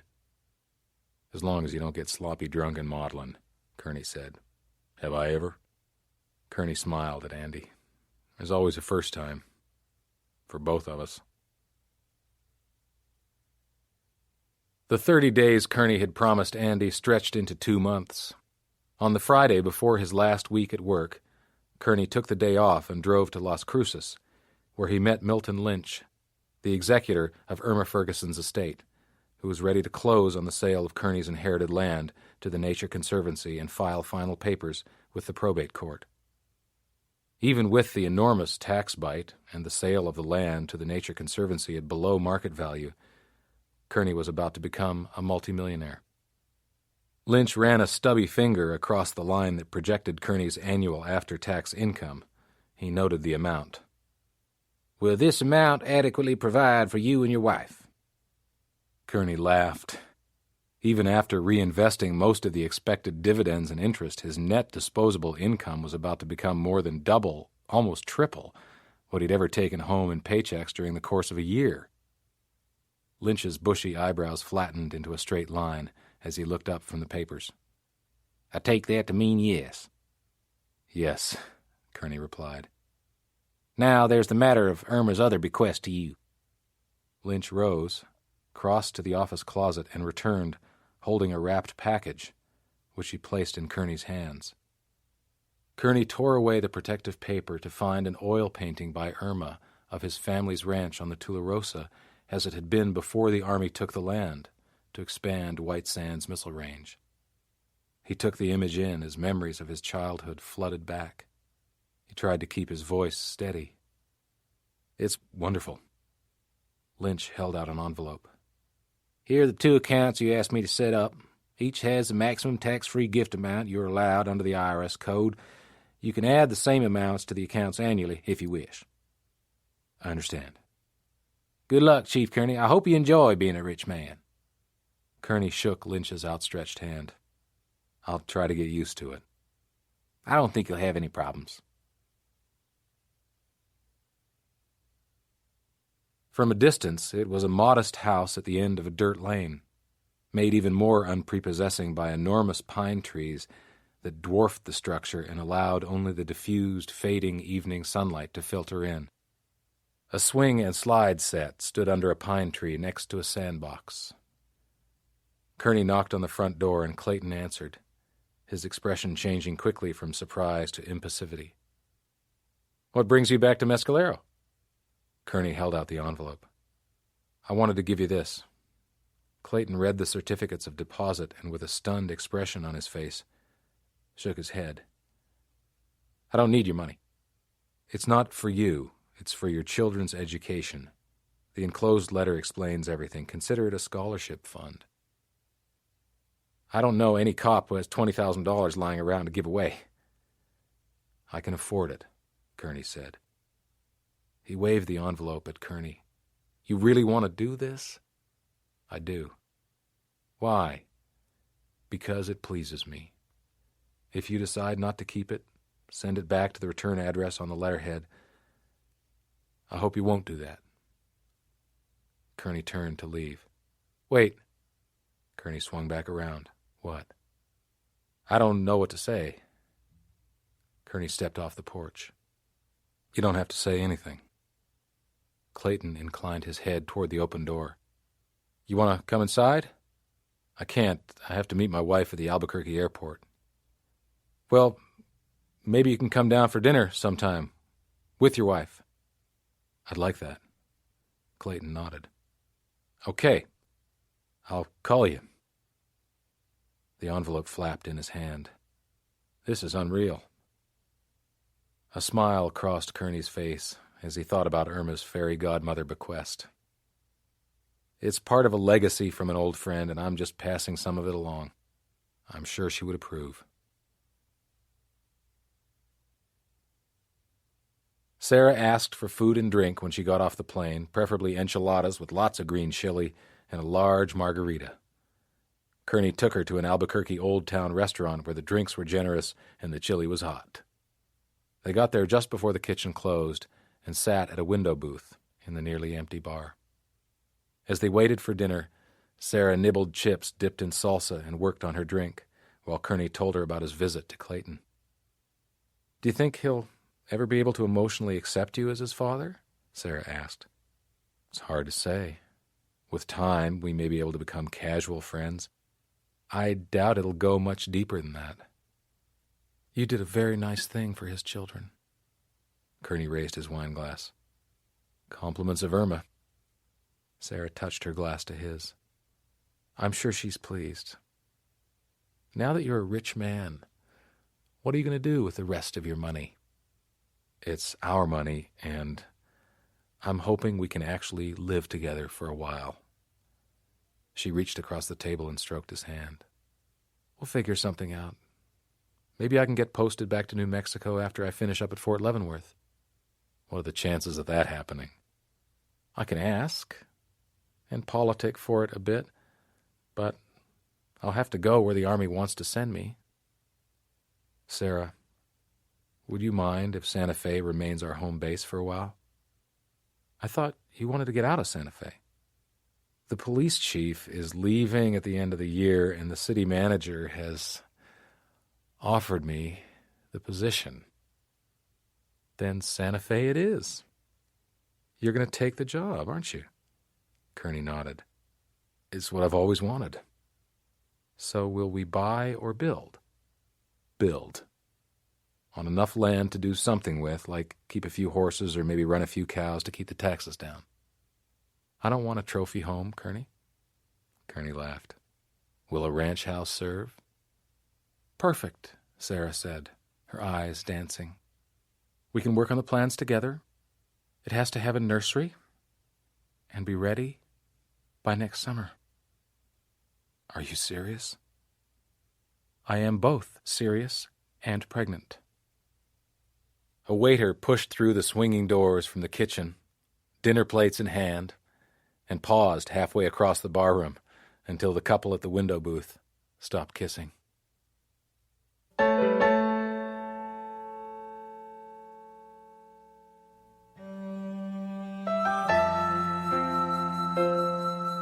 The Judas Judge.